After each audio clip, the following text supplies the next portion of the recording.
In certain extreme situations, the law is inadequate. In order to shame its inadequacy, it is necessary to act outside the law, to pursue natural justice. This is not vengeance. Revenge is not a valid motive, it's an emotional response. No, not vengeance. Punishment.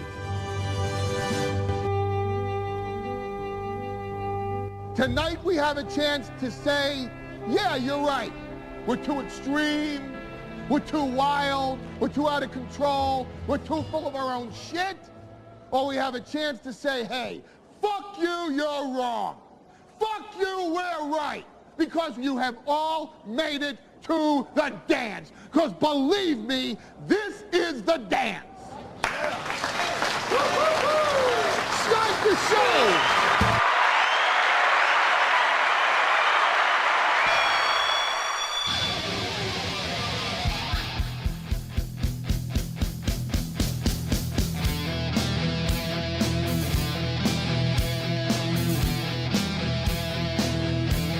I honestly do not think that this week could start any better than it has. Welcome, everybody. Good morning. It's the Steel Toe Morning Show. I'm Aaron. Johnny's here. He's going to fix his... Oh, look at him. He's already on it, man. He's already on it. Welcome to the show. It's going to be a good one. Johnny, look at what we're starting off with today. Take a look at that screen. And then unmute yourself to show us your Great surprise. Indoors threw us in. That is the Ed and Michelle. The one and only, the Great Indoors with Ed and Michelle is here for Steel Toe Monday, which means one thing. Jeremy's going to be very happy, and I'll tell you why. Because in order to make today's show work, Ed said he wants to have the show on at work today. And so I have to be a good boy on my best behavior because, as Jeremy said, he wants to have the show on at work. And, you know, internet people can try to be as hip as they want to, but old school old school radio rules do apply. If you want to spread the quickest, get on at people's workplaces. That's number one.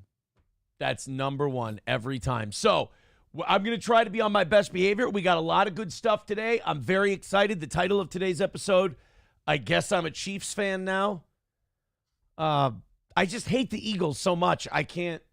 I wanted a different outcome. Eagles, no matter what. I wanted Bills and I wanted Commanders. Because I'm like, I'm okay with either one of those teams winning the Super Bowl. Jaden Daniels being the first rookie quarterback to win the whole thing, or the Bills finally getting off the schneid and winning a Super Bowl. It didn't go that way in either game. Now, I love the Chiefs. I like Andy Reid. I like Patrick Mahomes. I like both of them.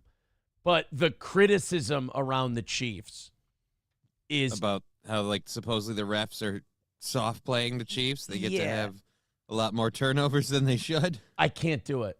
I can't keep defending the Chiefs from the refs' criticism.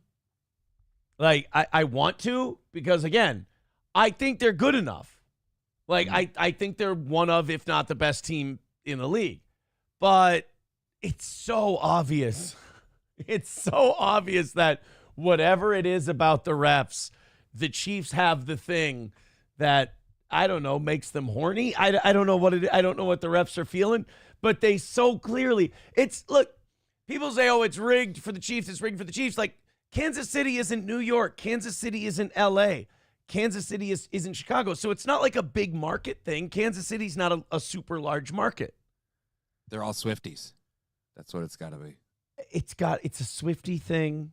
Right? It's got to be a Swiftie thing. Or like the Swifties get to the refs. Like, you know, the ref is just out having a burger. He gets ambushed by a bunch of, like, tweeny women that are like, hey, the Chiefs are going to win tomorrow, or you're not going to see your family again. Like, Jesus Christ. The Swifties do seem like people who would tie up a referee and threaten his life. Right? Because Travis Kelce has to have an awesome career so Taylor Swift can be happy. Exactly. So I don't it's not my optimum Super Bowl, and I don't think a lot of people are going to be that interested in it, unfortunately, but I have to pick a team. I have to root for somebody. I like Patrick Mahomes. I love Andy Reid. It's not fashionable because they've won 3 out of the last 4 Super Bowls, so it's kind of like rooting for the Empire. But I hate the Eagles. I hate their fans. Honestly, I hate their fans more than I hate the team. That's usually not the case. I usually hate the team more than the fans. But I just hate Eagles fans. I hate the Eagles so much. I wish I could eat a bald eagle while talking about how I hate the Eagles while the Eagles lose. I want a bow and arrow, a bald eagle right through its face, just because I hate the Eagles so much. I want to change the national bird, just so I can just so I can be able to legally harm an eagle. That's all. Oh, by the way, with Ed from Ed and Michelle being here, guys, go subscribe. The great indoors. Go subscribe. And thank you for the $2, Coach, but I'm not putting that up on the screen while Ed is here. I'm going to be decent while Ed is here. I appreciate it. Thank you very much for being a big Steel Toe fan, but we're going to keep it classy while Ed and Michelle are here. Take a look at that. Go subscribe. I'm subscribed. I prove it right there. I'm subscribed to the Great Indoors with Ed and Michelle. Go take a look. And Ed, for God's sake, man, stop taking Michelle to hot dog places that she clearly doesn't like. Yeah, she's not a hot dog lady. Not everyone's into hot dogs. I kind of felt bad for both of them on that one because Michelle so clearly hated that place, but Ed was so excited to show it to her. Right? So you don't want to crap on it right at the same rate. It's like, dude, read the room. You're the only one who thinks this is awesome. Like, no. It's just, he's like, oh, I came here without you, Michelle, and it was really good. And she's like, oh, that'll shit on the parade a lot. Yeah. She's like, this is dog shit. You suck, Ed. And it's like, all right, let's not, And Ed's trying to save face. He's like, oh, you just came in here not wanting to like this place. It's like, all right, look, you like it. She doesn't like it. We move on from go to the Indian food place. They loved the Indian food place. That place looked sketchy as hell to me, by the way. Well, that's the worst part about Indian food is you can never tell if it's sketchy or all right. Until after you eat it. If Indian food looks like garbage, you can just say it's supposed to look that way. Right? Nobody will know the difference. Yeah. Oh, boy, did I catch hell for my chicken parm this weekend.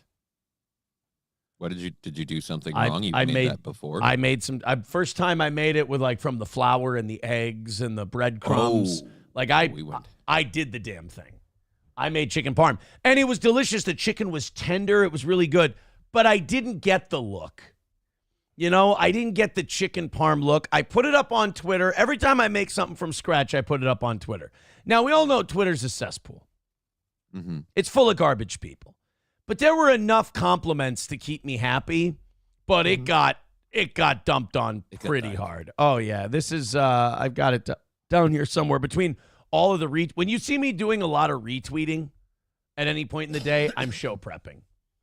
Like usually if I retweet something, it's so I can log it, get it later. For later. Yeah, copy and paste it in. This is how my chicken parm turned out. It was delicious. It was really, really good. But it's just the recipe called for a broil at the end for 2 minutes. Yeah. To brown the cheese, and I didn't like that look. And then it called for way too much basil. It called for 2 tablespoons of basil. And as I put on the first tablespoon, I'm like, this is a lot. It covered the whole thing. And I was like, this... per chicken breast, a tablespoon? No. For the six cutlets, you cut a breast in half. I also, this is going to sound like a sin. People aren't going to like this. I did not tenderize the chicken. That is that is a pretty big one there. I didn't want to tenderize the chicken. It just seemed like a waste of time to me. Dude, no, it's not a waste of time. Beat your meat. It's for the I will beat next time. I will make sure that I beat my meat. Numero uno, Josh Denny fan with $1 says, can we have Ed and or Michelle's take on this St. Cloud cuisine? Yeah, I would love to get Ed's take on my chicken parm. Chicken parm? Well, doesn't he have to eat it in order to judge it too? Like they go by presentation. Maybe we'll bring Ed and Michelle to the anniversary show. There you go. You can make them chicken parm. We'll break them out. We'll bust out a little chicken parm at Stoney's, and we'll have Ed and Michelle up. You know what? We're off to such a fun start today. I don't want to say anything that's going to upset the audience. I'm not going to. Best part is they'll have the food. They're like, well, the place is nice and the drinks are great. The chicken is crap. Klopogram says Ed and Michelle have to go to Nelson Bros. Oh, they'd love it. And pasta buckets. I tell you what, I triggered the hell out of Patrick and the Onion crowd. They will not let the pasta buckets thing go. They will not let the Nelson Brothers thing go. And it's like, guys, I'm sorry I go outside. All of their owns end up being one of these cell phones, right? Because they just obsess over this thing, and they're like, guys, Aaron's moved on. You guys can move on too. Don't let him live rent free in your head all goddamn day, week, and year. Mussolini Diff with $2 says the sub button over there. Yeah, Ed, if you're still there, buddy. We do so appreciate the over there. You know what? Actually, it's charming because it reminds me of something from my past.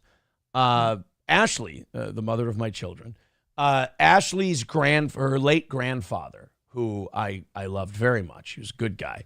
Ashley's grandfather he had that same accent that Ed has. Over there. Every TH was a D somehow. I don't know how it's not a geographical accent. That's the thing. Like Ed's in Ohio, right? Right. But it is like a white Midwestern thing, isn't it? It's a white Midwestern thing, but like Ohio and Minnesota, you don't think of Ohio and Minnesota as speaking the same way. You know? Because the people in Ohio are tards. It's just, how they even read? Well, it's this. It's this. I don't know what kind of dialect it would be. It's like a small town general dialect, perhaps. I don't know, but over there, I don't know. Yeah, that fucks with the camera too. I don't know. What kind of problem you having? I was just trying to I was trying to cut my lighting so it wasn't so bright, but if I take the side lamp and turn it off, the desk lamp, then all right. Camera gets phased by the screen and stuff. So Zen Man Builds with $2 says, good morning, Aaron, Johnny, and Ed and Michelle. Aaron, did you wash that chicken with Dawn first, right? No, I did not wash the chicken with Dawn. Oh, that's all the oil out. Yeah, you gotta get that. You gotta get all the impurities out of the chicken. And you do that by washing it with Dawn. Uh-oh, Chips and Dip says I have the date wrong on today's show. Here, let's fix that real quick. I'm going to oh, yeah, he's right. Holy shit. 127. He had one job, 25. I know. Shit, there's no way to change it on Rumble, I don't think. No, you should be able to update it. Well, I suppose you're using a different setup than me. Let me go in there. I'm going to go in. Should be able to futz with it. And I'm going to share, embed. I'm getting this edited. My feed. Come on, get in there. Get in there. I can see it. I just can't edit the damn thing. Shop, trending, editor picks. Son of a bitch. Steel toe more. I'm gonna get this. I'm gonna get this switched out. I don't know what day it is because I use the show to keep track. So now I'm screwed up. I'm sorry, guys. Oh no, I can't. I'm not. Rumble's fantastic. I'm not going to shit on Rumble. But it's very difficult to go in and edit these after the fact. It's very hard. Can I go live? Will that help? Watch me fuck something up. Oh, dude, what do you think I'm doing? I'm intently watching you. 14 minutes ago. See, here's the thing. I can see it. I can't edit it. Oh. Well, Rumble's just going to have the wrong date today. That's all. Oh, well. Sorry. Sorry, boys and girls. I apologize for my malfeasance. I hope you forgive me. And we can have a good show. Coach Shit Show with 199 says, have SP record coaching sessions, help more people. There is a weird conspiracy theory. Again, I give people a reason to live. And I am in their head all goddamn day. And when you point out that you're in their head and they can't deal with it, they just go, you're just coping. You're just coping. It's like, I'm not the one who wakes up early in the morning to obsess over another man. Kind of gay. But one of the theories they have is that SP is like this secret dark force that's running everything behind the show. Yeah. So what, like, she's like the Kardashian women in that, she's like Nancy. They think she's like Nancy Reagan. Now, could you cut that goddamn booing? It's too long. That clip is too long. Oh, dude, I didn't even realize I bumped it. Oh my God! I'm just sitting here. I'm like, it's a good clip. Like, no, Jesus. I feel like today's show is me trying to put it in drive, and it's going very well, and then something happens. Some just kicks it right in the balls. So there's this conspiracy theory out there that SP secretly runs things, and by conspiracy theory, I mean just people who are so obsessed with steel toe that they can't admit that it's their only reason for living. So they go, SP is secretly controlling everything. She does everything for Aaron. And I just, honestly, I let them think it. Like, how fun is that? That you have like a dozen or so people, like maybe 24 people who are like, there is a secret. Like, I've never thought, like, even in the radio days when we were way the fuck up there, I never thought I would have a group of fans so obsessed with the show. Like, we've had fans who make fan fiction before, but they know they're being kind of crazy. They know they're mentally ill. We have this whole group of people that doesn't know they're mentally ill, and they just keep giving me milk. Like, when I call them lol cows, like, they think that I'm kidding, and they keep giving me milk. And their latest milk is, SP is secretly controlling everything. Like, they've even got Carl's brain. Like, I've brain damaged Carl to the end. He thinks, he's like, SP is putting things in his background. His conspiracy theory is the pictures that Aaron's kids drew for him that are now in the background, SP did that. Right? Yeah. Like, Aaron would not just take a picture that his daughter gave him and just put it in the background. That's too hard of work. Right. SP did that. He doesn't have kids. It's all a lie. I have rentals. I have news for you guys. If you're coming up with shit that desperately, I've got you. You're mine. I'm sorry. I own you. You're mine, and you're having a hard time processing coping with it. Numero uno, Josh Denny fan with $1 says, Johnny is running around in my head all day, every day. At least I get to do it somewhere. You know what I mean? Like, that's all that matters. You get to stretch those legs at some point, right? Right. Hey, thank you guys very much. Friday was insane. Thank you very much. Hulkamasha Baby was asking where I'm at. Weight-wise, 224 still. 9 pounds away. We'll get there. 9 pounds away. Thank you guys for an incredible Friday. You guys are starting well ahead today. 295 is the number. Go ahead and get crazy with it. We appreciate it. You guys are already off to an incredible start. We've already got a full Chad Buzamok Top Donations board from just the members only show yesterday. Nice. You've got Red Fox Matt at $20. That's the top number if you want to be number one. Pakistan with $5, Amber with $5, and Coach Tim with $2. So thank you guys very much for your generosity. Fuck you, dude, becoming a member for 27 months says, question about the chicken parm. Were you drinking out of mason jars? Bro, you not from the Midwest? You drink out of mason jars. You've never drank out of mason jars? That's a new thing for you? We did that growing up. I do that now. Like Ryan the Garbage Man brings me apple pie moonshine every year. Yeah. Goes right into the drinking glass collection. It's very efficient. You've never been a mason jar guy.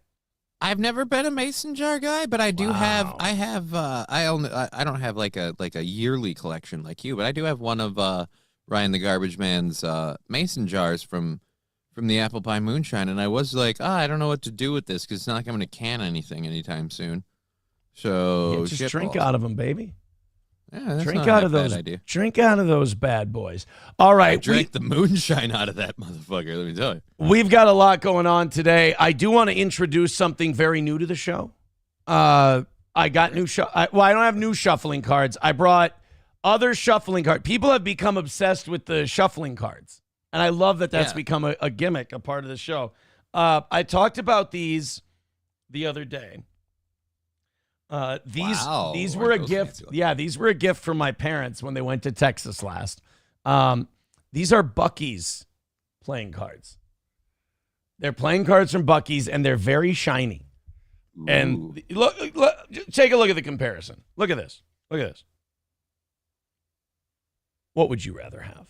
You know? I'd definitely pick the one on the my right, the gold. This one here, yeah, and the show.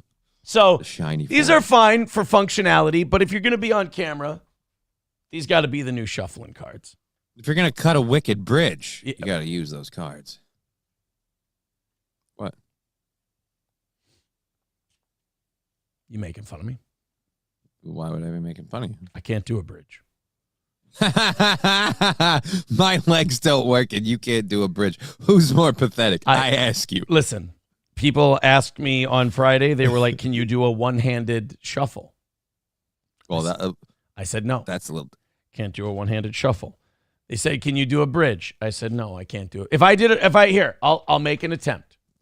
I mean, I don't know. That might ruin the foil on those cards if you bend them a bit. Well, so don't worry. I can't do it anyway. All right. Yeah. I don't know. How do you do it from here? What the hell? All right, so you want to pick it up so you're maintaining it, but you're putting pressure on the sides with your thumbs on the top to keep it from splitting back open, and you just push the sides together. As you push them up more, they're going to force each other because you're going to use your thumbs in the middle to push down. If I was there in person, I could do it once. You know what? Awesome. That shuffle was good. That was a good shuffle. That's a strong shuffle. Happened off screen. There's no reason for a bridge. No reason for a bridge. Thank you very much. All right, off we go. We have so much to get to. I forgot what it was like to have Donald Trump as a president. It is. I keep saying it, and everyone lose their mind. And he's the news. He is the news all the time. It's not even the thing that's happening. It's the fact, is it happening because of him or not? That's the whole, the media is obsessive. They don't even report what's happening. They report what's happening, but they report it in the vein of the context of Trump's responsibility. It's all in the context of Donald Trump. Oh my God, we've got a few things to report here before we get started. Holy crap! What happened? Thank you very much to Brian for $20. We want the gold, sucker. Hulk Hogan, we coming for you, nigga. Thank you very much, buddy. If that was Brian S., he did it just because he loves that word. Gold. And Patricia with $5 says, don't tell me your kids are like the Invisibles that Harry and Meghan have. No, but SP secretly runs everything on the show. And I did see she's that. She's going to get him a deal and not do any work. I did see that somebody in the chat that has a steel toe derangement syndrome did get mad when I pointed out that that's a little mentally ill. And that I'm kind of milking you when you do that. He's like, Aaron, you don't know what a lol cow is. I'm like, we ignore you. You come to us. You come up with crazy theories that we get to make fun of. Please tell me you're not my lol cow. I'm sorry. I apologize. I know this shit upsets you. You guys are really bad at it, but we like to have fun with you. All right. Let's get into the Trump stuff. Now, you know what? It's not necessarily Trump off the bat. It's more J.D. Vance. Okay. If this guy keeps up the pace he's on, I think he'll have no problem becoming president in 4 years. Right, but I worry, is he going to be a good president? Is he going to be a Trump president? Or ever since, like, Ramaswamy and stuff, I wonder if they're on, like, a team. J.D. Vance has been very good so far. That's why I say if he keeps up on this trajectory, he'll be good. I just don't want, basically my thing is, I don't want anybody that Lindsey Graham likes. Like, if Lindsey Graham likes a guy, I'm like, okay, this guy is immediately going to start a shitload of wars. This guy's immediately going to give the Pentagon every dollar they want, not care about quality. This guy's going to do every DEI thing there is. It's just, if Mitch McConnell, Lindsey Graham, and Chuck Grassley like somebody, I'm immediately, it's a New World Order guy for sure. J.D. Vance and Donald Trump have been picking these people that are the complete polar opposite of a Lindsey Graham. That's the fun part, watching the government. We don't like these nominations. And then, like, the rest of us are like, and that's why we do. Right. It's kind of showing you that Republicans and Democrats aren't these, at least the establishment ones, aren't these bitter mortal enemies, and there's all this partisanship. It's like, bro, you haven't seen partisanship until Trump gets in there and starts doing things that actually change stuff. Like Pete Hegseth wants to tear the Pentagon down and rebuild it in their image. They're talking about, it's funny to watch who they complain about. Like Lindsey Graham and Mitch McConnell didn't want Pete Hegseth in there. Lisa Murkowski, Susan Collins, they didn't want Pete Hegseth in there. In fact, it was a 50-50 vote, and J.D. Vance had to break the tie to make Pete Hegseth the defense secretary. Well, Pete Hegseth is talking about how we pay these companies billions and billions of dollars for a plane. The delivery schedule is off. It's not the quality we were looking for, and we just write the check anyway. And Pete Hegseth is saying, no more of that. Like the defense, the Defense Department is going to run like a business. It's not going to be a license for Raytheon and Boeing to print money. Money. Fucking right. All right. I am like, it's early for a boner, but I might pull it off. They've also been saying that all the wars we've been getting into, J.D. Vance pointed out to Margaret Hoover, we haven't won a war in like 40 years. Like, it's been a long time since we went in somewhere and just won a war. And we're not going to get involved in this stuff. Kick the shit out of Canada. They're not even ready. Well, he's saying we're not going to get involved in this stuff under Pete Hegseth. And you're like, good. And then you watch Lindsey Graham be against him, and you're like, that's because Lindsey Graham probably has made millions of dollars off these defense contractors. They've stuffed money in his pocket. And because he loves all the foreign wars. It's a power base for him. So it's the Batman line. Anybody whose wallets are about to get a little thinner are going to come after Pete Hegseth. And they sit there and they go, well, it's because of the misogyny. Like, really? You think these 80-year-old white Republicans have a problem with misogyny? Please. It's the fact that Pete Hegseth wants to do shit a little different. I'd believe that Lindsey Graham has a problem with misogyny, but I also believe Lindsey Graham is a closeted just in general. I think he plays for the other team. I disagree with you when you say closeted. I think Lindsey Graham has been trying to tell us for a long time that he's it's written on his face. Yeah, it is his face. Let's just say he should have really liked the fact that Donald Trump included the Village People in this last campaign. So anyone who says, yeah, Lindsey Graham, he's a closet case, like, worst closet ever. Like, that is a closet. It's a closet with a screen door. I've been watching the show this whole time. Right?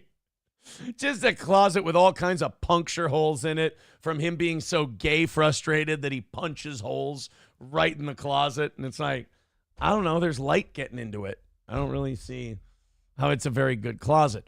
But J.D. Vance was on Face the Nation on Sunday, and I was watching this before the show. And I picked out some clips, but I was tempted just to play the thing. It's 19 minutes long, but I wanted to play like the first 5 minutes, and I'm not convinced we shouldn't. Because if you want to see, like, there's media bias, like, towards Democrats. But when it's media bias towards Democrats, it's not necessarily against Republicans. It's just favorable to Democrats. But when it's Trump, it ain't even favorable for Democrats. It's just against Trump. And this Margaret Hoover that interviewed J.D. Vance was one of the rudest, shittiest, water-carryingest reporters you could ever see in an interview. I don't know what it is that J.D. Vance does to these people, but we've been seeing this even during the campaign. They just are always garbage to him. Yeah, well, he left the door open during the campaign with the cat lady comments and stuff, and he'd respond to that shit.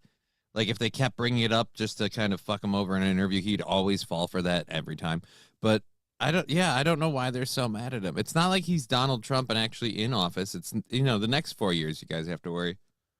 So yeah, I'm going in my history here to find the Face the Nation interview. I may or may not have watched Defunct Land's video on the history of where in the world is Carmen Sandiego. I've kind of been obsessed ever since I saw that someone played the theme song from Carmen Sandiego, and I haven't. It's just a piece of my childhood that came rushing back to me. I will admit the dude with the deep bass voice has somehow sank with me, and now I randomly am just Carmen Sandiego. And now rockapella shit's popping up in my suggested videos. I'm sure you hate that. I watched one from Mashable this morning. And they don't have a lot of the original members. Like, check it out. This is the video I was watching. This is, look, like our deep voice guy is gone. Well, then who the hell is that tall drink of That's the same. That's the rat tail guy, the guy from before. I thought he was the deep voice guy. Oh, no, I'm sorry. They both have rat tails. Oh. Yeah, they both. And then Owen Wilson is somehow in the group now. But this is their new deep voice guy. The other guy, I don't know what happened to him, but the tall deep voice guy is gonzo. And they got a black guy. It's a little DEI in old rockapella. But I think these are the only two OG members still in the group. Yeah, but they can still do it.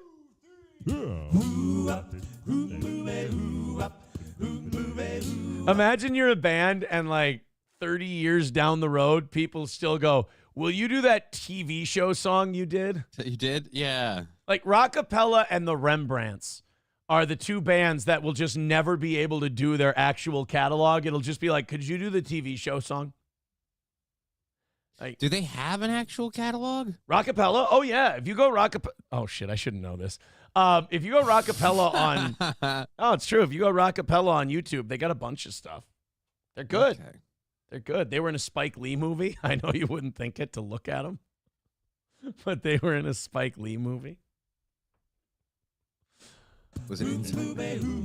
Well, she sneaks around the world. See, that's the original dude. To Carolina, a sticky finger filter from Berlin down to Belize. She'll take you for a ride on a slow boat to China. Tell me where in the world is Carmen Sandiego. See, that guy's not. He's not as good. Nope. No, he's not as good. He doesn't sell it. He doesn't give you the the other guy does. I want the dude that when he does like the Carmen Sandiego, I want to feel like there's a chance that my anal virginity was like taken. he eyeball F's you a little bit. It is now. Oh God, a lot, a little bit. Here, this is the original.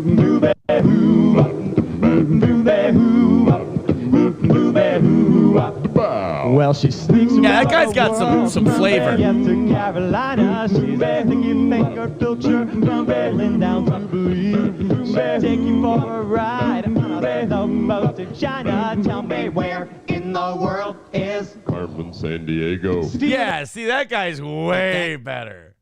That guy's throwing that voice, and even if he's deep dicking your wife, you're like, all right, you. Hey, Ed and Michelle and Jeremy are listening. I just forgot. Can you be more creative? Now that I'm hearing the vulgarity while I'm trying to not do the vulgarity, I hear how non-creative it is. I'm sorry. And now I'm ashamed of myself that I've been doing it for so long. You know what we need to learn? You know what we need to learn about the internet? Well, I'm ashamed of a lot of things. But you know what I've learned about the internet? I'm dying to know. I've learned that just because you can doesn't mean you should. And like I'm trying not to. Took the internet to give you that lesson. I'm a couple things, but like Ed and Jeremy and all these people are like, I'm going to turn you on at work. I'm like, I better behave myself. I even said F instead of the F word once this morning. And like when I'm trying not to be filthy and I've kind of tricked you, and now you're still being filthy, so I've kind of like pulled the rug out from under you. As unfair as it may be, I hear it and I go, I see what Jeremy's saying. I see, like it does. It's just lowbrow. It sounds lowbrow. You know what it does? It sounds unprofessional. It sounds classless. It makes your program seem less than. All right. Okay. I'll work harder. And like you went so hard at it. You're like, even if he's deep D in your wife, it's like, whoa, why did that have to be the example you went with? Couldn't it be like tilling your garden? Why did it have to? Like it didn't, there wasn't a slow build to this dramatic thing. It was just shock and awe. Well, I've been taking communication classes, and they say it's important that you use terminology and events that your subject can relate to, because then. Well, then in that case. See, this guy's still in there. Yeah. And that guy can get it. He can go. Where in the world is Carmen Sandiego? Like, that guy even braces himself. He's getting ready to go. The other guy is just waiting his turn. Right. You know? It feels like, I don't know, procedural with the other guy. With the original, feels like, there's personal emotion invested in it. Yeah. MSO says it's so unfair that these douchebags can walk and Johnny can't. Whoa. What did Rockapella ever do? I don't know. I just roll with it. That's what I do. God. Poor Rockapella. All they want to do is just sing a nice song and get paid for their efforts. And here's MSO going, they shouldn't be able to use their legs. Right? There is no God. It's unjust and unfair. Jeez, the guy's just, you don't like their a cappella singing, so you want God to take away their ability to walk. You know what it is? He sucked at geography, and he's been holding it against Carmen Sandiego and everyone else involved ever since. He used to watch that show, and he's like, I can be a gumshoe, and he'd guess wrong every time, and they were like, Carmen Sandiego can eat my... He just got mad every time, and he never got over it. I'm smart, not like everybody says, like dumb. I'm smart, and I deserve respect. He was the Fredo Capital Corleone. of Texas is Idaho. No, it isn't. MSO, that's not correct. Well, I hope these guys all lose functionality in their legs. Bro, couldn't you wish that maybe, like, let's start, it's kind of like you with that comment you made earlier. It's like, couldn't you start with, like, you hope their record sales dip? Like, why you realize there's a 0-260. You don't have to start right there. You can build. I mean, wow, man. Slow build. I'm learning a lot today from observing others is what's happening. Waylon with $5 says, morning, guys. What did that MF say about Johnny? Oh, boy. Let's see. 270 away from this morning. Thank you for that. That's very kind. Keep her going. Becoming more and more popular now. Let's see. Who said what about whom? If this is stupid, I'm skipping it. Oh. I have no idea. Yeah, the Outsiders. We gotta win that fight tonight. We gotta get in with those socials. Socials and the greasers. Let's do it for Johnny, man. We'll do it for Johnny.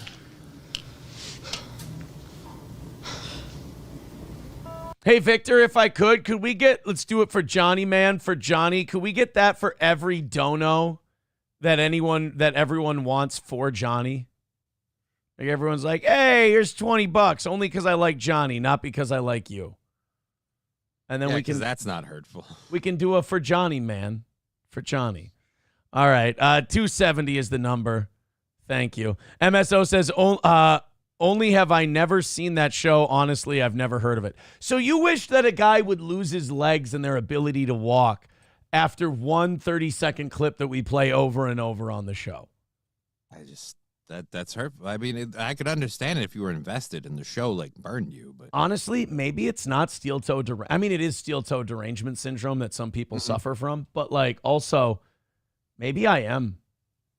Like, you know how Dr. Bartholomew Wolper said that Batman was creating his own villains by triggering like mental stuff in them, and then they would respond to his psychopathy.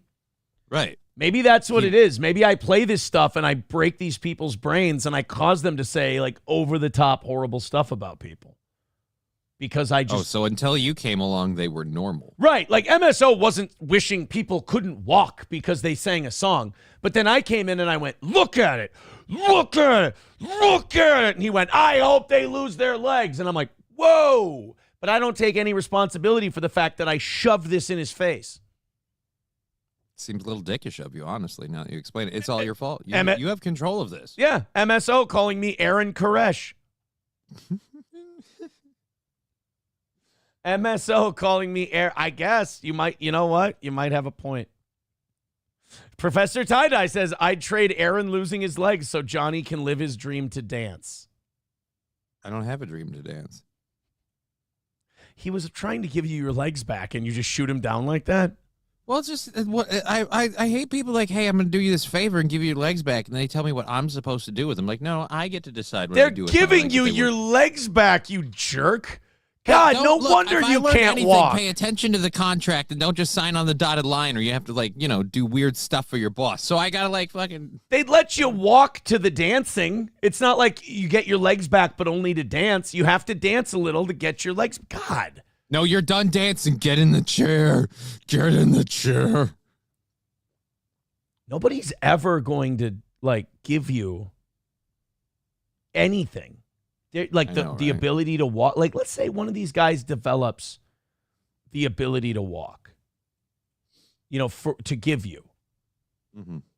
And you just no, I don't want it because you want me to dance. That's fair. You're going to get a lot of people just saying you deserve to not walk. Yep. But at least I don't have to dance if I don't want to. I get you. Look, you can dance if you I can want leave to. my friends behind. Well, if your friend, because your friends don't dance, and if they don't dance, then they're no friends. No friends. All right, I'm gonna get to this JD Vance Face the Nation interview. We had a story. It's not because I'm sorry if you're miserable and you can't enjoy this show for what it is, but we tried to. It's a fun F around. It's just a fun F around, and you guys, some of you, 5 of you, get really bent out of shape every day, and it entertains me. But we tried to go to the JD Vance thing 2 or 3 times now. We got distracted by chicken parm, card shuffling, rockapella, and the hypothetical of Johnny getting his legs back, but he doesn't want to dance. Yeah, I refuse to do it if dancing's required. If you can't love that show, you're too addicted to drama and you're just too addicted to negativity and your soul's broken. Because it's just my opinion. You need to unplug. Let it go. Step away from the internet. Touch a plant. Touch a plant, man. You got to touch a plant. Mr. Panhandler with $2 says $2.60. Is that the goal or your weight? No offense. I feel like that one. Somebody was telling me this the other day. They're like, the fat stuff, it's like you got to be more creative with the fat stuff. It's like 260. Is that the goal or your weight? And you can be like, the goal. Why? It's just like, I don't know what to tell you. All right. I just love that it's one of the skinnier people on the internet. The running bit is that you're fat, and we get to enjoy it. Yeah, I'm one of the skinniest guys you see on camera because everyone else is morbidly obese. And people think that the fat thing gets to you, like, oh, he gets burned because you're banging on his weight, right? If anyone ever feels bad about their weight, there's a picture of Patrick melted on the internet you need to see. You'll be okay. With monkeypox sores all over his face. No, you guys pick your heroes well. You're fine. All right, let's go to the JD Vance thing. We're gonna get there now. I'm sorry, and by the way, those of you who come here to hate Steel Toe, I'm sorry that I dunk on you every day. I should stop. I should just let you have your fun. But, you guys just take it so seriously and you make such an easy target. All right, let's go to the JD Vance thing. He was on Face the Nation, and it wasn't necessarily JD Vance's answers that got me. It was more just how rude they were when they were interviewing him. Margaret Hoover is such a jerk to JD Vance. She's just an ass. There's no other way to put it. She's just mean. I'm sure if she was interviewing Donald Trump, she'd be nicer.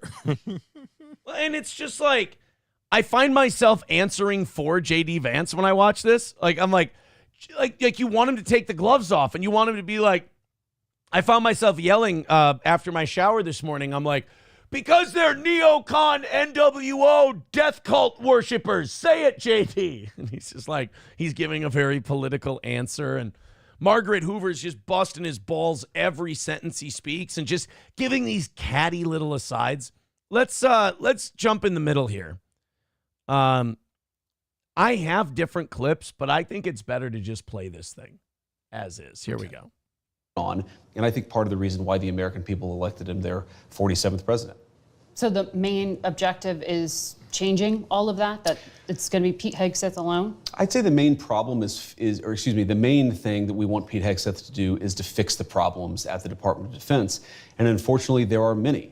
We've gotten into way too many wars that we don't have a plan for winning. We've gotten into way too many misadventures that we shouldn't have got into in the very first place. And our procurement process, Margaret, is incredibly broken. We're Those in are an era. Decisions. Well, of course they're policy. No kidding. And the point we're making is that you guys have had the wrong policy for quite a while. So wait a minute. So we elected Donald Trump, but he's not supposed to make policy decisions? Or people that will make policy decisions? I love how she's like, so Pete Hegseth's going to fix all that? And he's like, well, here's all the problems at the Department of Defense. And she's like, those are policy decisions. Like, yeah, who runs policy at the Department of Defense? The Secretary of Defense, Margaret. Try to keep up, Marge. Try to keep up with old JD here. I like JD Vance, but he's not Albert Einstein, okay? You can follow him. Decisions, but they're also logistical and implementation decisions. If you look at where we are with the rise of artificial intelligence, with the rise of drone technology and drone warfare, we have to really top to bottom change the way that we fund the procurement of weapons, the way that we arm our troops. This is a major period of disruption, and we think Pete Hegseth is the guy to lead the job. Now, there's another element to this, Margaret, too, which is we believe that military morale, at least until the election of President Trump, was historically low. You have because in the bunks, you have people tucking it and dyeing their hair blue, and everyone going, that's legit.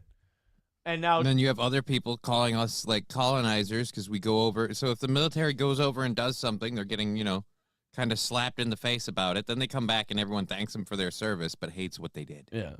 The Army missing recruitment goals by tens of thousands of soldiers, and already recruitment is starting to pick up because Pete Hegseth is fundamentally a warfighter's leader at the Department of Defense. He is a guy who sees not through the perspective of the generals or the bureaucrats, he looks at things through the perspective of the men and women that we send off to fight in our wars. Both the Wall Street Journal and the National Review, conservative publications, as you know. By the way, every example she gives, crazy neocon publications like National Review, one of the biggest Iraq War cheerleaders you were ever going to find was the National Review. They're like old school George W. Bush.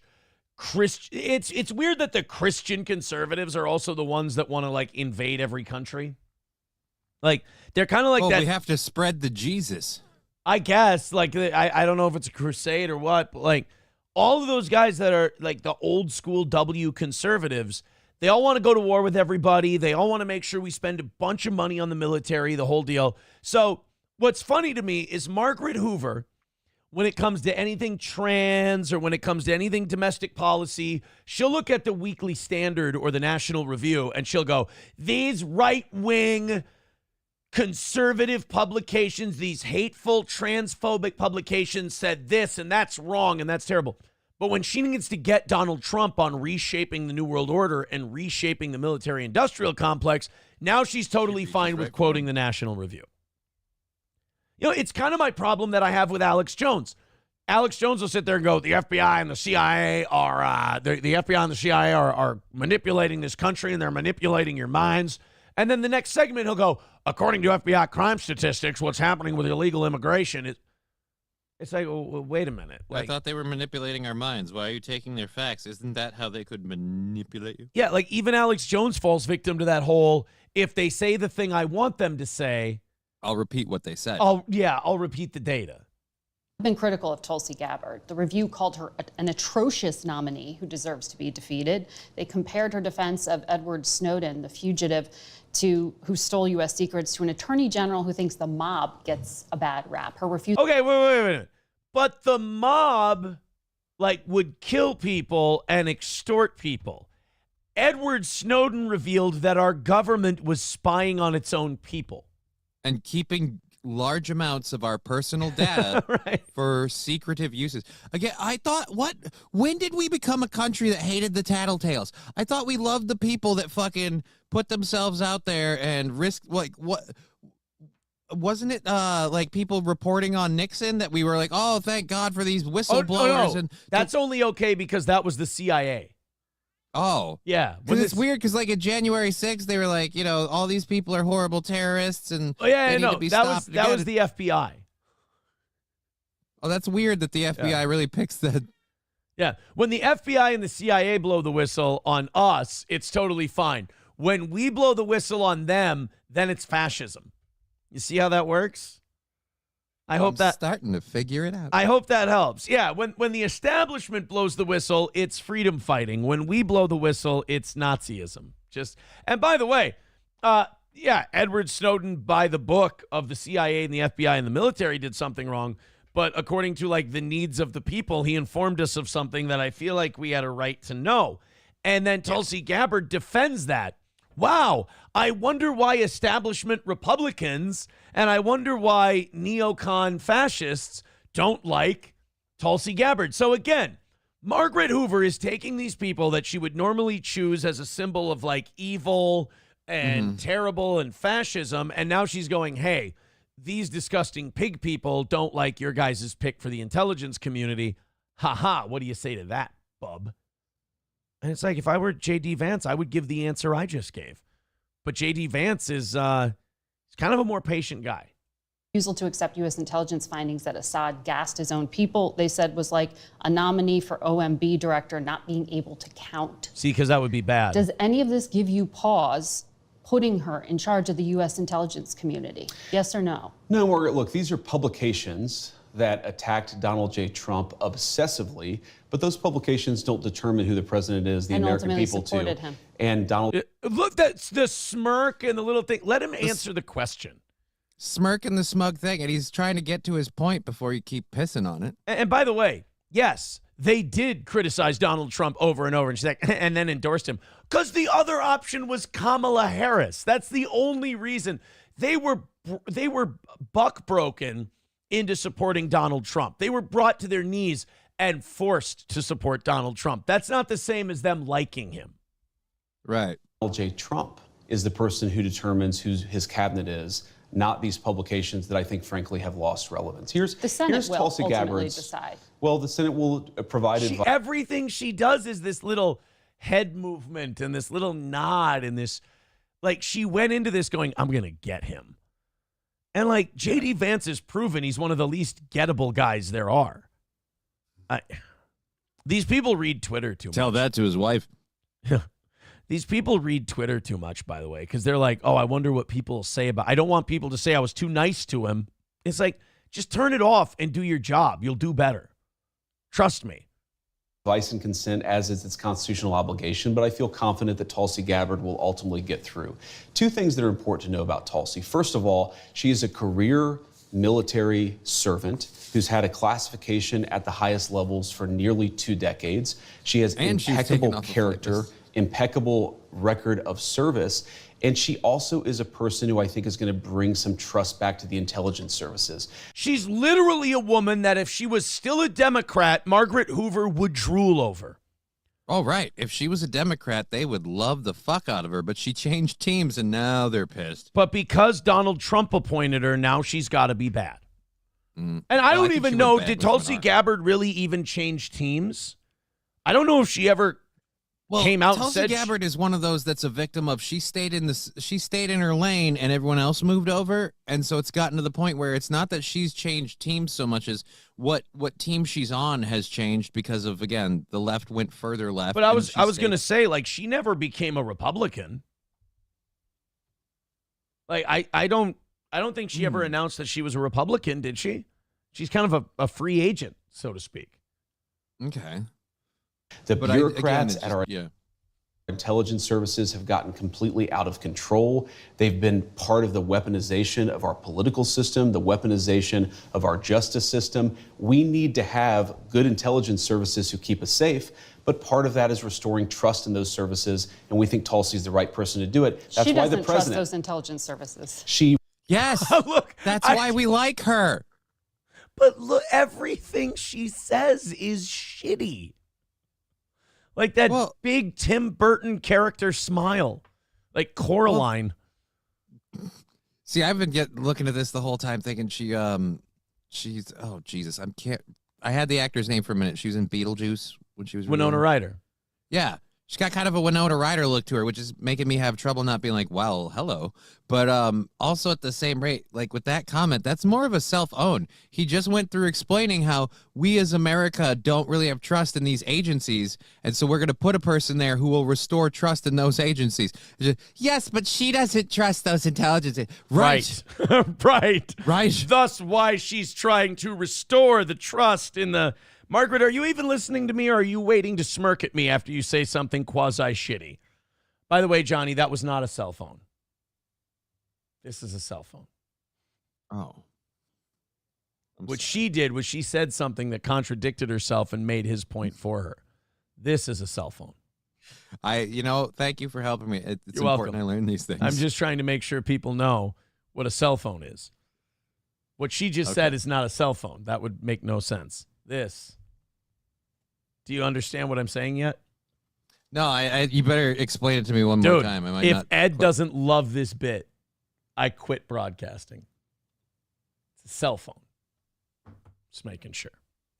He recognizes that the bureaucrats have gotten out of control, and we need somebody there who's going to rein them in. Dude, we are the perfect show to get retards to understand the news. You understand that's my job? It's been my job on radio. It's my job now. I play shit. I play stuff for the news, and then I talk like an absolute jackass, and then people go, oh, this jackass gets it. I get it too. It's a news jungle gym for retards. And I'm so glad to be the one who built the jungle gym. You need to have me there because the retards can't take the news. You need someone to explain the news to the retards. I'm good with retards. What's wrong with you retards?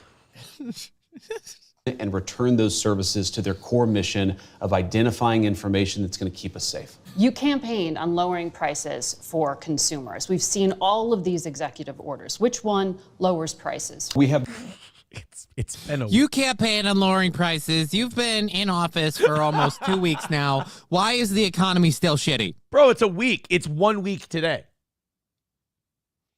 But he has to release... I think she's about to, is she about to ask why hasn't an executive order been written to lower prices? No, she's asking which of these executive orders lowers prices. And well, that's again why that's another roundabout way of saying, why haven't you written an executive order to lower prices? Have done a lot, and there have been a number of executive orders that have caused already jobs to start coming back into our country, which is a core part of lowering prices. More capital investment, more job creation in our economy is one of the things that's going to drive down prices for all consumers, but also raise wages so that people can afford to buy the things that they need. If you look at our slate of executive orders. Fucking cunt.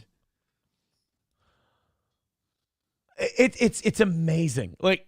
She just came into this with a combative attitude, and I'll give her this. She's unapologetic about it. She's not hiding it. She's shameless about it. She's certainly enjoying it. It's just catty as all hell, but things that's going to drive down prices for all consumers, but also raise wages so that people can afford to buy the things that they need. If you look at our slate of executive orders. So grocery prices aren't going to come down. Well, it took the previous president 4 years to F things up to this situation, so you can't expect it to be solved in 2 weeks. But I understand how an unintelligent person like you doesn't get that. I wish he would be that kind of snarky to her. She reminds me of the Monopoly guy in Ace Ventura 2. I expect her to go, activist, nah. So then he's going to punch her, knock her out, and then turn her upside down. Do not pass go. Yeah, he's going to wear collect $200. He's going to wear her around his shoulders. Rah, rah, rah, rah, rah. This is a lovely room. Prices are going to come down, but it's going to take a little bit of time, right? The president has been president for all of 5 days. I think that in those 5 days, he's accomplished more than Joe Biden did in 4 years. It's been an incredible... That's not true. Joe Biden tanked an entire economy. took inflation to its highest levels ever, embarrassed us internationally multiple times, and lost us a couple of wars. Donald Trump hasn't done any of that, so watch it there, JD. I know, Donald Trump's accomplished more in 5 days than Biden has in 4 years. Biden brought the biggest empire in the world to its knees in 4 years. Donald Trump hasn't done that yet. And this is how impressive Biden was. Not only did he do that, he did all of that while, again, taking about half of his work schedule off throughout those 4 years. Yeah. So, like, Donald Trump, he's been in office for 5 days. How many of those have been vacation days? Exactly. He's already behind the ball. He's not Joe. You know, the thing is about Joe Biden, like, he did all of that stuff while not even being there. So you guys are way behind as far as I'm concerned. Breakneck pace of activity. We're going to work with Congress. Joe Biden is just like Ronald Reagan, only the empire that Ronald Reagan brought down was one that wasn't us. That's the only difference. Of course, going to have more executive orders. Joe just pointed the barrel of the gun the wrong way. That's the problem. Joe Elmer fudded himself. That's the problem. Democracy. The way that you lower prices is that you encourage more capital investment into our country. And you ask specifically, what executive order is going to help lower prices? All of the stuff that we've done on energy to explore more energy reserves, to develop more energy resources in the United States of America. One of the main drivers. Produce more oil, drive down the price of oil. You drive down the price of oil, the price of everything goes down. Right, because shipping stuff becomes cheaper, and all of a sudden everybody can afford more stuff because things are a little cheaper. Yeah, Margaret, we've all watched Landman. You can't pull the wool over our eyes now. Tommy Norris already taught us how the economy works. That's right, we're informed now. Thank you, Billy Bob Thornton. Of increased prices under the Biden administration is that we had a massive increase in the energy prices. Donald Trump has already taken multiple executive actions that are going to lower energy prices, and I do believe that means consumers are going to see lower prices at the pump and at the grocery store, but it's going to take a little bit of time. Rome wasn't built in a day, and while we've done a whole lot, we can't undo all of the damage of Joe Biden's presidency. Well, I'll give her this. She wasn't shitty during that one. She let him talk on that one. So I really hope if she opens her mouth here, she doesn't make me feel like a jerk for saying that. A lot of things that contributed to higher energy prices, and there was record oil and gas production. Yes, Joe Biden did many terrible things to lead to an increase in prices. I agree, Margaret. See, you know what? He's giving it back a little bit. Yeah. You've got to give it back. It seems like I can't be entirely positive, but it seems like she was shitting on Joe Biden there. Like, well, they raised this, and that. And so, but yeah, it's weird that we can't just let him talk. Right. Well, because when he talks, he says things that she's not saying and that she doesn't like. No, but all the things you experience at the grocery store are what people touch and feel. That's what you were talking about, bacon on the campaign trail. Of course. of course. Those things. You haven't brought bacon prices to $3 a pound in your first 5 days. Explain yourself or be impeached. You guys ran on this whole platform of like, hey, things are too expensive and we can't afford them. It's been a week. You doing? I love that. You guys said we would be back to utopia after 4 years of screwing up. Well, 1 week has gone by. What have you guys done? Renamed the Gulf of Mexico, reinstalled American energy production domestically. We've brought multiple Central American countries to heel on the issue of immigration, and we started deporting illegal alien criminals. Yeah, but what? Bacon, asshole. Like, sorry. Butter's still really expensive. Yeah. Well, then you got to find yourself an Amish woman churning butter because she got 20 kids. Like an Amish lady on a butter churn, and she's got 20 kids and they're out of butter and it's breakfast time. Mike, I did something for the kids this weekend. Churned butter? I churned butter for my children. No, I got the what do you call it? The stuffing bread, from the grocery store instead of like breadcrumbs, and I crushed them up myself to make breadcrumbs for the chicken parm, right? I have all these strips of toasted bread left over, and the kids were just eating them plain. And I'm like, you know what I'm going to do? I melted some butter for them. And I melted some butter and put it in a nice dish, put it in there, and they made dipping sticks out of them, and they loved them. while I was melting the butter, I wish this wasn't the case. I always say that I don't bring my work home with me. I leave it on the air, but this literally popped into my head while I was melting butter for the kids. Like an Amish lady on a butter churn, and she's got 20 kids and they're out of butter and it's breakfast time. It'd be even better if you said that to the microwave while it's melting. No, out loud. I went, okay. I went, I'm out of butter and it's breakfast time. My daughter's like, what, Dad? I'm like, nothing. It's a thing. It's from something. Just forget it. Yeah, I have a clip like that did that to me too. So I get you. I'm out of butter and it's breakfast time. Mussolini Diff with $5 says anything other than a communist price control policy doesn't lower the prices for consumers. Economics is a fancy word with a mysterious definition. Well, it's as Ricky from Trailer Park Boys once said, it's supply and command. Supply and command? That's all it is. It's just supply and command. So we got to increase. Thank you. You got to We got to increase our command. You're right. I'm tapping into Ricky. No, you're right. If we don't upcrease, we're gonna have problems. If we don't upcrease, we're gonna be screwed. Yeah, we're gonna have problems. Like I said, this show is a news information program for really, really stupid people. So, in my opinion, you up the oil production right away. You're gonna see prices come down in the next quarter. And then after that, responsible. The thing they don't want to talk about, because our country is so far down the road to financial ruin, is that responsible monetary policy will fix your prices too. If you stop printing so much money, if the government stops going into so much debt, if American consumers stop pulling out their credit card for unnecessary goods, these prices will come down. Prices are going to drop. If you stop buying things at insane prices, or you stop borrowing money to buy, it would take a lot of discipline, and the American people would have to take a temporary downgrade in lifestyle. But we could bring these, like the banks and mortgages and the real estate market, we could bring it all to heel if we wanted to. It would just take hundreds of millions of people agreeing and working at the same time in unison, and that's very difficult. Meanwhile, if you're like 6 different banks, it's very easy for you guys to kind of game the market. So, the whole system's on the side of the people who, I'm not doing a thing right now. I'm just saying that the whole system is geared towards the people who have the money.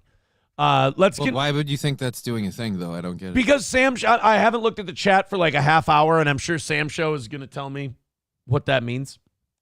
And I'm trying to. Oh, he's looked into it. Good. He's an educated guy. I've done some studying. Let's go a little longer with this J.D. Vance interview, because I'm just fascinated by Margaret Hoover's line of questioning. When do consumers actually get to touch and feel a difference in their lives? Well, Margaret, how does bacon get to the grocery store? It comes on trucks that are fueled by diesel fuel. If the diesel's way too expensive, the bacon's going to become more expensive. How do we grow the bacon? Our farmers need energy to produce it. So if we lower energy prices, we are going to see lower prices for consumers, and that is what we're trying to fight for. Well, we shouldn't be having to teach this. Like, I understand having to teach this to just some guy who works 60 hours a week and just doesn't have time to follow this stuff. I get that. Right. But we shouldn't have to explain this to Margaret Hoover. So either she's dumb, which I don't think she is, or she's working with an agenda and she's purposely, as Andy Dufresne would say, being obtuse. And somehow that makes her more attractive. And it's deliberate.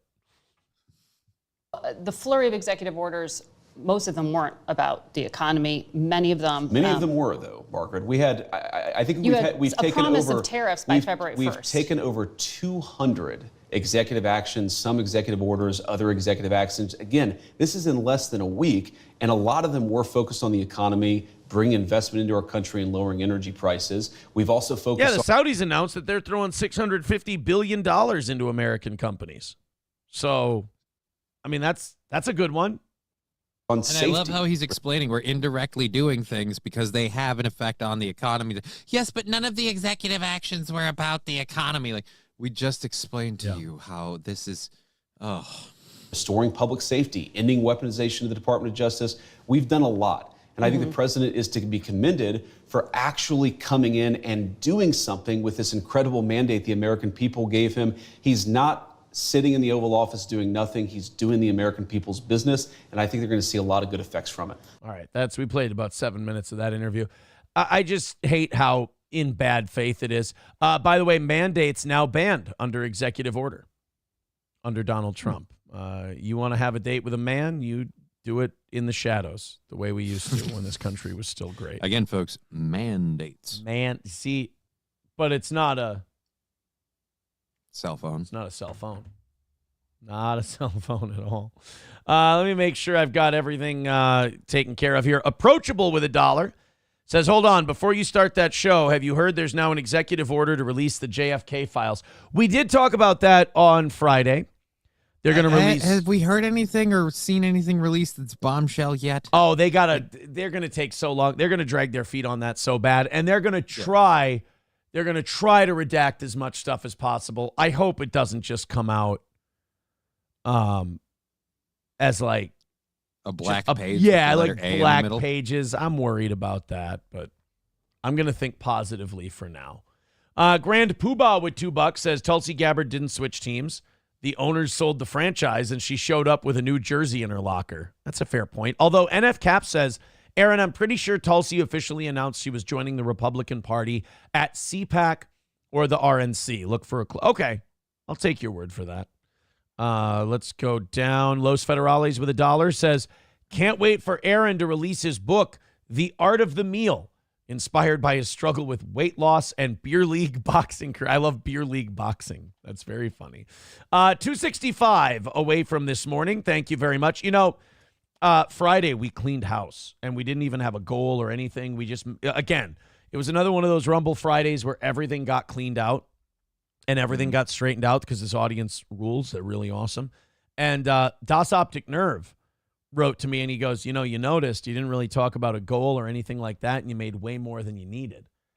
And I told him, I said, I'm going to give it a try on Monday, man. All right. That's what I'm going to do. I hope people have noticed, but I'm going to give it a try. We're off to a good start. So I have no reason to think that, you know, maybe our Friday approach can't work week long. So 265 is the number. The link is in the chat. You guys have what you need. If we're doing a good enough show for you, throw a couple of bucks in. We do appreciate it. It's all pinned to the top of the page. We love Streamlabs, PayPal, and Venmo. Off we go. The JD Vance interview. And honestly, it's going to be that all the time. Like every time he goes on TV and every time he talks to someone, I think even once in a while he might catch it from Fox News. Well, not if he goes on Sean Hannity's show. Oh, that's true. If he goes on Sean Hannity's show, Sean will be too busy wiping the drool off his face to do anything. By the way, this should be the official Margaret Brennan. Did I say Margaret Hoover or is it Margaret Brennan? I thought you said Margaret Hoover. Oh, it's Margaret Brennan. I'm sorry. Margaret Brennan. I've been calling her Margaret Hoover. Doesn't he? JD Vance doesn't even do vice president right. Boy, poor Kevin is just surrounded by more successful siblings. It's just Neil, Margaret. Oh, that's hurtful. That's not very good. It's still, I saw that he and Bob Levy were fighting again, and I'm just, again, every time I see that kind of stuff, I just go, I just want to stay as far away from all that stupidity as humanly possible. Like, you're not going to grow. You're not going to go anywhere. It's being 60-year-olds fighting on the internet. Like, talk about stuff. Get something going. Problem, like, these guys, again, I'm like, talk about stuff. Discuss things that are going on. And then I forget. I'm like, the reason most of these people are mad at us is because we can do a show that does that. And they hate it. And they can't. Or they won't. Either one. That's, it's hard, but, like, you got to remind yourself sometimes. The reason a lot of these people want to be obsessed with you and go after you is simply because they can't do what you do, and they're mad that you get to do it. And you just have to let classic boy liking you in school, pulling your pigtails. Just got to let them do it. Just got to let them. It's the way they get that frustration out. It, you know, no matter who it is, and I'm sure they're molding right now, but like you just have to remind yourself, it's not about you. It's a thing they're going through. You got to let them go through it. Jeremy, hey, look at that. Jeremy approves of today's show. Becoming a baby boot. Thank you, Jeremy. Thank you. Jeremy, become a baby boot and send us $200 if you think that we've been on the right track today. I'm just kidding. I'm only slightly kidding. Slightly kidding. Zenman Builds with $1 says Gordy lives. And Relax should be the new show song. Oh, my God. Someone paid $20 on Rumble Friday. And, 20, we got to play the whole video. Mm-hmm. Somebody paid $20 to put on Frankie Goes to Hollywood, Relax, the music video. Have you ever watched that music video? No. The one, Relax, Don't Do It When You Want to Go through that song? Yeah, no. Now I'm starting to worry because I'm thinking about some of the other lyrics, and it was Rumble Friday. The word gay doesn't. Well, it was the 80s. I'm sure there wasn't a whole lot. But it's not, dude. It's not enough to say gay. I'm not going to play the song because I'm not going to get popped for playing like one of the gayest songs of all time. But just here. There's the video. Oh dear Lord! Right. They rented Frankie Mercury.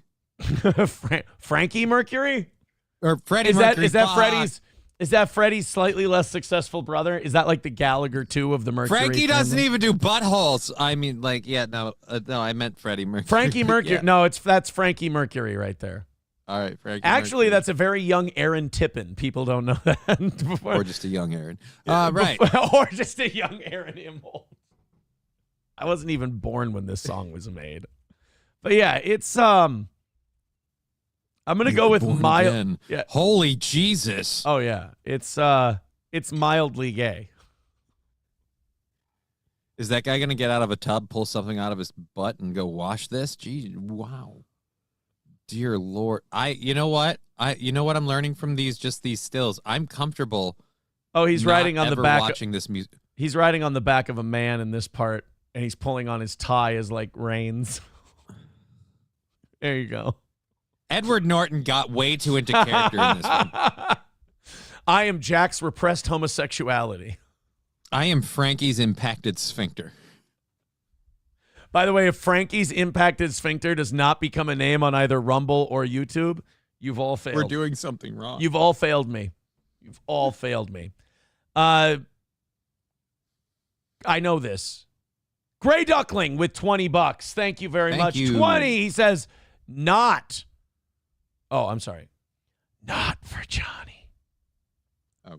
There you go. We want the gold, sucker. Hulk Hogan, we coming for you, nigga. Thank you very much, buddy. Appreciate that.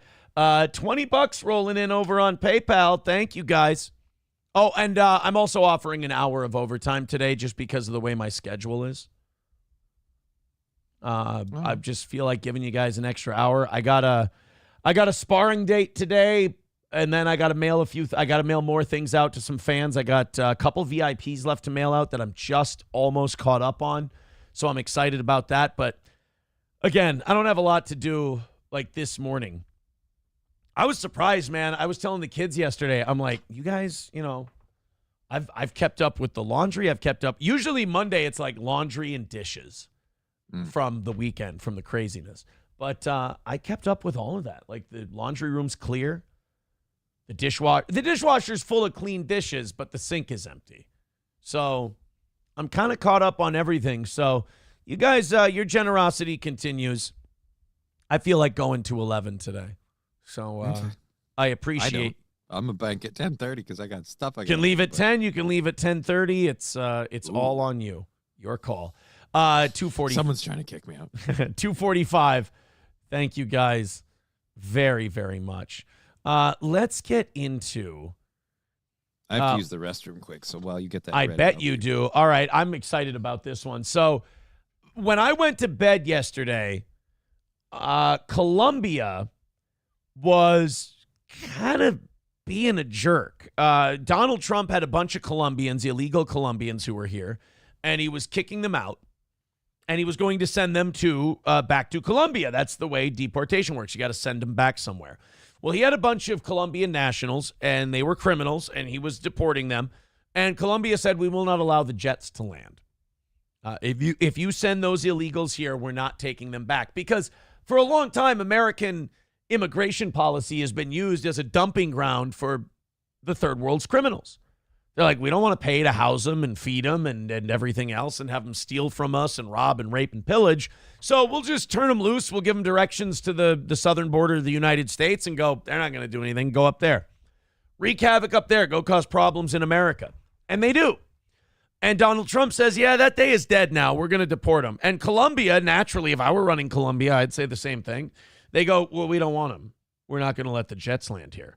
So Donald Trump, wielding those tariffs as a negotiating tool. And by the way, while I'm against tariffs, I don't mind the way he's using them as like a threat to get the rest of the world to do what we want. I like that.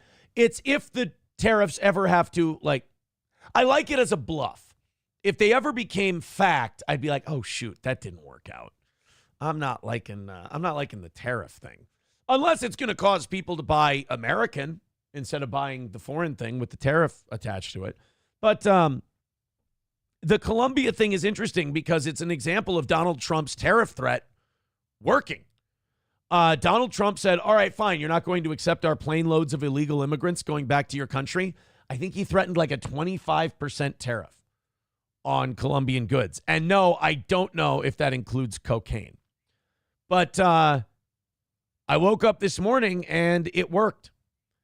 This is from the White House. The government of Colombia has agreed to all of President Trump's terms, including the unrestricted acceptance of illegal aliens from Colombia returned from the United States, including on U.S. military aircraft, without limitation or delay. Based on this agreement, the fully drafted IEEPA tariffs and sanctions will be held in reserve and not signed unless Colombia fails to honor this agreement. The visa sanctions issued by the State Department and enhanced inspections from Customs and Border Protection will remain in effect until the first plane load of Colombian deportees is successfully returned. So if these government officials in Colombia, who probably like the money they're getting from the old cocaine dealers, if they want to see those checks keep coming, they'll take those illegals because Trump knew exactly where to hit them. He's like, all right, not only will we do tariffs, but every shipment that comes in from Colombia, we're going to take special interest in checking. And I can assure you that Colombia does not want us going through their deliveries with a fine-tooth comb. Why? What would be wrong with that? I think they might find a little bit of that white powder in there, Pop. A lot of money. Packing dust? A lot of money in that white powder, Pop. And Trump is saying that until you actually take the first plane load, we're going to keep searching everything with special attention. But they promised that they would do it, so I'm sure we're good. It would be funny if Colombia went, hurry up and send the first plane load. We're ready. Come on. They're just like, they went from never. We're not taking any of these criminals and these crooks that we let loose. We're not taking any of them back. And we're like, we're going to look into all your fruit shipments and we're going to put tariffs on you. It's like, yeah, no, that's all right. We'll take the plane loads. You know what? On second thought, we miss them. Yeah. They brought a certain air to the room. Yeah. That we really like those guys. They're really nice. And we think with the right tutoring and the right second chance that they'll be able to, walk the straight and narrow from now on. Just please, for God's sake, do not check the shipping containers that we send in. Don't look in the box. Don't look in the box. The Diddy party's getting busted already crippled our industry. You want to hurt it more? Baby oil and cocaine are way down right now. You can get them for almost nothing. We want the gold, sucker. Sorry, guys. Today's events make clear to the world that America is respected again. President Trump will continue to fiercely protect our nation's sovereignty, and he expects all other nations of the world to fully cooperate in accepting the deportation of their citizens illegally present in the United States. Well, I'll say this about Colombia. Somebody had to try. Somebody had to... I ask, what does this do for the economy? Somebody had to defy Donald Trump on the immigration thing. Somebody had to be the first one to tell him no, so we could find out what exactly that means. Well, we found out what that means. It means we'll tariff you, we'll check all your stuff. Basically, it's Trump going, we know what you're doing, and we're not going to let you do it anymore. But if you do this thing I need you to do, I'll keep turning a blind eye to that thing you're doing. And that's what he did. And now we can get all these criminal Colombians out of the United States. The worst part is that's the only way they can do this is legally, through the borders and stuff. They certainly, up until now, haven't had a giant open front door that they could just walk through. Right? Yeah. Hey, we've had, oh, shoot, I haven't been keeping track. We've had Gray Duckling with 20. Mm-hmm. I apologize. Patricia with 5. Brian with 20. Oh, my goodness. If you want to get on the leaderboard, it looks like 20 is going to be the starting line. Magic number. For that one. We got Amber at 5. Zen Man at 6. Oh, boy. This Sharpie has seen better days. I think it's time to get rid of that one. Remember that time that I was trying to grab a Sharpie with my feet? And then it turned out to be a dog turd? No, I don't. Did it just happen? No. It happened. I was solo that day. I was, oh, no, I wasn't on the air when it happened. But if I drop a Sharpie. I feel like we would remember this. Yeah, if I drop a Sharpie, sometimes I'll roll it with my toes, like while it's on the ground. And yeah, you got that weird monkey feet thing where you gotta play with stuff with your toes. Right. I don't know if my sister has that. It creeps me out. What's with you people? Just stop picking your feet. I don't know if you've ever had a Chihuahua before. Nope. But their turds are very similar to the size of a Sharpie. And it's so like an extra small cat turd. Yeah, one time I'm down here and I'm rolling a Sharpie and I'm prepping the show. And then as I roll the Sharpie, I realize there's little ridges in the Sharpie. And I'm like, maybe it's where the cap meets the marker. But then it's also further down the Sharpie. And I'm like, what the hell is this? I look down. Gordy had come under the table and taken a shit right by my feet. Aw, he loved you and didn't want to have to go to take a dump. Isn't that awesome? Yeah. Maybe he thought it was like a gift for you? You know what else was awesome? Soaking my feet in a bathtub like I'm a 60-year-old with athlete's foot. Oh, that's got to be good. That was Boy. great. That, actually, hey, I can give you one that maybe is a little bit worse. I've been cleaning around here and everything, like tidying up, and my daughter was hanging out with me, and she says, Daddy, I have to use the restroom. And so I'm like, all right, just pause the show. So I paused the show for her. She goes in the restroom, and she's in there for a little bit.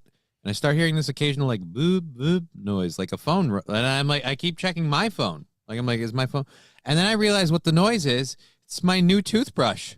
And I go, Ivy, what are you doing in the bathroom? Can I guess? Told you before. Can I make a guess? What's your guess? Did she put your toothbrush in the toilet? No. Oh. I almost in like either way. I don't know if this is better or worse than this.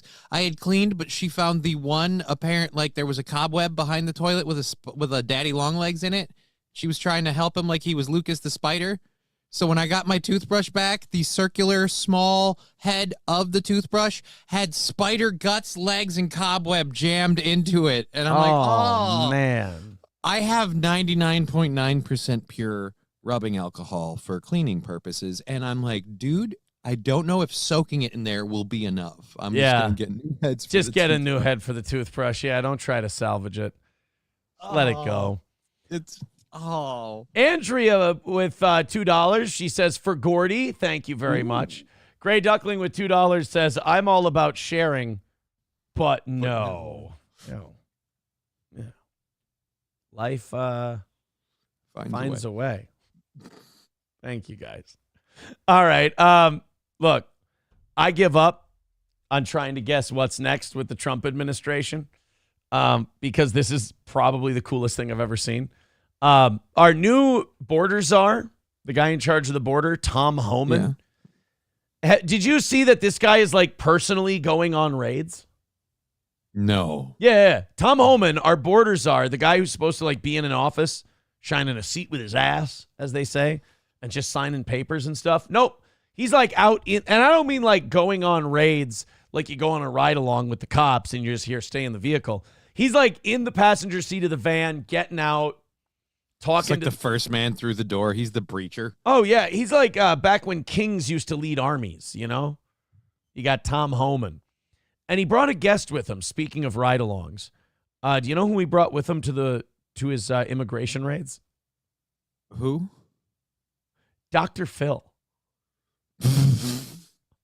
Now, look, when you jump the border, you need to understand it's really because of a repressed sexual encounter you had with your parents, and you need to identify that. I just imagine Dr. Phil being Derek Vineyard from American History X. He's like, and now I go on the American streets, and it looks like a goddamn pinata just exploded. Don't laugh, it's not funny. There are 300,000. Yeah. There are 300,000 illegal immigrants bedding down in this city tonight. You see this? It means not welcome. All right, now put your teeth on the curb. Say goodnight. I got a question for you. You ever shoot at a fireman? These people don't come to this country to love it. They come to exploit it. My daddy got shot by it, who probably still claims a welfare check. All right. So Dr. Phil and Tom Homan went on an immigration raid together because the Trump administration is the coolest thing that ever existed. This shouldn't be real. This sounds like a fantasy that somebody made up for my amusement. Dude, this administration rules. You thought the dude, this is like 2016 Trump is Thanos without any Infinity Stones. Okay. 2024 Trump is like you should have gone for the head. Like he's loaded up. Like he's turning Drax into little rock formations, you know? Trump not having to run for re-election again is going to be the funnest Trump ever. Like he saved the best for last. We literally have the border czar and a fake TV psychiatrist busting Mexicans. I don't know. Next, they're going to bring Cash Me Outside with them. Dude, I need to see what happens when they get one. Like, I have to see Dr. Phil's interaction specifically. Everybody else here is expendable except Dr. Phil. Como está? They speak English, Phil. Lo siento. What's your name? Seda. Seda what? You have a first and last name. Sam. Seda Sam? Yes. Where are you from? Where I was born or where I'm from? Where are you born? Thailand. I love how Dr. Phil's questioning him as though Dr. Phil has any authority. Like, this is the same as you understand, bro? This is the same as your neighbor asking you these questions. This would be like if the SWAT team is like, all right, guys, we're going to take down this violent gang. Someone get Jerry Springer. Right. So let me get this straight. Your mother is also your aunt. And your dad is a white supremacist who's been banging your sister. All right, well, how is that working out? You've been deported before from the United States? No. Never been deported? I've been in the system. That's a yes. That would be a yes. What's your name? Blah, blah, blah. Have you ever been in trouble? Yes. Have you ever? Yes. Have you ever been deported? Well, look. No. Funny you should ask. He tries to run. From the United States? No. Never been deported? I've been in the system before. Yeah. Yeah. What have you been charged with? What? Why? No, you don't get to ask questions. Why is, like, it's weird because of his tone and his subtly moving closer. I feel like he's about to, like, he seems like the drunk guy at the bar, like, no, I'm just asking, what are you doing? Right. And it's just like, I'm worried about him.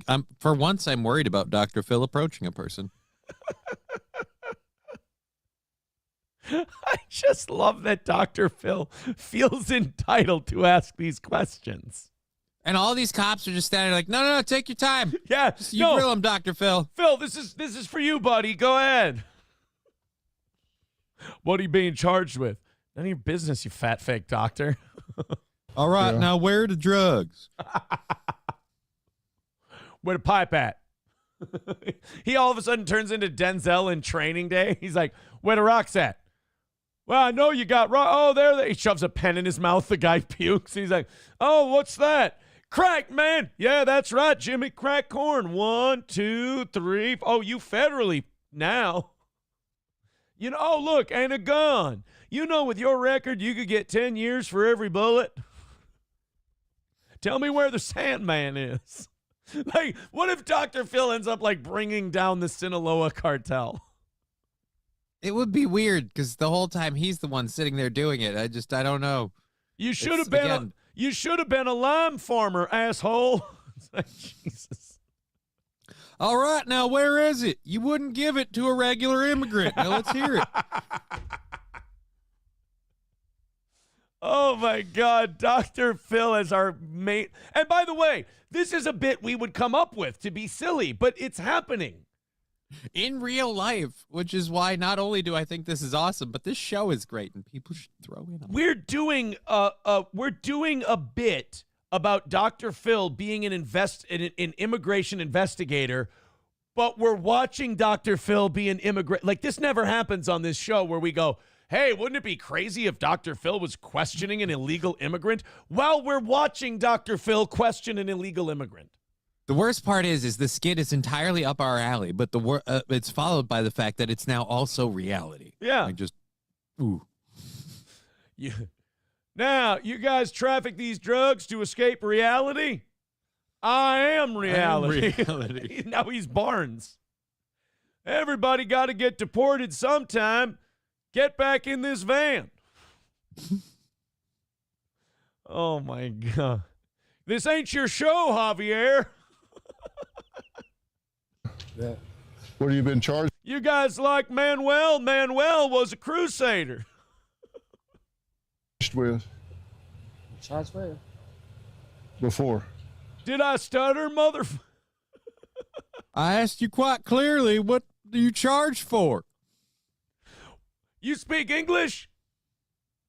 What ain't no country I ever heard of? Do they speak English and what? Say what again? Say what one more time? I dare you. I double dare you, Mexican. Say what one more time? Before. May I have some of your Mexican Coca-Cola to help wash this burrito down?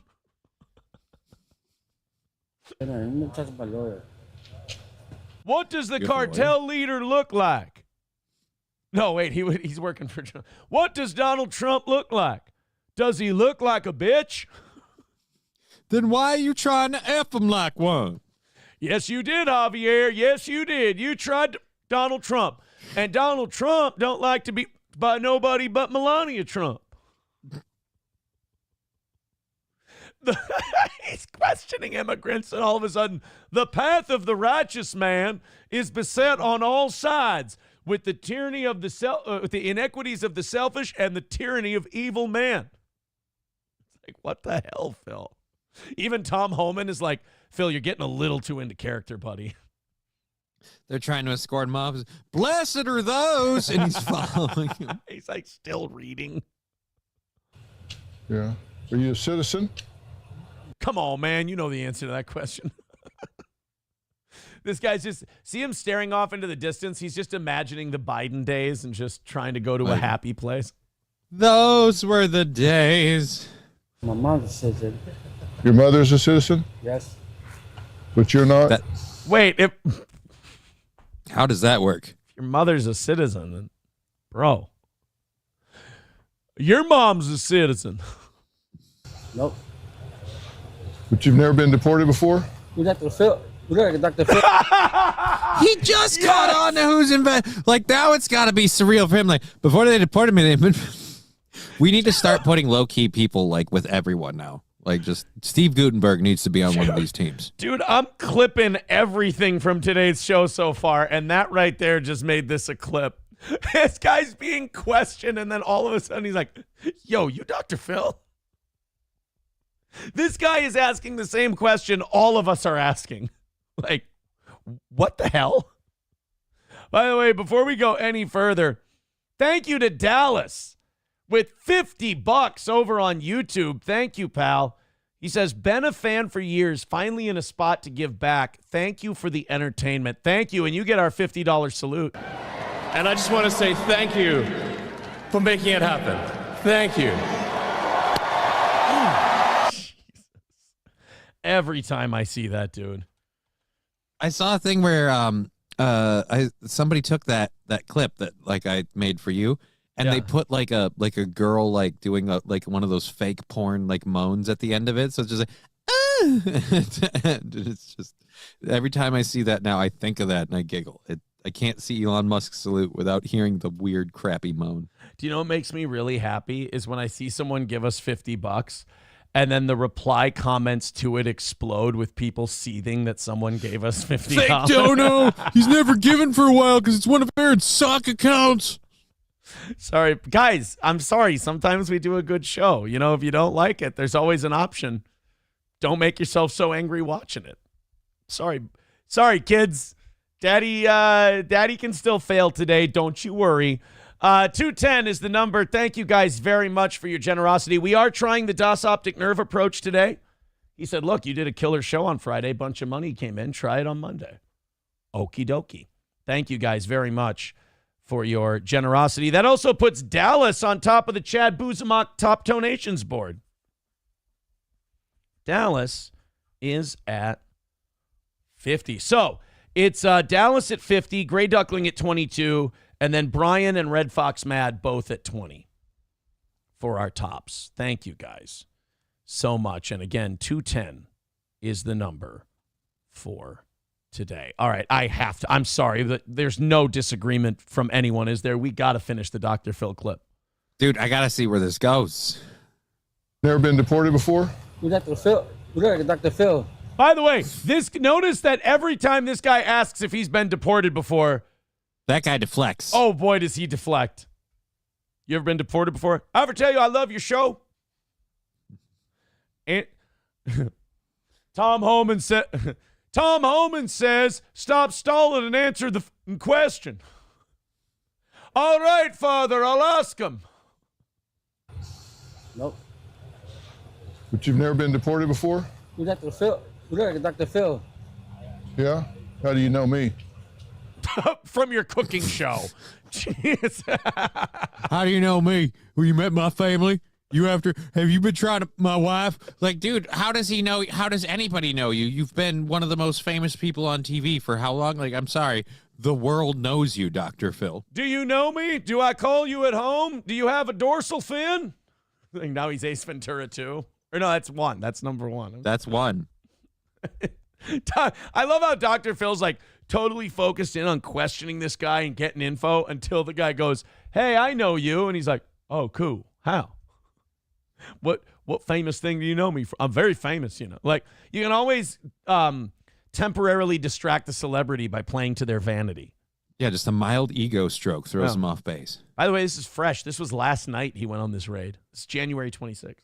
I'm trying to figure out if I'm jealous of his hat. Is that like a knit hat that's rolled up to his ears? Like a balaclava that can come down? Or is it like a Kid Rock hat? Yeah. With the beaver hats and Ben Davis slacks. 30-pack of Strohs, 30-pack of hose. Now I want his hat. No propane, or no Rogaine in the propane flow. He's the chosen one. He's the living truth. He's got the gift of gab. He's living proof. God, you know what? I got to go back and listen to American Badass today, said nobody. You think there's a rockapella version?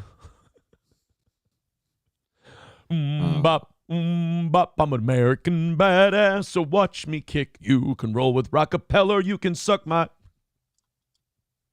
Carmen Sandiego. No, I seen Dr. Phil, you know, on TV. Yeah? Yeah.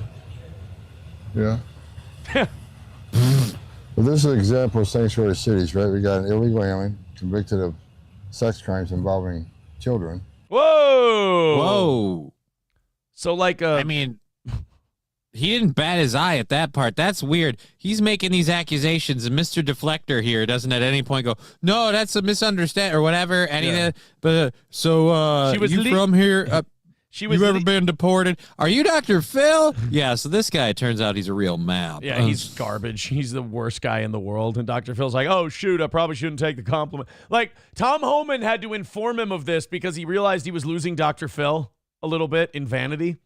Like, the guy's like, you Dr. Phil? Like, yeah. Oh, we're starting to go off base. He's getting him distracted by his ego shit. So remember, this guy's been after kids, and this is a sanctuary city. Oh, shoot, I'm not. Oh, then I can't really be happy about him knowing me.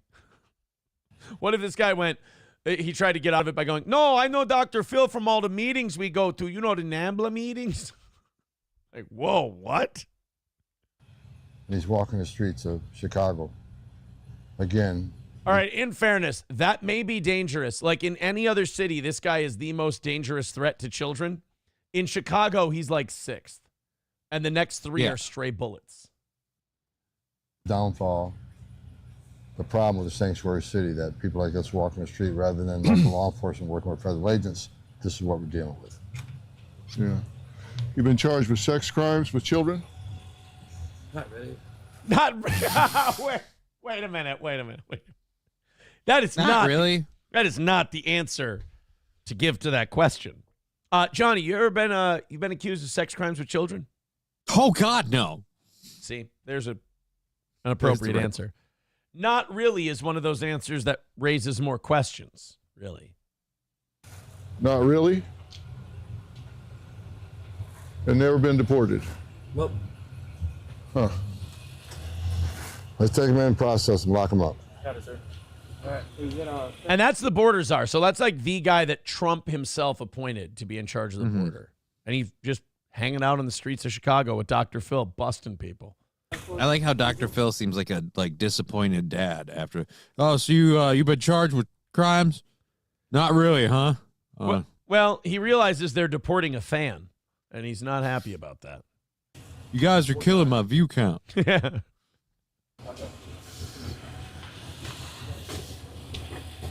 Now remember, before they lock you in the car, like and subscribe. There you go. That's the end. Go ahead and click the thumbs up before they cuff you. Dr. Phil shuffling off after making a successful bust. Jesus. Oh. Yeah, someone saying Dr. Phil now needs to hire a new gardener. Again, he didn't recognize him. I really, yeah. I do not know this man. Oh, that was, but thank you guys very much. And thank you, Dallas, for the $50. We appreciate that. So good. You know what? I feel better that Dr. Phil is on the streets busting illegals. I don't feel good or bad about it, but I'm weirded out because this is reality, and this is one of the things, like, those two things don't fit. Like, Dr. Phil being there with ICE teams, bro, doesn't seem like it should be real. It seems like it should just be a skit that we did, and it's like, all right, we gotta clip that out because that's hilarious. Dr. Phil working with ICE. So how many times have you been deported? Like, And now it's real. Bro, no offense. I sort of voted for this exact thing. Like, when I voted, I knew this would happen. I didn't know it at the time, but when I voted for Trump and then I saw this clip, I was like, this is 1,000% what I voted for. This is what we wanted to happen. If only we could switch Ice-T over to the right side, and then we could have Ice-T and Ice Cube go on ICE raids. That would be kind of fun. You ever been deported? And that says that makes you gay. All right, look. You've been accused of having sex with kids. That ain't cool, so we're going to send you back to Mexico. Yeah. Dead game, we're not going to be able to get Munch. Munch died, unfortunately. We can't get the whole SVU team back together. Mariska Hargitay is way too much of a liberal to join ICE. I don't know about Christopher Maloney, though. Maybe he'd join. Oh, I think he would. Most people in Hollywood hate Trump. It doesn't matter how conservative they seem. If you're in Hollywood, and you're not Dennis Quaid or John Voight. It's just, I love so much stuff that Christopher Maloney's done. I got to believe that he'd be cool. Freak Show up there? Is Freak Show one of your favorites? No, you don't like Freak Show when Harold and his role in Harold and Kumar? Well, no, it was good, but like I'm just thinking of like his character on Oz, The Happy Show that was like on Sci-Fi. Oh, I forgot about The Happy Show. That one was messed up. Yeah. But God, was it funny. Is that the one where he's got the puppet or whatever? He's seeing the imaginary unicorn that's trying to lead him to save some kid, possibly his kid. And it's voiced by Patton Oswalt. Yeah, it's kind of like a weird version of Happily Ever After. Yeah, no, except it's like got not ultra violent, but it's got weird, messed up adult moments. Happily Ever After is kind of an underrated show. It was like basically that was the one with Bobcat Goldthwait being the puppet, right? Yeah, basically they did this thing where they were like, what if Al Bundy had a complete mental breakdown? And a puppet talked to him all the time. And a puppet talked to him in his basement, on his basement couch. You know? They kind of just took the concept of Married with Children and went one step further. And it was better. We've got, you know what? I think Stephen A. Smith just took the inside track away from, what was it? What's her name? The Young Turks chick. Anna Kasparian. Anna Kasparian. Zenman says Maloney's a Dem. Okay, so we lost Christopher Maloney. What do you do? I think Stephen A. Smith is trying to take the inside track from Anna Kasparian on Democrats becoming Republicans during this Trump administration, because he's like, you know, Stephen A. Smith is a prideful guy. You know, you see it in all of his takes. You know, he never wants to be wrong. And if anyone ever says he's wrong, what are you talking about, Dan Orlovsky? You are out of your mind, Dano. Are you crazy? Especially if it's a white guy. Unless you're Mad Dog. Mad Dog gets to yell at Stephen A. Smith. Dan Orlovsky and Max Kellerman never got to yell at Stephen A. Smith. But Mad Dog can, because Mad Dog, his talking voice is yelling. You know? He says, well, you know, Stephen A., you said that the Kansas City Chiefs and the refs win the buckets for the Chiefs. Why would you say that? God damn it. Now that you put that there, those two need to do a show together. They do. They're on a show together. They're on a panel in the morning. Oh. Just talking stuff out, you know. Good morning, Stephen A. How are you doing? I am doing fine, Mad Dog. This is going to be a great show today. And it is going to be a great show because we got a lot of things to talk about. There's a lot going on, Stephen A. There is a lot going on, Mad Dog, and we're going to talk about every ounce of it today before the Super Bowl. And it is Super Bowl, the biggest football game of the year. It's just two guys who, like, the lav mics that they're wearing are turned down to the lowest possible level. Right? And they're still pinging him. Right. They're still popping all their mics. The show sponsor or just throat lozenges. Yeah. So Stephen A. was on Bill Maher's show. And he was it was almost like a group therapy session for Stephen A. Stephen A. was basically talking about how he regrets his Kamala Harris vote and how the Democrats don't represent really anybody anymore in this clip. This is we're going to watch Stephen A. Smith have like an actual like come to Jesus moment with himself in this Bill Maher clip. Let's fire this up. This is from Real Time, not from Club Random. You're a Club Random guy, right? I love Club Random just because I feel like I don't think this show is scripted in any means, but I just think the confines of this show doesn't allow for as much spontaneity as Club Random. I find a lot of times in Club Random, I'm a lot more surprised by both Bill and the guest, so I enjoy it more. Bill released an episode of Club Random yesterday, and I'll let you decide if we should look at any clips from it after this. He had Matt Gaetz on. Yeah, we should. Okay, we'll check out some Matt Gaetz clips. Text coming in. Aaron supports deporting anyone who wears an Eagles jersey. That's just a fact. I don't know what to tell you. I mean, that's just good policy. What do you want from me? This is Stephen A. having a little self-actualization on Bill Maher. Here's the deal. The man was impeached twice. He was convicted on 34 felony counts. And the American people still said, he's closer to normal than what we see. Exactly. Left.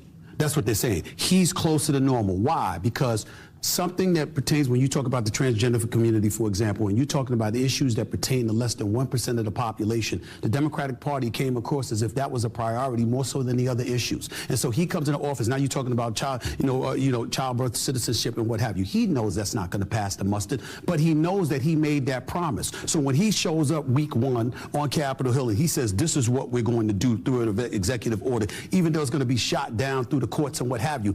By the way, don't be so sure of that one. That birthright citizenship thing, that's going to be that's going to be a big definition of the 14th Amendment. And I think the Supreme Court might rule that a child of an illegal immigrant is not given birthright citizenship. Yeah, I mean, like it does seem weird. Like, okay, no, you're 9 months pregnant. You and your significant other like formed it in another country. Then you imported it here. But just because it plopped out of you on this side of the line, it's now American. Like, I don't know. No, I really, I think it makes sense. I think the 14th Amendment was meant for people migrating here legally, having a child here, and it's like, okay, you came here legally, you're in the country legally, you had a kid. Yes, that child becomes a citizen because you're not in your home country and you're here legally, and that's nobody's arguing against that. No. But birthright citizenship for illegals, a lot of times when you're committing a crime, doing something that would otherwise be legal is also a crime because it's connected to this other crime you were committing. In my opinion, basically, it's an anti-anchor baby kind of policy. Yeah. So you're saying, it's going to get shot down by the Supreme Court. I wouldn't put all my eggs in that basket. I really wouldn't. He's saying, I kept my promise. A lot of other things that he's going to point to that he's going to try to do. I kept my promise. Then you turn around and you look at the left and you say, what promises did you keep? Now, you might know the answer to that. I'm certainly not questioning your knowledge about that at all. What I'm saying is what resonated with the voter. What voter out there can look at the Democratic Party at this moment in time and say, there's a voice for us, somebody that speaks for us, that goes up on Capitol Hill and fights the fights that we want them fighting. Cenk Uygur. They've gotten rid of all of them. Yeah. Tulsi Gabbard. They chased him off. Yeah. Or put him on the don't fly list. Bernie Sanders. Oh, wait. No, they didn't chase him off. They let Bernie hang around. People don't have to like Bernie Sanders. You certainly don't. You don't have to agree with Bernie Sanders. But the voters wanted him to run against Trump in 2016. And the Democratic Hillary Party. burning him was, I think, the beginning of the end for a lot of the Democratic Party at the time. Because it was they confirmed that attitude of, we know better than you. We're going to tell you what you want rather than you tell us what we want. Whereas the Republicans went the other way. They could have tried to find a way to screw Trump over back in 2016. They could have found a way to get rid of him. But they were worried he would run as a third party. So they're like, you know what? We're just going to do what the people tell us to do. And that's they could have had lax security at one of his events that allowed a person with a weapon and like a scope and things to sit on top of a building for the better part of a half hour before then bringing Trump up on stage. Right. Well, yeah, there's that too. But like the Republicans had lost, 3 out of the last 4 popular votes. Mm-hmm. And Trump lost it in 2016, but like they were like, well, we can't just let the party decide who our candidate is. We got to listen to the people, and that paid off for them. The Democrats, if they would listen to the people, they would have never had Hillary. They would have never had Biden.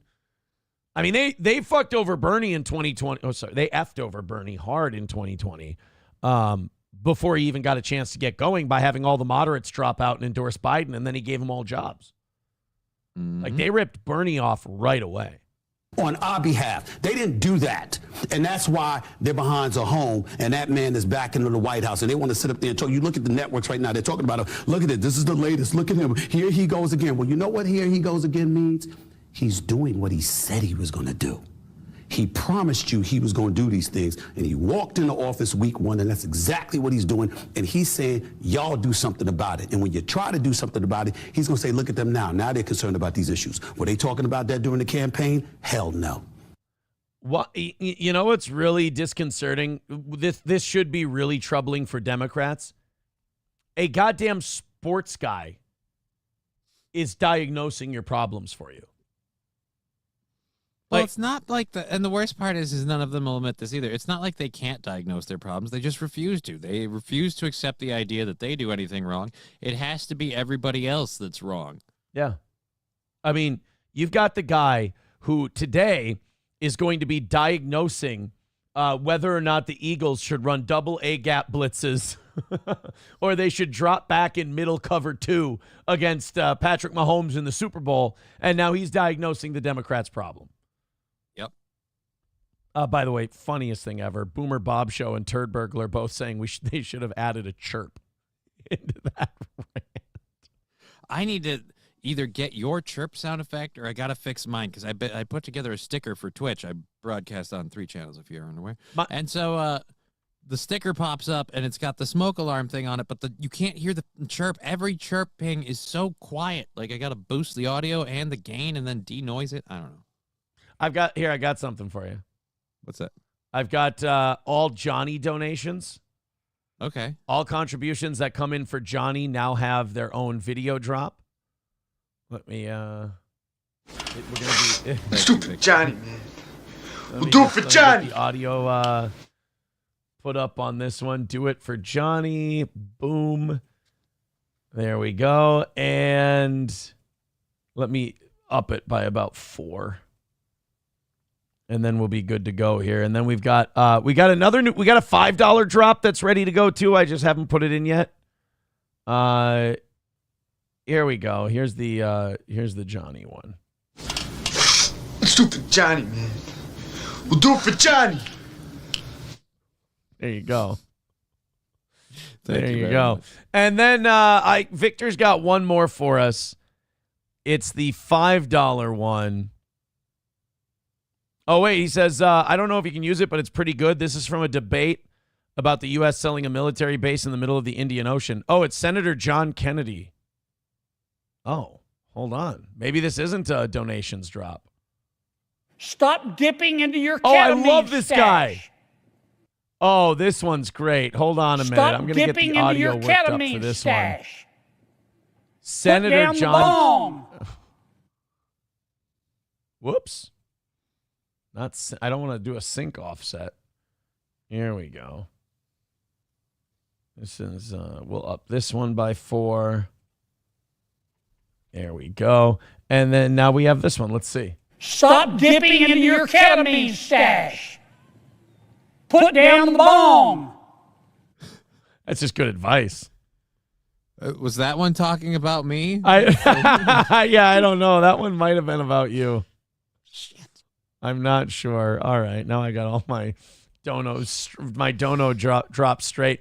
Thank you very much, Gray Duckling, for $5. Appreciate that. 2:05 away from today. Yeah. Das Optic Nerve said you fucking crushed. Sorry about the F word there. He said you crushed it on Friday without mentioning goals or anything else. You made more than what you needed. He said keep it up. So that's what we're doing today. 2:05 is the number. And I am offering an extra hour today just because of how my schedule works out. So thank you guys very much. If you feel like dropping in, you guys are, hell, man. You're doing great so far. Streamlabs, PayPal, Venmo, Super Chats, and Rumble Rants. I think there's, if you'll allow me a little more of a search here, I think there was one more Victor drop. Nope. Devo Nooner. That was it. Oh, no, here it is. Here's my $5 drop. I think this should be the hitting the goal drop. What do you think? I'm going to download this. Okay. There we go. I'm going to drop it in. And then you tell me if this should be $5 or if this should be But I'm afraid I've got some the bad news. the hitting the goal Goal one. drop. Okay. This should maybe be the goal drop. Let me just jack it up a little there. 1, 2, 3, and 4. Good. All right. And then you guys tell me if you want, Johnny, if this should be $5 or the end. But I'm afraid I've got some bad news. I think that should be the end. All right. That's For the goal. Trolls. I got some bad news. That's the official goal title. And now when people donate the amount that hits the goal, they can throw that in their comments. All right. So thank you, Victor. You have added a lot of value, a little extra value to this show. Thank you. Thank you very much, buddy. I appreciate that. Giving them something to seethe about. I like that. So Stephen A's turning on the well, if you ask Stephen A, he would say the Democrats turned on him. Not that he turned on the Democrats. So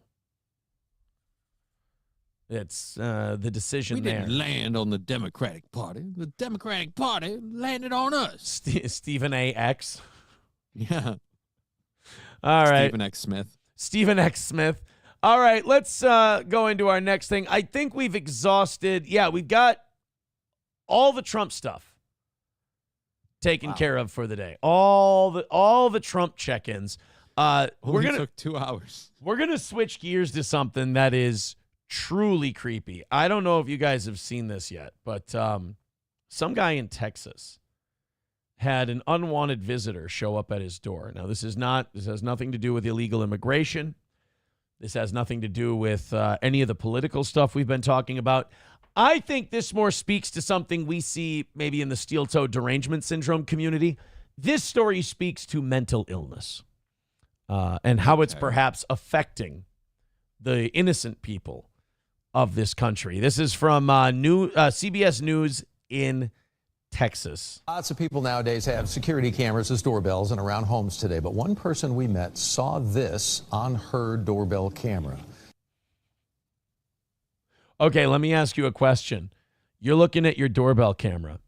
What do you do after you clean the shit out of your pants? I start loading the shotgun. Jesus. I think if the cops come to your house, no matter what state you live in, and you tell them that you shot this thing, I think they should let you go. Dude, I've seen The Purge. You ain't getting me. You ain't Ethan Hawking my booty. I'm loading up. Like, that's why I have the camera. The only way this would be okay if this was like 2015 and like it was the Wyatt family coming to your door. Oh my God, Bray Wyatt. This is the coolest thing ever. Oh my God. Sister Abigail, the whole thing. This is great. I think this might be a man who, and I apologize for casting aspersions, may be off his meds. All I'm saying is that you put a mask like that on and you just start knocking on random doorbells. It could go bad. Oh. You're welcome. Well, I mean, you show up at a door dressed like that, you could get somebody's goat. That's for sure. Oh, man. He didn't even have a car. So to do this, he had to go house to house, door to door, really had to hoof it. You know, the thing about this guy is when it comes to ding-dong ditching, this guy's the goat. Turns out this is all just misplaced sexual frustration. He's just really horny. Oh, he was embarrassed. I mean, look at how red-faced he was. A lot of people think he was showing up at a girlfriend's door, but the truth is she's just a beard. Oh, no. Got a beard on the... This is actually a monster movie, Cloverfield. Oh, no. All right, let's and by the way, do you want to look up Revelations 21 through 15 now or after the story's over? I'm going to do it while the story plays because I've got multiple monitors and I can do such things. Oh, you get to read Revelations after we All right. Somebody in that mask holding a sign with a Bible verse on it. She actually pulled the mask off him, and it was an old man from the convenience store. And he said, and I would have gotten away with it, too, if it wasn't for you meddling kids. Our Aaron Jones hearing from the Carrollton homeowner tonight who has one very simple question. Why? Maybe the answer's in, maybe if you read your Bible, ma'am, you might know why. The Ring camera video has left her visibly shaken. I'm scared to leave the house. I'm scared to be at the house. I would, too, if I spoke like that. That was my She sounds like she's in a horror movie. Did she swallow a bunch of helium before this interview? Is that how she de-stresses? Ma'am, your voice sounds really silly.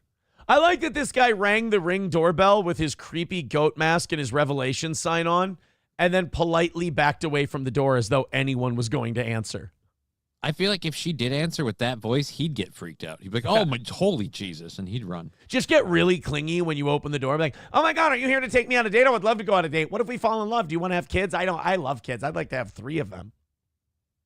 Understandably, this Carrollton homeowner does not want to show her face, but tells us about... I wouldn't either if I just diarrheaed in my pants.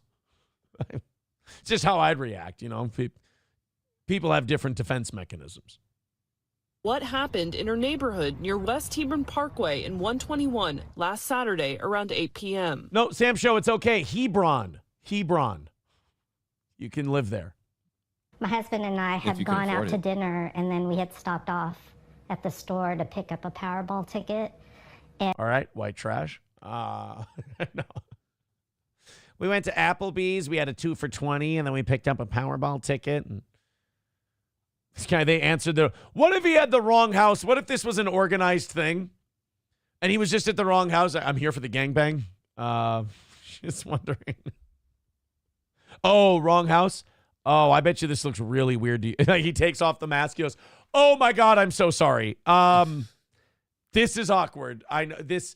Believe me, to the person this is supposed to be for, this makes total sense. I'm so sorry I scared you. Hey, dude. Whoa.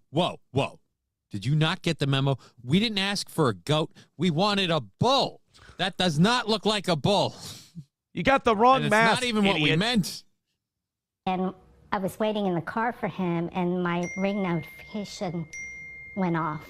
She says she saw a masked person in It should have been the Undertaker's tones. It should have been bong. her driveway. The person walked through the side yard to her front door. Person popped up on the video with that goat's mask on, and they were approaching my door. What is it about a mask that can be so creepy? Like, that is a scary mask. Like, even for an adult, like, that's a creepy thing. But, you know, the scarier the mask, the more I assume the weaker the person behind it. Like, it would be great to answer your door and just start hitting him with a bat and see how he reacts. I love that I'm going to go door to door and notify people about the end of the world, but you can clearly see my giant smartwatch because, again, I'm all about these religious beliefs and teaching. You realize if you're fighting Satan in the oncoming apocalypse, you're wearing a giant piece of his merch on your wrist. It's weird. Is Apple Watch a Satan thing? Well, not even Apple Watch being a Satan thing, but overall technology is just another tool of the devil to tempt you off of the path of the righteous and lead you into. Bro, are you becoming a Jehovah's Witness on me here? No, but I've been I've been learning some things. I'm not even of a religious belief. I don't believe it. But also, if a guy rang my doorbell with that mask, I'd open him like, I'm sorry, this isn't the orgy. You have the wrong address. Are we going to see you joining like the Seventh-day Adventists or the Assembly of God Church at some point here and just? Like all of a sudden, only after they fix my legs. Like I'm very clear about this to every cult. I'm like, once my legs work, then I will sign. She noticed the person pretended to knock and was holding a sign with a Bible verse on it. It's about the end times. It's about Judgment Day. I freaked out. I mean, I was like, I couldn't even think of anything. Why, you gay, bro? Because if you're not gay, I think you'll be fine. I don't know we're going to find out what Revelations 21 through 15 says in a little bit here, but you shouldn't be afraid of your creator, ma'am. The homeowner called Carrollton police, but the person had already left. Police say a report was filed, but they found no crime had occurred. So now they're monitoring the situation. It's really scary. I'm not aware of anything like this ever happening. And I have a nephew. He owns a Glock that it's got weird scratch marks over where the serial number should be. He's going to let me borrow it in case this guy comes back. I hope they catch him. On social media, posts about this incident have gained a lot of attention. The homeowner says if this is someone pulling a prank, she'd tell them. A lot of people were saying that they would probably shoot the person. I wish it worked. Like, this is Texas, bro. You pull this in California, pull this in Minnesota. Don't pull this in California, dude. Or in Texas, I'm sorry. Yeah. This is a great way to die. I'll say this. You've certainly got a pair of balls if you're willing to do this. Big, hairy goat ones. He's got big balls. Sorry. Almost regretting the joke. Sorry. It's all good. That's what you're supposed Once to do. they pull a gun, there's no going back. And at least it'll be the start of his amazing Buzkashi career. Yeah. So we can all look forward to. Yeah, that's right. He'll be a Buzkashi ball pretty soon. There's also, I don't think this guy's going to survive the impending shotgun blast. I think I'm done. Okay. Perfect, because it's really affected me. Tonight, the homeowner tells us police will be patrolling the neighborhood. They're encouraging everyone to remain vigilant and report any suspicious activity. I think you give this guy a good ass whooping, he'll take the mask off. We'll test. You can test his faith. Or he's going to knock on the wrong door and, again, get shot. Like, yeah. I don't want that outcome to happen at all. But I'll tell you this, if it did, I would not. I'd have difficulty feeling, like, sympathy for the guy. Like no, you should have seen what you were doing and where it would lead. People are saying that this might be guerrilla marketing for your goat meat business. Again, like I keep trying to explain people. If I'm dick deep in exotic meat, why am I paying or paying? Why am I paying to be on this show? No, see, Aaron doesn't need a goal. Johnny pays to be there. No, but no, like if I'm dick deep in exotic meat money, why am I working for this thing every morning? I'm not a morning guy. I could sleep in. Zen Man says he'd better hoof it before someone shoots him. Richard says this really gets my goat. Oh, thank you, guys. Thank you so much. Breaking news. You guys aren't going to believe. Oh, wait, no, we got to go Revelations 20. 21-5. Revelations 20. I'm going to let you do it, but I want to follow along here real quick. Revelations 20. Okay. Okay, so does yours say the 1,000 years? Yeah. Okay. Revelations 20. Well, it's I have the breakdown on the AI overview thing. No, I've got the actual thing. All right, you can go through the thing because none of mine have the actual revelation as the breakdown of what it means. Let's do a little Bible study here on the show. Throw in a couple bucks for the Bible study. When I was breaking down that Galatians chapter from back in the day, I actually had a pastor write to me, and he said, "Aaron, I didn't think this would be you, but you have a gift for interpreting scripture." And I was like, "Get out of here." He goes, "No, that was really good." He said, he goes, "That was a pretty good interpretation of scripture." And I'm like, God, I wonder if I could make money being like Abe and Cooper. New Orleans. Already dead, sinner. New Orleans #1 Sin City. You could preach that during the Super Bowl. They're in New Orleans this year. New Orleans #1 Sin City. Homosexuals and shaking their privates. All right, the 1,000 years, Revelations 20. Here it is. What did he go, 1 through 15? Yeah, 1 through 15. Oh, this is the whole thing.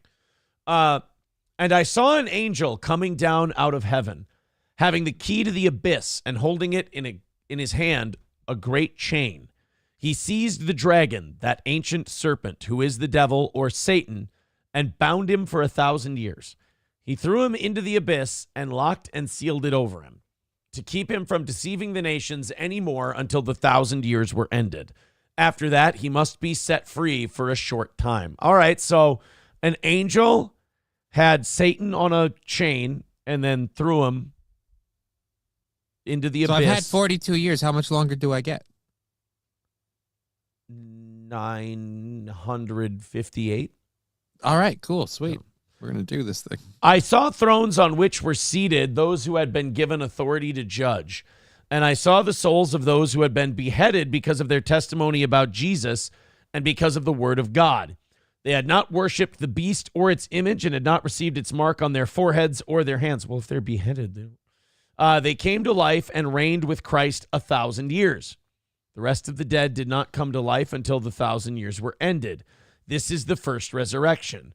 Blessed and holy are those who share in the first resurrection. The second death has no power over them, but they will be priests of God and of Christ and will reign with him for 1,000 years. That sounds like a sweet deal. Yeah, 1,000 years Reich. Okay. 1,000 years Reich! Wow, so Hitler's ripping off Jesus.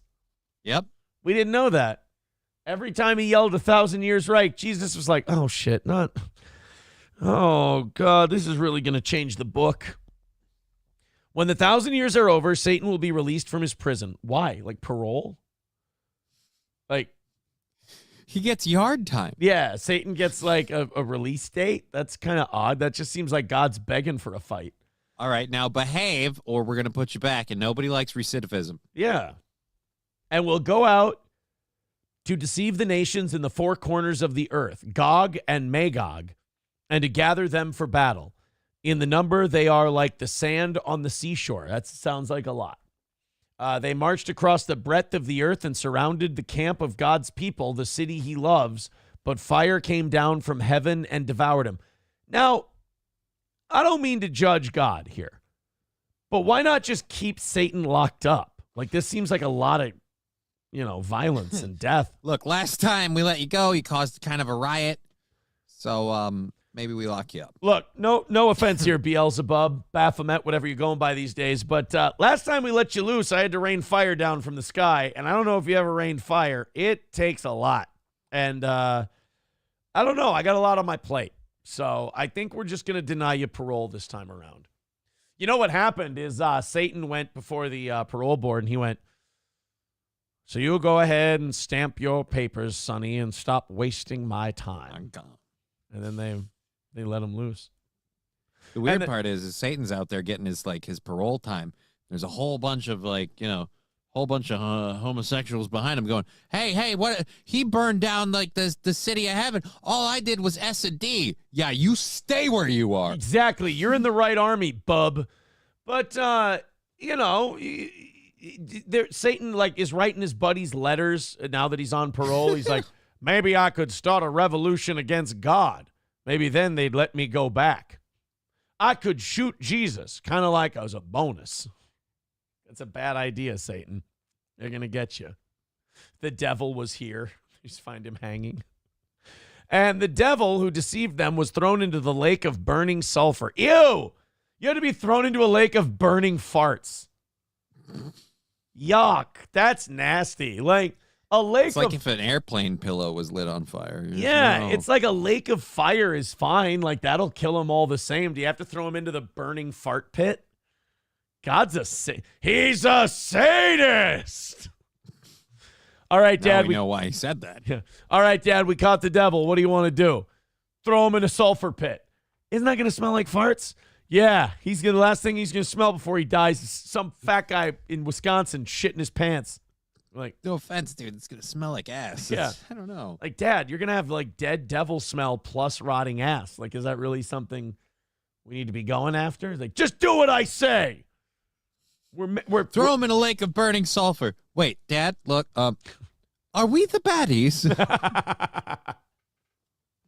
Did they put the holes in my hands for a reason? The devil who deceived them was thrown into the lake of burning sulfur, where the beast and the false prophet had been thrown. They will be tormented day and night forever and ever. I mean, yeah, just like the smell alone. That would be funny if the guy in the goat mask in Texas was knocking on people's doorbells and then ripping ass. And like just got a whole bunch of stink bombs with him. Yeah, that's the smell of burning sulfur. Then I saw a great white throne. Oh, that's the best kind. And him who was seated on it. The earth and heavens fled from his presence, and there was no place for them. And I saw the dead, great and small, standing before the throne, and books were opened. Another book was opened, which is the book of life. The dead were judged according to what they had done as recorded in the books. To which a lot of people went, oh, you saw that, huh? Yeah, dude, we've all seen The Mummy. The sea gave up the dead that were in it. Oh, so all the shipwreck guys are out. So all the wreck of the Edmund Fitzgerald guys will get to come back. Okay. It'll kind of be like that scene in Ghostbusters where Cheech Marin is a dock worker. You know, and the freaking Titanic rolls in. Yeah. Well, better late than never. Better late than never. Exactly. And death and Hades gave up the dead that were in the. Oh, dude, we're doing a jailbreak during Revelations? God's irresponsible, dude. The other part I love about this is we're throwing these people and Satan and Beelzebub into this lake of fire to burn forever and ever, but Satan gets to come out for a little bit? Yeah, so we can rain fire on him and throw him in the fart pit. Oh, so wait. So this is all going to happen so we can rain fire on him. Bro, Revelations is just an episode of Family Double Dare. Hey, you're going in the burning fart pit, and then they're going to slime him. It's going to be a whole thing. Poor Satan. They're basically running games on him. They're playing with Satan's name. So basically, God is like, he's like a liberal mayor. You know? He's just letting everybody out, letting them run amok and start revolutions and stuff. Then death and Hades were thrown into the lake of fire. The lake of fire is the second death. Anyone whose name was not found written in the book of life was thrown into the lake of fire. Which is bad, but it's not the burning fart pit. You know? Well, wait a minute. Isn't it the burning lake of fire? Isn't it a lake of burning sulfur or whatever? No, the lake of burning sulfur, I think, is different than the lake of burning fire. You know what lake? Okay. I want to be thrown into a different lake. The lake of Hunka Hunka Burnin' Love. Let me guess. There's a lot of men with ripped abs and no shirts in there. No, of course not. Mm-hmm. No. I want to be thrown in Lake Gitchagumi. Well, I tell you, I'm going crazy up there at the burning lake. Oh, I had a guy come into the bar of Sodom and Gomorrah, and I'm bartending up there at Sodoms and Gomorrahs, and a guy comes in there, and he goes, "Man, I'm going crazy out there by the lake." "Oh, you mean the lake of burning sulfur?" "Well, at first I thought that, but then he referenced the other lake, and I thought, well, he must be talking about the burning lake of fire there. Fire. And he says, "I'm going into book." And I don't say nothing. He goes, "What do you think about that?" I go, "Well, that sounds like a good deal for you." He said, "Yeah, I'm going in the book, and I don't mean the book of life." I don't say nothing. He goes, "You think you can get me somewhere in the devil's army?" And I said, "This ain't that kind of place. I don't arrange that kind of action." What do you take me for? And then he calls me a jerk, only he doesn't say the words jerk, Uh-huh. And then he says, "I'm a jerk." And then he says the last guy who called him a jerk, he ended up in the burning lake of sulfur, and I don't mean of old age. And I said, well, that don't sound like too good of a deal for him. Again, you can hate this show if you want to. We turned a news story into a Bible study into Fargo references. Eat it. We're more talented than your favorite show.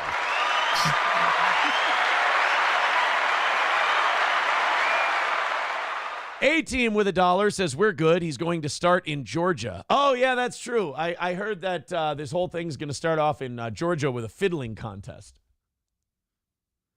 As the devil's going to be looking for some souls to steal. Apparently, he's going to be in a bind and way behind because he was looking to make a deal. And he's going to come upon a young man sawing on a fiddle and playing it hot. And he's going to jump up on a hickory stump and said, boy, let me tell you what.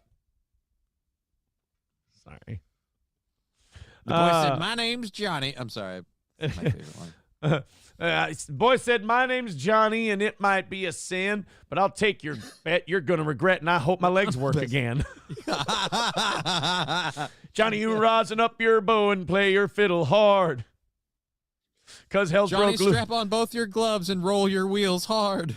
Because hell's broke loose in Georgia, and your legs have the muscle tone of cards. Oh, man. Thank you, Adam. He says $5 bump for Bible studies. Thank you. $1 from Coltrane says, I was thrown in a burning lake of fire. I sank down, down, down, and Jews made fire. Oh, my God. And it burns, burns, burns. Oh, the Jews on fire. Oh, my God, Coltrane. What a terrible thing you've just done. That took a turn. That took a remarkably, well, I wouldn't say unexpected. It is steel toe. But it did take a remarkably anti-Semitic turn. Oh, my goodness. Thank you, though, for your contribution. We're an even 200 away from today. Thank you very much, guys. And again, if we hit that, we are going to 11 today. We're doing an extra hour, and we haven't mentioned the goal really at all. Just updated you after someone donates. So keep that streak alive. Go ahead and throw your money into PayPal, Streamlabs, Venmo, or Super Chats, and we will we'll get that thrown towards the goal.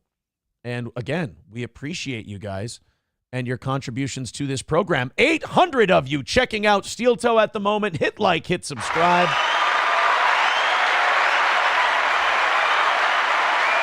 Looks like we peaked at 908 today. Well, thank you. I appreciate that. That's very kind of you. Throw in a couple of bucks and call it another win for the toe.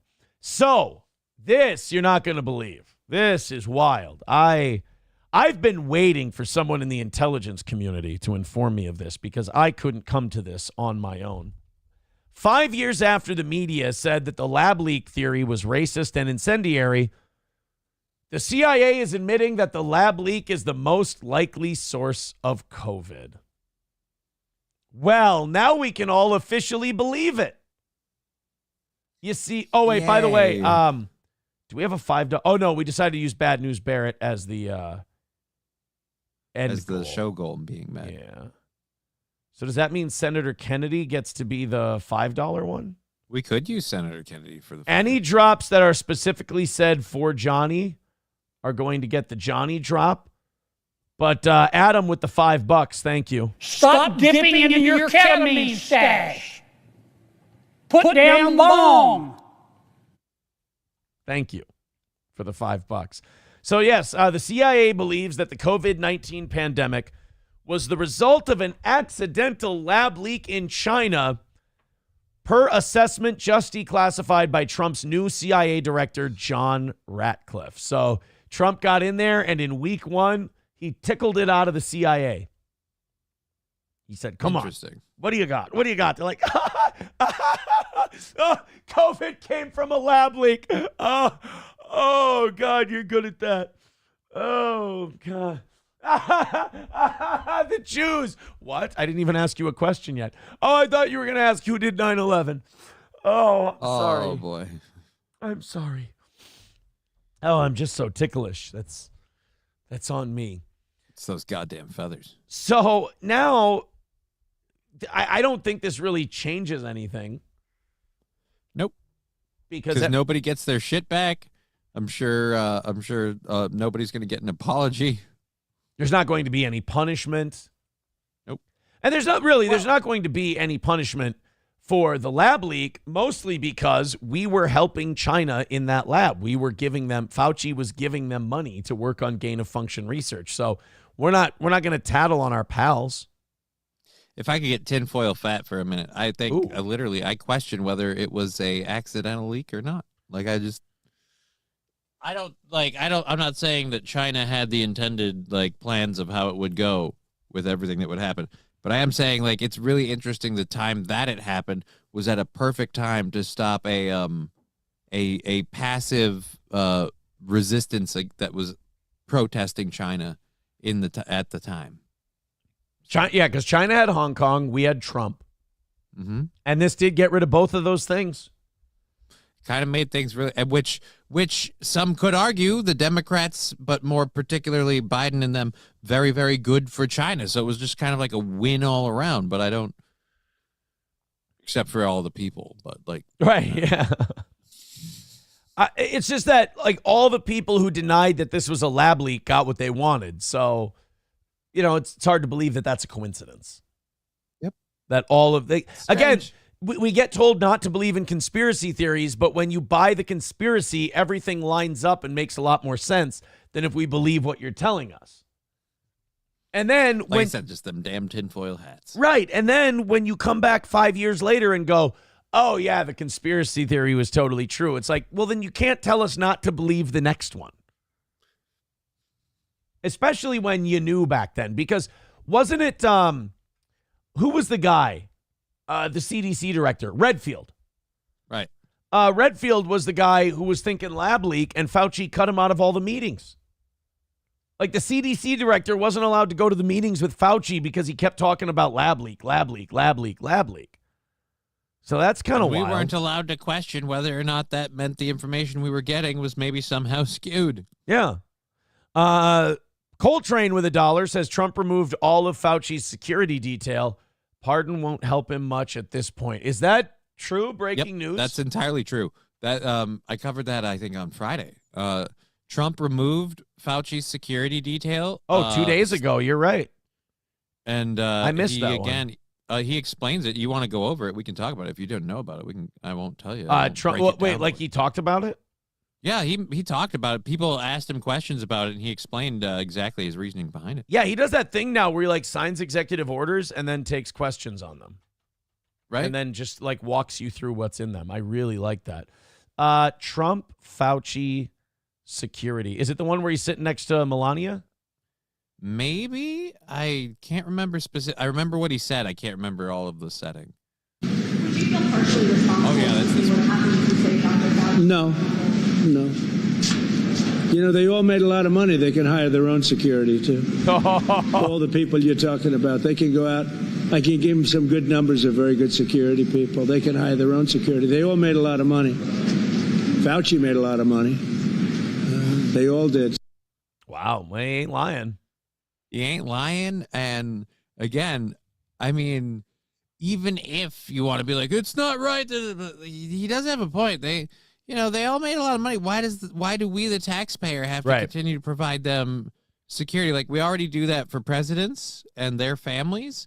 So where does that line end, where if you are involved with the government, you get to have a security detail? Because that's, I think, something he said in the longer clip of that. He's like, just because you work for the government doesn't mean you get to have security for the rest of your life. Right. Yeah, it's a good point. With all the money he made off of COVID, and now we have to pay his security, that's kind of a slap in the face, especially since now we find out, well, we've known, but now it's been made official. They lied.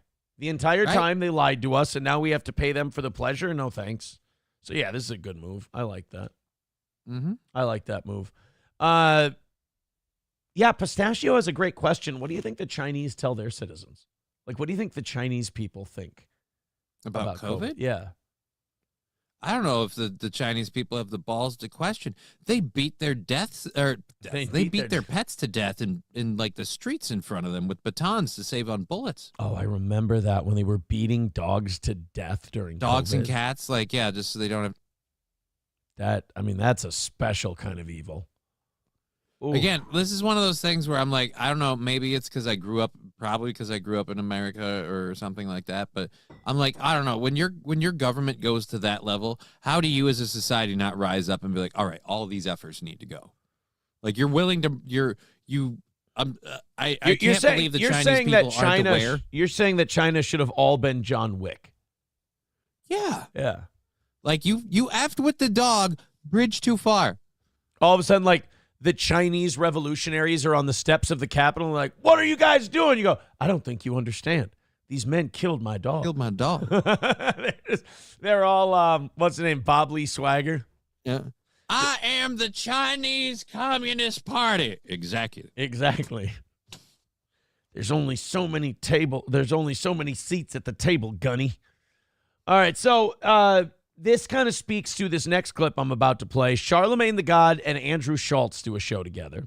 Okay. And Charlemagne is kind of like Stephen A. Smith. He's not becoming a Republican, but he's definitely becoming less of a Democrat. And he's calling out the Democrats for empty promises. Yeah. Well, more than that, I'm not going to get my hopes up and say that old Snow Boots Johnson over here is like what is he doing? Is he going to be in the Road Warrior sequel? Like, what? These you're supposed to take those off when you get into the house. Like, you're not supposed to clog around in those. Those boots are too much. But he's going to talk about Democrats and how their behavior leads people to believe in conspiracies. He's going to go down that road for us here. Let's take a look. I just want Democrats to be smarter, and I want Democrats to pay attention to what MAGA gets right, and I want them to start implementing some of that stuff on their own, because they're losing the cultural war. They're losing, their political optics are just terrible. Right now, they have literally proved every conspiracy theorist right. You do preemptive pardons for Dr. Fauci. Biden, you did preemptive pardons for you. Well, and we've already seen Andrew Schultz do that thing where he goes, where they talked about the Fauci pardon, and he went, "What's in my arm?" Yeah, he started freaking out. He's like, "What the hell's in my arm? If they're pardoning this guy for stuff that we don't even know what he did, what the hell's in my arm?" Like, Andrew Schultz started having a freak out live on his show, basically going, "What the hell is in that vaccine that they have to pardon this guy for it?" I'm getting weirded out. Why did something happen to Charlemagne's face? He's getting puffy, right?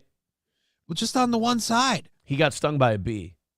Because there's like a definitive shadow and everything, and it's like on this part of him, and then when they cut to the other side, he looks normal. I'm like, did he get stung? Like, did he call Mike Tyson a sissy? Like, what the hell happened? I'm not trying to criticize anyone's set. Believe me, I got my own problems. But can we take the plastic like Starbucks cup out of here and then either fill up the decanters or leave them? Well, a few of us are missing that shot because the camera's up in there. Oh, so up in here. There we go. Yeah. Oh yeah, dude. What the hell? Yeah. Is this classy or ghetto? Pick a fucking lane. Right. Oh, I'm sorry. Fill that up with some Henny. Right. And we can meet you in the middle. Do it like Bill Maher, questionable substance in a decanter while you're talking to children. It doesn't seem weird at all. Where were their parents? By the way, the guest cam or the second mic cam, still named on my list here as the Geno cam. So it's still in honor of Geno Bisconti. It's still called the Geno cam. The Geno cam. Yeah. The Fauci, Biden, you did preemptive pardons for your whole fucking family. You have done nothing but giving right-wing outlets content forever. And you know, it's good that people are starting to put the responsibility where it belongs, because for the longest time, people who were just putting 2 and 2 together were being called conspiracy theorists, and they were being banned on social media, and they were having videos taken down from YouTube and all this. And now even the right or even the left is going, well, wait a minute. You guys on the left with your behavior are kind of making it so that these right-wing to them on a silver platter, and you're complaining they ate. Yeah, these right-wing people don't seem so crazy when you pardon your family, pardon Fauci. I mean, you can kind of forgive them for thinking something might be up. Pardon your kids, pardon your wives. They committing crimes everywhere. Yeah. Rules for thee and not for me. Chris, am I lying? No, the optics are bad. They didn't prove them right. You can't say they proved them right. They didn't prove them wrong. You can't. I mean, that's the skeptical Democrat talking to the dyed-in-the-wool liberal. He's like, come on, man. They didn't prove him wrong. They didn't prove him wrong. Fauci's a criminal. Fauci's garbage. We need to lock Fauci up. Oh, come on. Fauci's not a criminal. You guys are conspiracy theorists. By the way, before I leave, I'm going to make sure nobody can prosecute Fauci for a crime. Wait, what? That doesn't seem... Wait a minute. Look, we did not weaponize the Justice Department. I hate how people think that. January 6th was a horrible day, an insurrection, a damn near ending of democracy and freedom. And to prove that, we're going to pardon the people that prosecuted everybody in January 6th and also not allow them to look into why half the evidence is gone. Right. Can't beat allegations doing shit like that. No, Chris. I hear what Chris is saying. It's like, yeah, you can't prove a conspiracy theorist right, but what you can do is embolden them. And this behavior just emboldens them. It doesn't thwart what they believe. It doesn't embolden them. It gives them a reason to believe the conspiracy.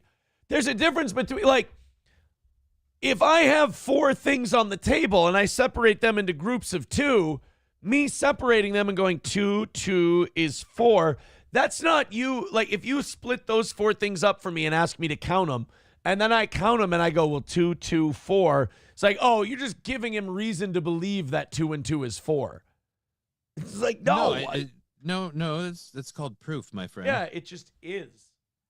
If you tell me, like, this Fauci guy didn't do anything, and then you pardon him, and I say he did do something, you're not giving me reason to believe he did something. You can't pardon someone for something they didn't do. You're pardoning him for something he did. You're just not telling us what it is he did. Well, no, they're pardoning him because remember, if they don't, he'll be the victim of a witch hunt. Right. Believe One it all. simple question, Schultz. Yeah. If Dr. Fauci didn't do anything wrong, why did he need a preemptive pardon? That's what I said. How do you answer that, Chris? Fuck, I put in my arm. Because there you go. There's Andrew Schultz again. He's like, what did I put in my arm? An experiment, more than likely. Good luck. bringing in an attack dog, guy whose job is only to destroy Trump's political enemies or the people he calls his political enemies. But why would he go after Dr. Fauci if Dr. Fauci didn't do anything Isn't wrong? isn't that what they just spent 4 years? Yeah, well, that's the end of it. I hate that Twitter cuts off all those clips so early. But yes, that's what they just spent the last 4 years doing. Was trying to take down Trump. I mean, at every turn. They changed the laws. Hey, Pistachio, you don't need to rile Sam Show up. I got Pistachio in the chat just trying to just rile up Sam Show and get him going. He's like, Sam Show, did you see what people are saying with the COVID jab and how it doesn't affect Ashkenazi Jews? God damn it, you don't need to help him.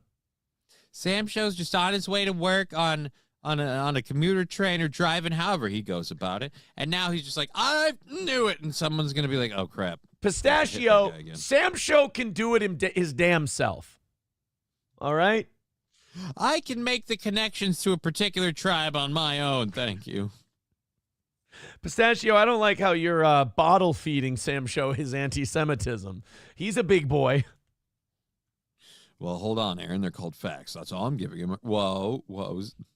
Hey, Das Optic Nerve, you told me not to mention goals or anything because of how well we did Friday, and it got off to a great start, man. We are doing well with it, but we are slowing down a little bit, Sam Show, or not Sam Show, Das Optic Nerve. What do? Do I stay the course, or do I start going, do I start rattling the can a little bit? What do you think? We're $200 away, which was great at 8 o'clock, but it's been a little dry since then. Streamlabs, PayPal, Venmo, Super Chats, Rumble Rants. There, I'll throw that out there, and that'll be it. That'll be I'll meet you in the middle ground. Let's rally up a little bit, and then we'll take our lumps or we'll take our successes, one of the two. But we do appreciate you throwing in a couple of bucks to the toe. Thank you so much for that. Here's something that Trump did that I think I'm against. Trump signed an executive order on Friday, I believe, allowing deportation of foreign students who express support for terrorist groups such as Hamas, Hezbollah, and the Houthis. And this conservative guy that wrote this tweet, Rod R. Martin, says, these are guests in our country. We should never have tolerated this. I think this is a bad move because I see this being turned into any criticism of Israel is now considered support for Hamas or Hezbollah or the Houthis, and you can throw people out. Oh, yeah. Okay. I thought you were about to say any criticism of Israel and you need to go. I was going to be like, no. Yeah, it can easily be turned into anyone who doesn't immediately back Israel as supporting terrorist organizations. Yeah.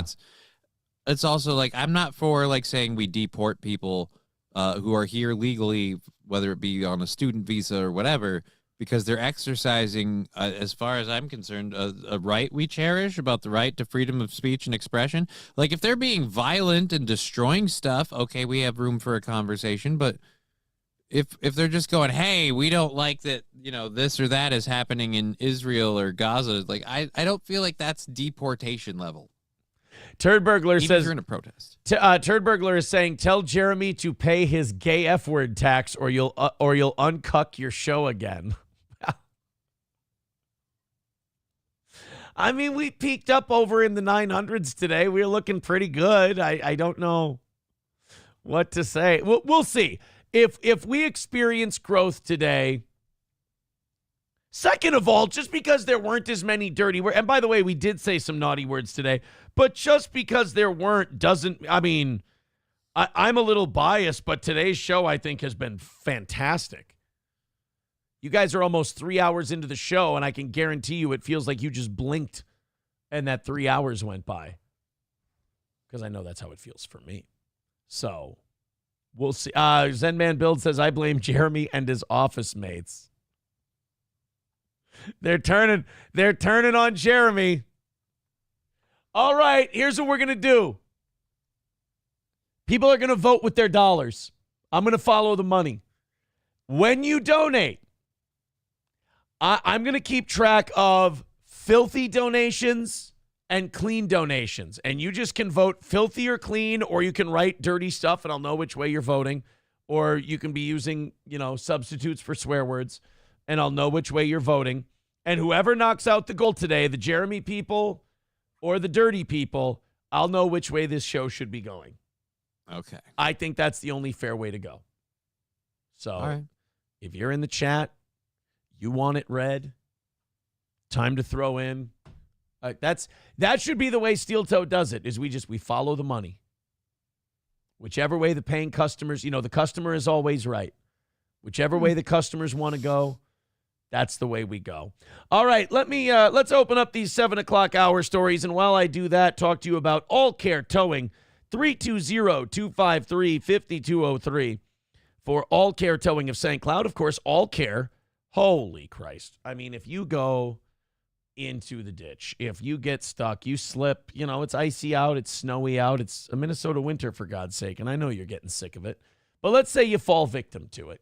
Nobody is faster than All Care Towing. 320-253-5203 for All Care Towing of St. Cloud, allcaretowing.com. Midland Armory in downtown Foley, Minnesota, or online at midlandarmory.com. Of course, our friends at Midland Armory have all of your favorites when it comes to your favorite manufacturers, ammunition, tactical gear, optics, knives, you name it. They've got it at Midland Armory in downtown Foley, Minnesota, or midlandarmory.com. So whether it's home defense, whether it's sporting, or whether it's hunting, talk to Derek and Tracy. They know best. They can get you what you need. Whether you're looking for value, name brand, functionality, it's all up to you at Midland Armory. midlandarmory.com. And Stoney's Bar in downtown Rockville, Minnesota. Go say hi to Cheetos. Have something to drink. Go party on the weekends. Go have a great time at Stoney's and tell them thank you for supporting Steel Toe. That's Cheetos and the gang at Stoney's Bar in downtown Rockville, Minnesota. Check out Stoney's today. Check out Stoney's Thursday for $2 cans. And also check out Stoney's on the weekends for live music. Play some darts, play some pool with your friends, have a great time. That is Stoney's Bar. And on Sunday mornings, go have one of their ultimate Bloody Marys. They're fantastic. All right, Mussolini Diff with $2 says, don't turn into what we voted out. This is the U.S. I think that's a dirty vote. So dirty so far has $2. We got clean, dirty. Dirty has $2. Balls Deep with 99 cents. That's a neutral one. Andrea with $10 says, I like it clean and wholesome. Look at that. All right, so clean and wholesome has the lead right now. $2 from Pistachio says, mine and Aaron's relationship is like fire and ice. This is my gesture to restore peace among us. Thank you, Pistachio. I always like you. I just think sometimes you get a little, I don't think you ever get steel-toe derangement syndrome, but I think sometimes you get a little out over your skis and too excited, for my taste. Zen Man Builds with $10. Says, I will get the ball rolling. Here's 10 for the dirty side. I want the steel-toe show, not the soy boy show. Oh, boy. All right. So it is $12 for dirty, $10 for clean, and the goal is at 180. Now, I can't, what's the word for it? I can't ratify this vote until the goal is hit. Like, so whoever wins, they win once the goal is fully knocked out. So right now it is 12-10. Dirty is in the lead. It is your call. Your call. Oh, Jeremy writing in. He says, it's not going to happen overnight. Cussing has been the last 3-ish years. And from my perspective, it seems like slow growth. And no, I can't afford to solely support the show. Well, that's the audience is giving you that kind of crap, not us. My God with $5, but he didn't vote. He didn't vote either way. My God did not give us a vote, positive or negative. I'm sorry, I had you muted there. 175 away from this Sorry, morning. I've been clipping my fingernails. I just realized 2 of them were really long, and it's driving me insane. Oh, well, goodness sake. I mean, I'm all for grooming. Right? Mild with $1 says PP, butt, F slur, cunt, poo-poo, duty wiener. I'm going to say that Johnny, dirty vote? That's a dirty vote, I'm guessing. I think that's a dirty vote. There you go. There's $1.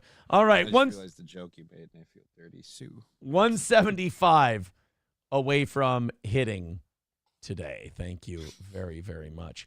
The show's been very good. And I don't know if I want to go into darkness and my past. And I tell you what, man, I am so happy these days. Every day is better than the last day. I'm just excited for the future. And going back into the past, I got to be honest with you, doesn't make me sad, doesn't make me mad, doesn't make me anything like that. It just runs programs. I get you. It's my favorite quote from Short Circuit. Doesn't get happy. It doesn't get sad. It just runs programs. But it just kind of, I don't know. I guess my feeling is like enough. I like my life moving forward. I don't like it looking back. But over the weekend, on Friday, Nick pled guilty to felony drug possession. Ooh. So it's it'll be over in the month of April, which is very fitting. It'll be over when he's sentenced. He got really kind of the deal that everyone... I saw that people were like angry about this. Like they were really mad about it. And I'm like, guys, you know, and maybe it's because I'm from Minnesota, but I was like, guys, this is kind of what everyone thought this was going to be, or at least everyone I talked to about it. Like, this is what it was going to be. They were like, first of all, he pled guilty to third-degree felony drug possession. Now, I thought he was going to get a better deal than that because it was going to be third degree anyway. The second degree was the weighing with the packaging. And I'm sure what the state told him was, look, if we go to trial, we have to reweigh this. And if we go to trial and we reweigh this, it could still be in the second degree ballpark, but it probably wouldn't because I think it was only over by 2 grams.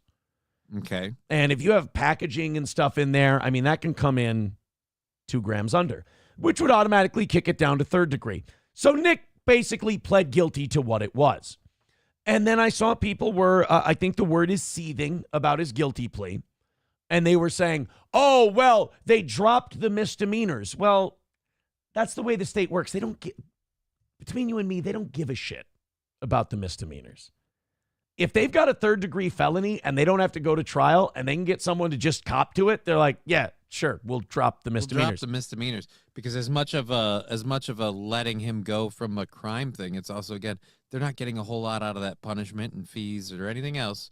And any one that they want. Right. So and any sentence you run with those misdemeanors is going to run concurrent to the felony. So he's already going to serve way more than that anyhow if he's like serving, if you will, or paying or whatever. So it's already over. If I may quote, it's blue on black is what the misdemeanors are. So drop those out. It makes the guy think he's getting a deal.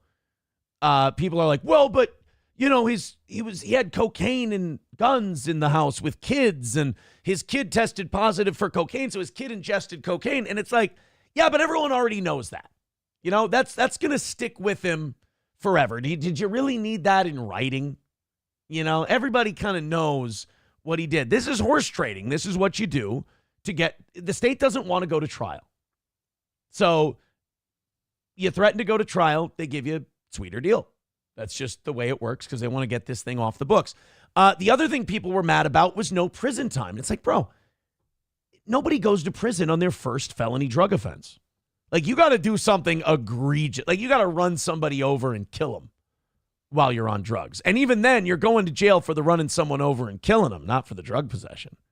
Right. So nobody goes to jail on their first drug offense unless you're distributing maybe.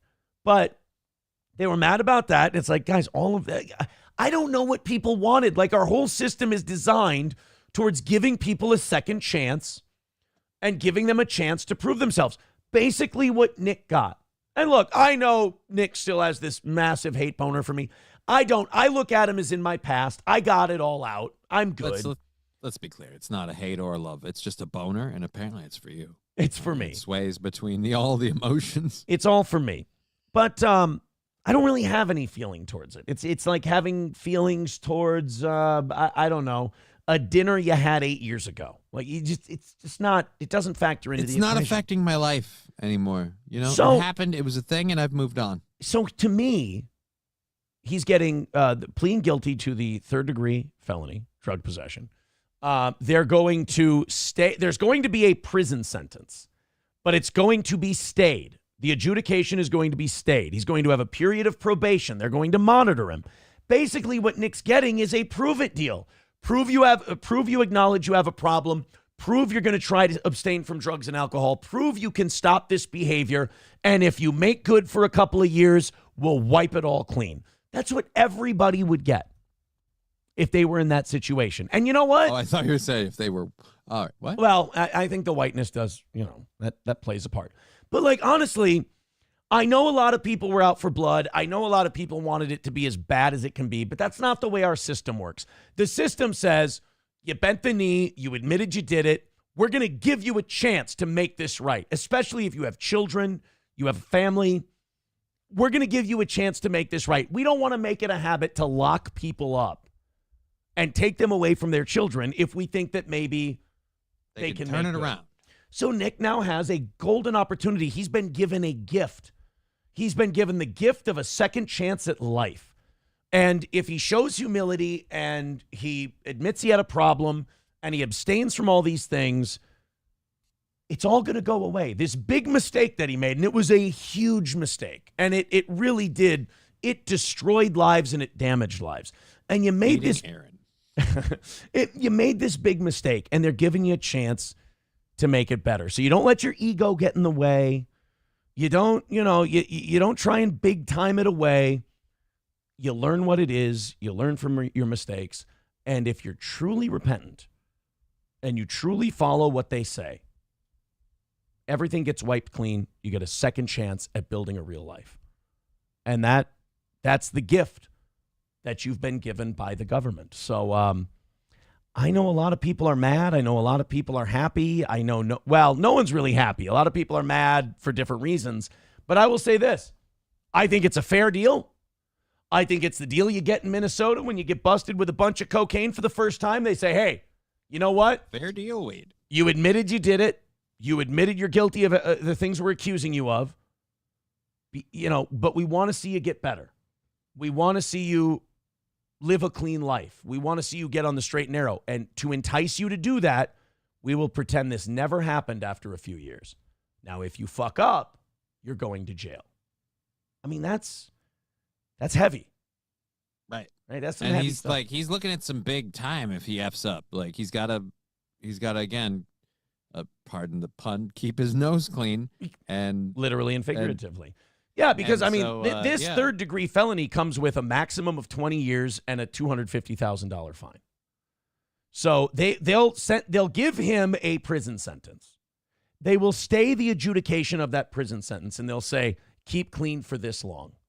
And if you can do it, we'll wipe it clean. Isn't that kind of a system you can be proud of? Right, because you've turned your life around. I like the idea of where if you effed up, but you admit it, or at least at the very least, attempt to improve yourself, that, not all wrongs last forever. There's a scale to it. The question is, and I certainly hope for everybody involved that the best possible outcome happens for them, but that's the question. Does he keep his nose clean? Does he get through that? Right. Well, and there's a lot of people in the chat going, nope, he's not going to. He'll screw it up in a week, blah, blah, blah, blah, blah, blah, blah. I do worry that he listens to the internet too much. Like he responds to people. He doesn't get out of the internet and just go live his life. That's touch a plant. That's going to be essential to staying on the straight and narrow, is not letting these people get your goat, going back to before. But we'll see. I mean, that's where we're at now. He gets a second chance at life. This is huge. It's the ultimate we'll see. And then I guess in April we will know how long he has to stay on the straight and narrow. And honestly, if it's like 3 to 5 years, then stay straight forever. Right? You're Once good. you've done it that long, why break the streak? Yeah. And then the charges against April got dropped, which that doesn't surprise me just because those were so flimsy to begin with. Not only that, I can kind of say some of this, my police interview. When I had to go interview, people are like, you volunteered to go in and you ratted. No. There was not a guarantee that I didn't leave that room under arrest that day. They didn't know that I'd been gone. Because you remember the pastor and all these people included my name in all of this stuff. Like these Imholtz are here and they're sketchy and this and that. When I went into interview, they did tell me, they go, whether or not we refile charges on April will be completely up to her. And I'm like, oh, okay. And notice once she gave proof that she was there, they filed the charges again. So now I'm sure all they had to do was tell Nick, is she out of the picture? Is she gone? And when he said, yep, she's gone, they said, all right, we'll drop the charges on her. Fair enough. And then all the charges except for his got dropped. And honestly, they're probably happy with that. They're like, look, if one guy's going to take responsibility for the whole thing, we don't need to drag a bunch more people into this. So I will say this, one thing I've heard over the weekend is people saying that that's kind of like, at least he's like, well, at least Nick's fallen on his sword for his ladies, and like he's like taking that bullet. And I don't know anything about the situation to know what it is, but it, like, at the very least, if he's willing to, bear the responsibility of the situation, maybe things have changed, and he himself is in a different. Maybe this is the sign of a leaf turning, and somebody's better stride is upon them. Like I said, save the internet bravado, because nobody in real life is going to care. Everyone thinks you're foolish when you do that, and that's going to cause you more head hitting and more drug abuse, and it's going to put you on the wrong path. Stay straight. Be better, acknowledge that you fucked up, clean up your act, and it'll all be a bad memory in a couple of years. That's it. Andrea with $10 says, I lied. I like it effing filthy. All right, so Andrea is now in the clean and the dirty donation section. And Carlos with $2 says, put dirty in, coach. All right, there's another dirty. Where does that put us? $10 closer to today. 165. Oh, no, 160 away. I'm sorry, 160 away, because there's Lab Glass with $10. He says for dirty Johnny. All right, there's $10. Oh, not thank you. All right, and this one. Let's do it for Johnny, man. We'll do it for Johnny. It's touching. It's very touching. I'm gonna cry. Don't do that. Should I give you the third time on this show? Should I give you the should I give you the count? Yeah, what's the count at? Where are we at? Dirty or clean? Clean is at $10. Okay. And dirty is at $35. Oh, F me. Yeah. So if you like clean, you might want to get moving. If you like dirty, go ahead and pad the stats. 160 is the number for today. Thank you guys very much. We've been doing it DOS Optic Nerve style. And as far as, doing it DOS Optic Nerve style, it's working pretty well today. We'll see if we can get all the way there. We'll give you an hour if we can. $5 from Trucker 18 Wheeler says, hey, Johnny, I found your hot sauce company. Oh, God, I don't know about you, but I am concerned. Again, I don't have exotic meats. That now puts us 155 away from today's goal. Keep it going. Thank you guys very much. Let's take a look. Here's your towing company. Name's Drew Davis. I'm 18 years old. I was born with cerebral palsy, and I'm also the owner of Crippling Hot Sauce.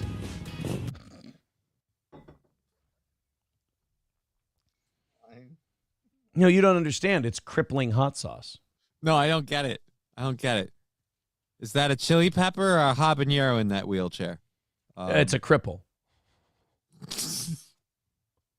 I'll tell you this. This is really weird. Anthropomorphized freaking chili pepper. What does he do with legs? Chili peppers don't have legs, and his legs don't work, so it's a double why?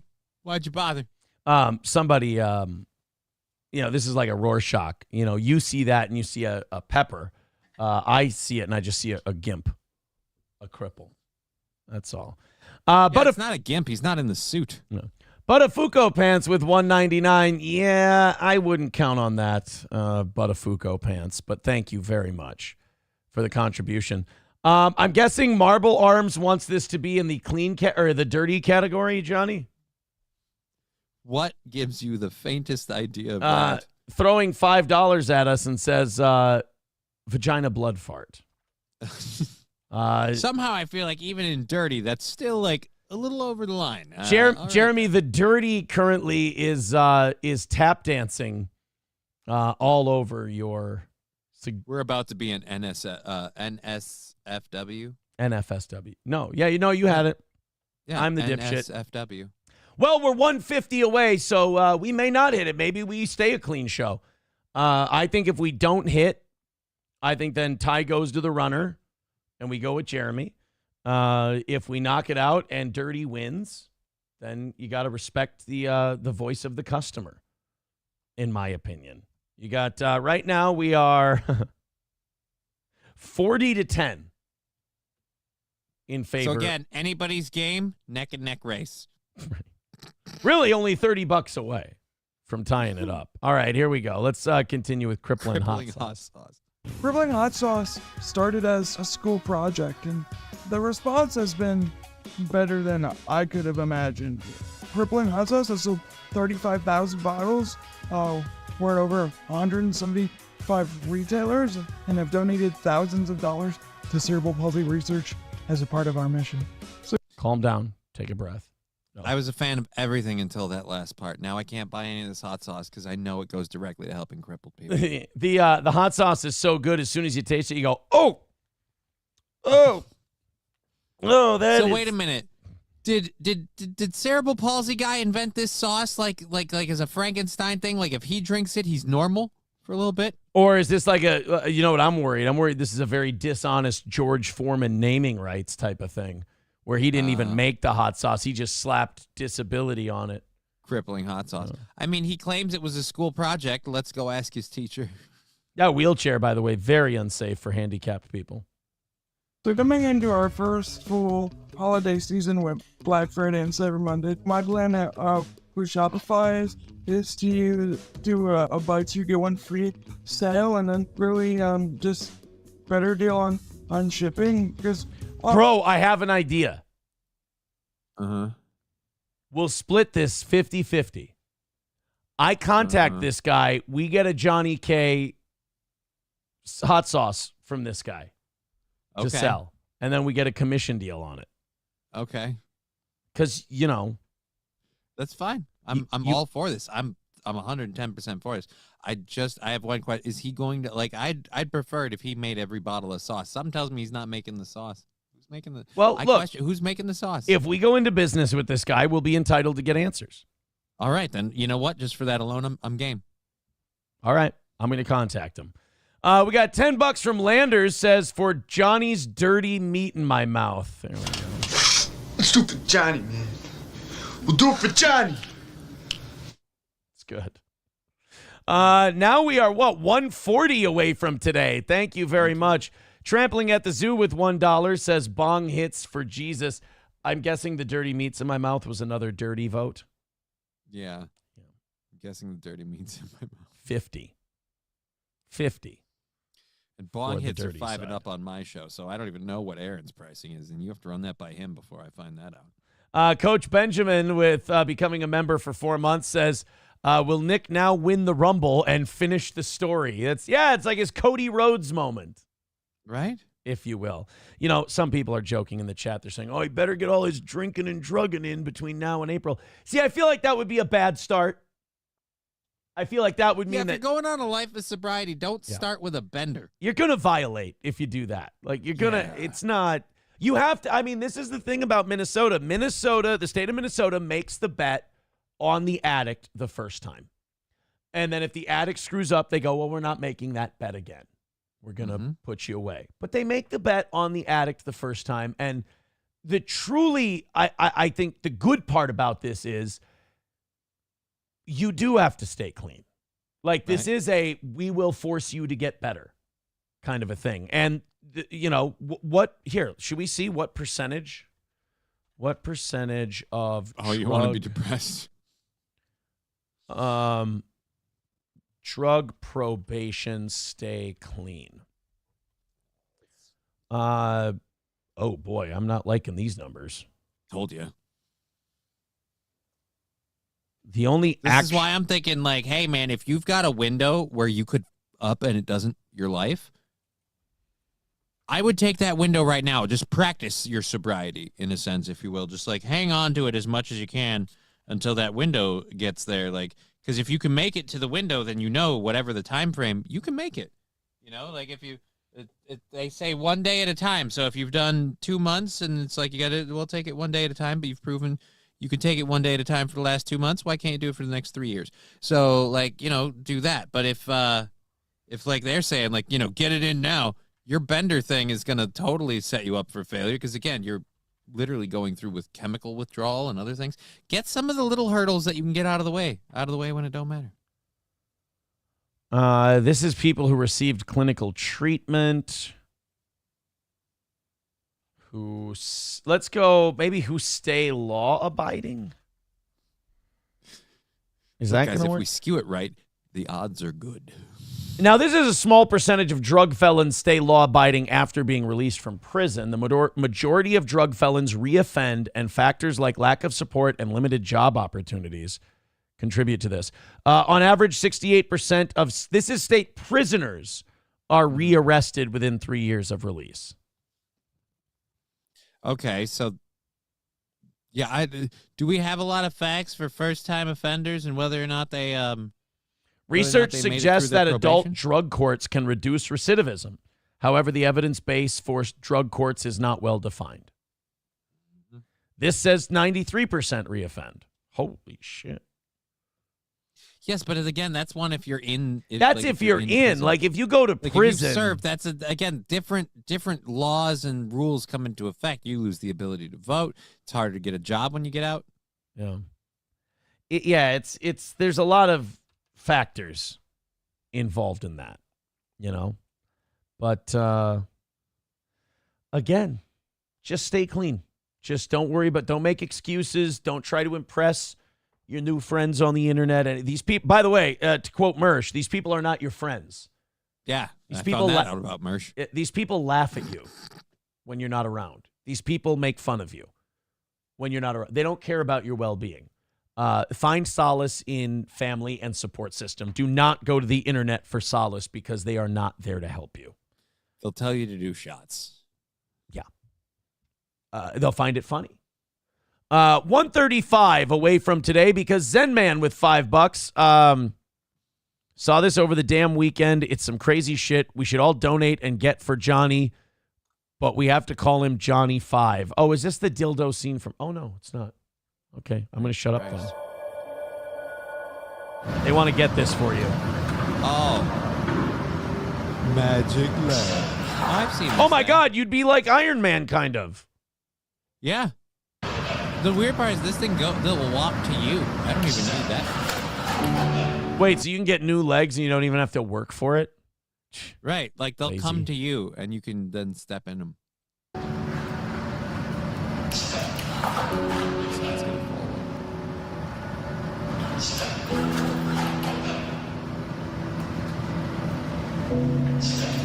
Jesus, while we're young, my legs would be faster than this. Well, let's go while we're young. That would be funny if the guy whose legs don't work was just like, piss on this. This is taking too long, and just rolls out. Right? Like, I know I would. I can wheel to the store faster than this guy's going to get here. It falls over right when it gets to him, so it's all over now.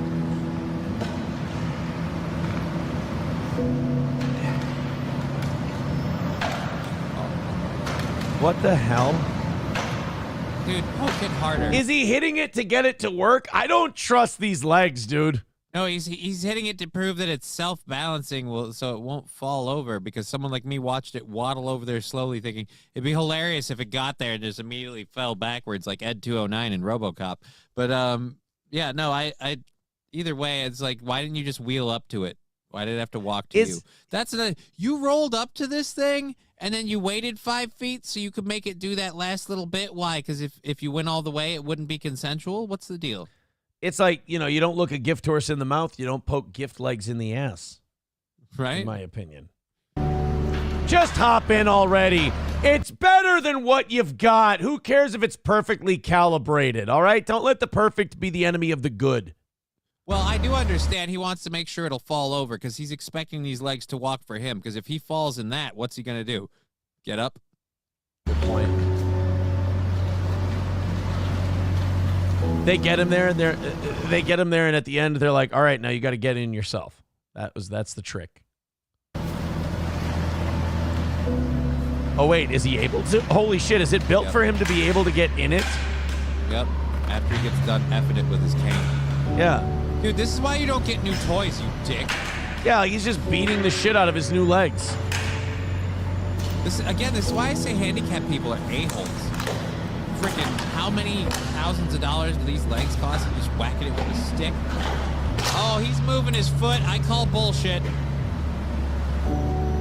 All right, upsy daisy.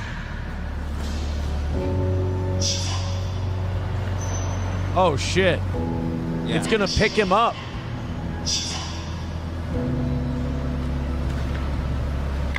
Congratulations, Tony. You tried to eliminate the world of weapons, and you gave it its greatest one yet.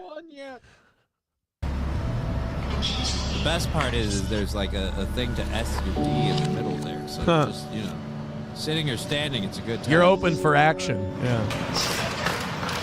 You ripped out my aiming mechanism.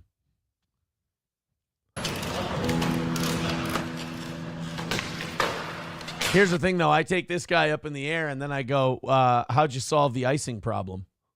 What icing problem? Chunk. Better looking.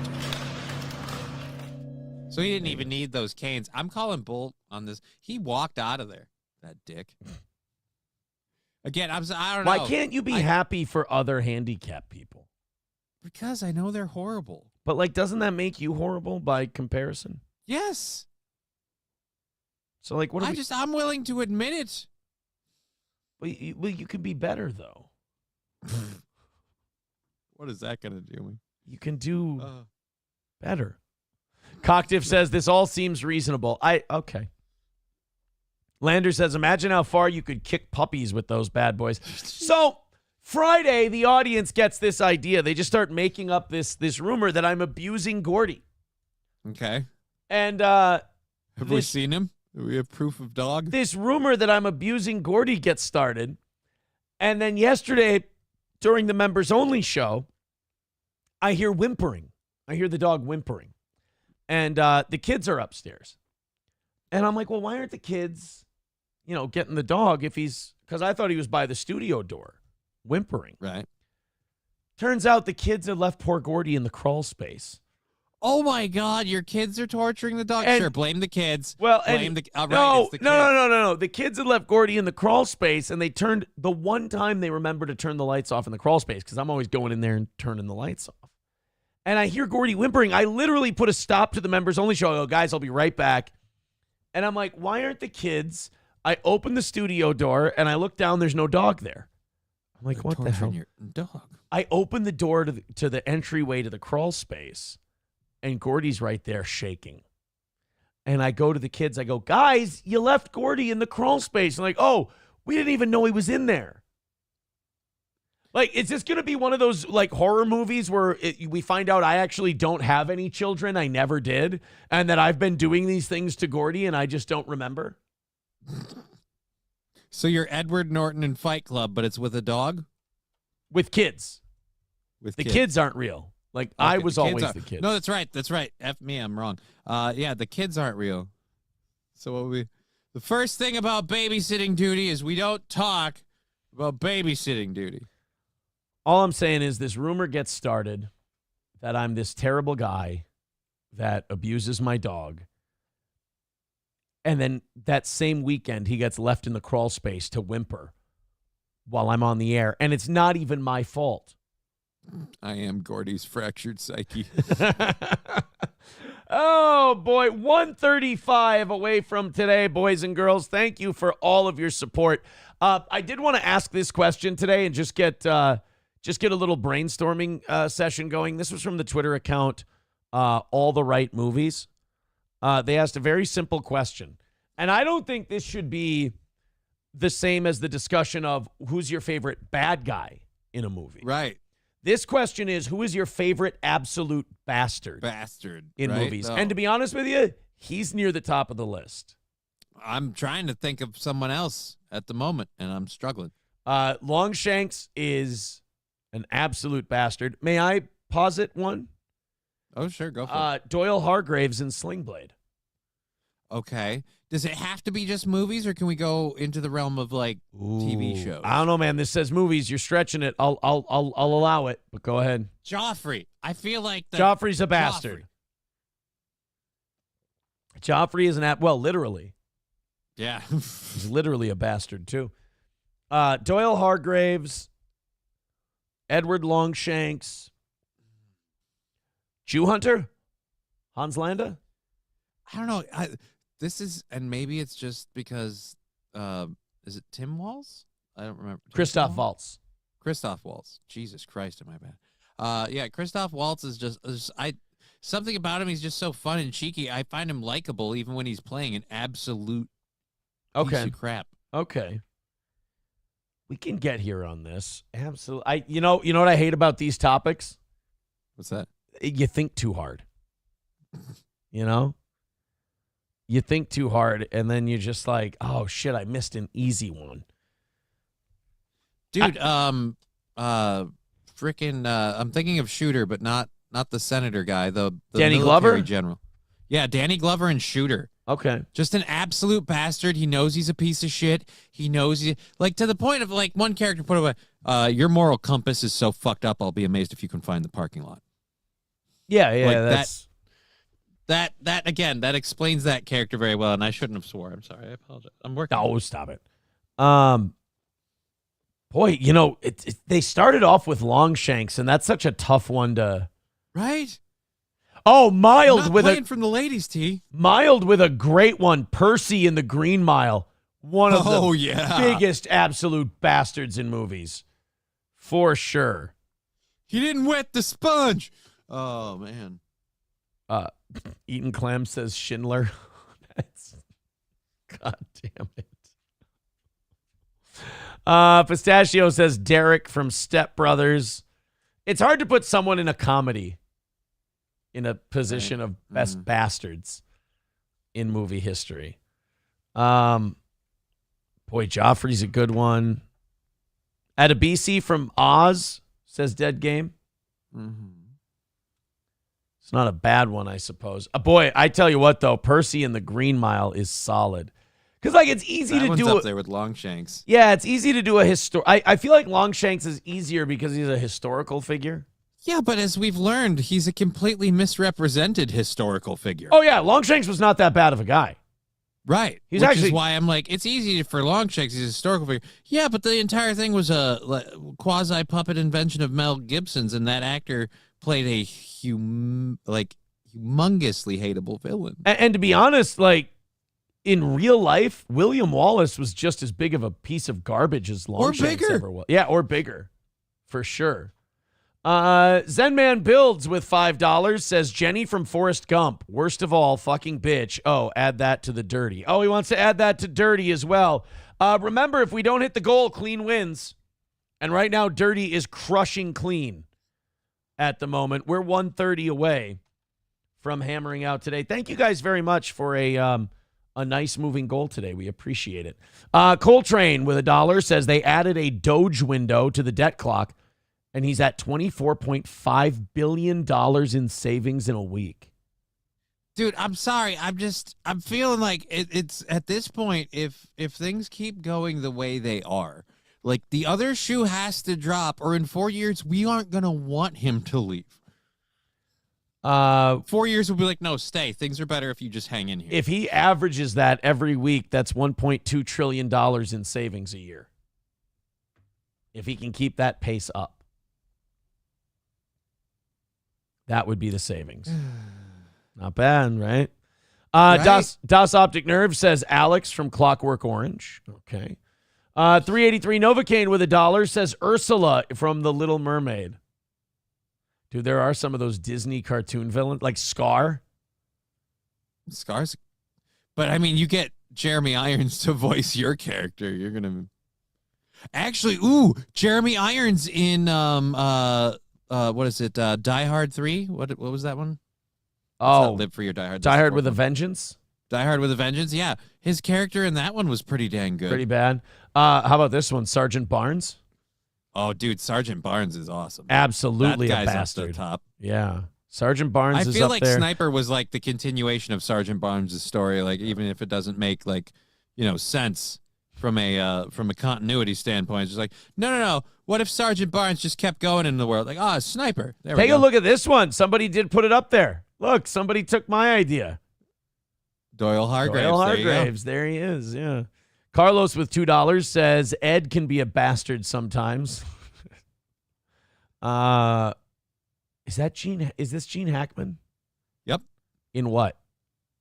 I have no idea. I don't know. I feel like if you want Gene Hackman as just an absolute irredeemable piece Can I guess?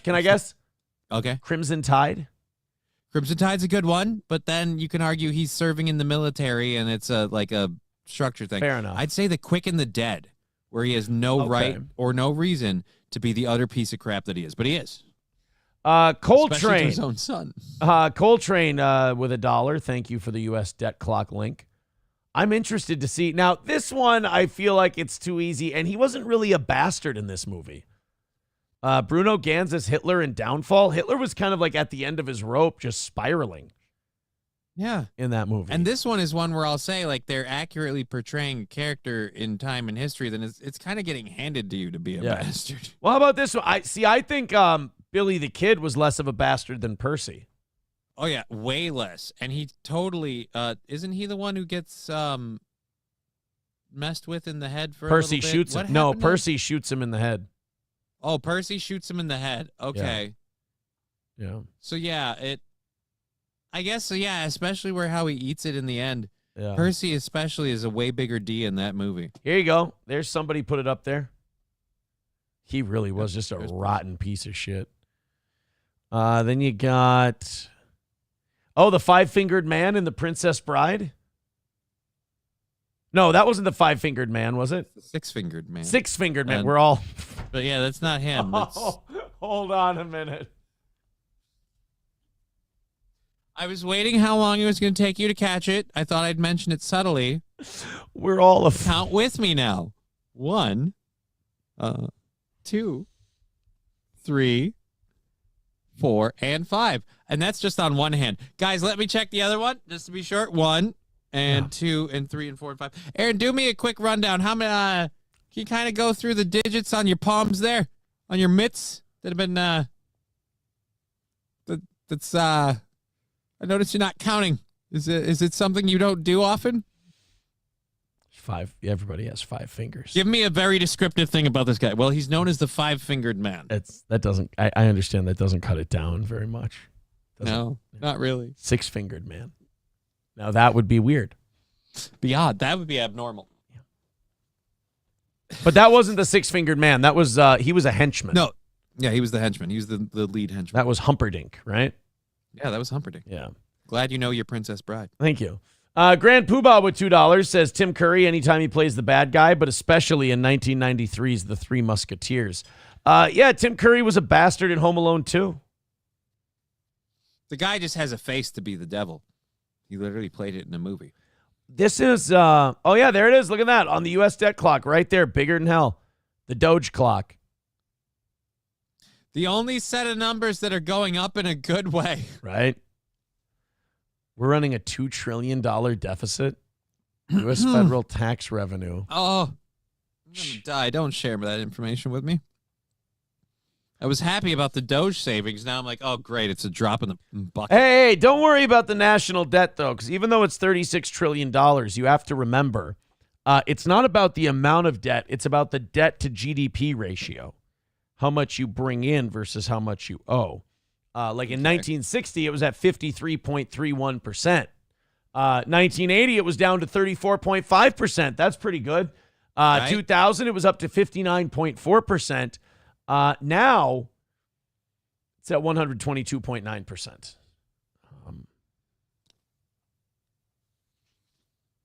That's a lot. I mean, honestly, I am.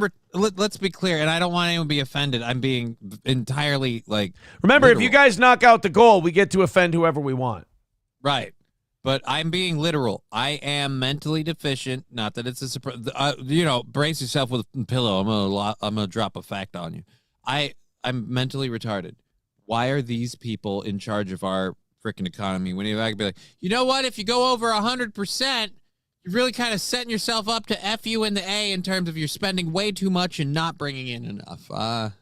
You ready for another bastard in movie history? This is a really good one. Can't believe we're missing all these. Oh my God! How did we miss? Dude, him? when I was a kid, this was the most evil son of a bitch ever. Dude, he's still the most evil. You're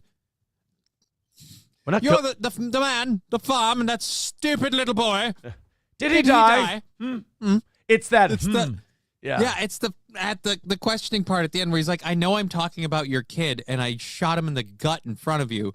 And not only do I have the gall to ask if he lived through that, I have the gall to be like, I demand a response. Yeah. Oh. That is a rider carrying a marked case. He cannot be held as a spy. We're not going to hold him. We're going to hang him. Oof. Tell me about Ohio. Oh, yeah. Well, I don't know if I'd call him a bastard. He was kind of a fumbling dipshit. Yeah, no. I wouldn't call him a His dad's bastard. the bastard. O'Rourke. His dad's the bastard. O'Rourke was the bastard in that one. I don't know. I'm looking through the list of these. Gus Fring wasn't really a bastard. He was a businessman. I mean, he had bastard moments, but yeah, I wouldn't call him a bastard. If you worked well for him, he didn't give two shits about you. Here's a good one. Dennehy and Rambo. Oh, yeah. He was a rat piece of shit. Yeah, a lot of people putting Longshanks in. A lot of Longshanks votes. Well, here's someone who was thinking what I was thinking, but you're right. He was kind of charming.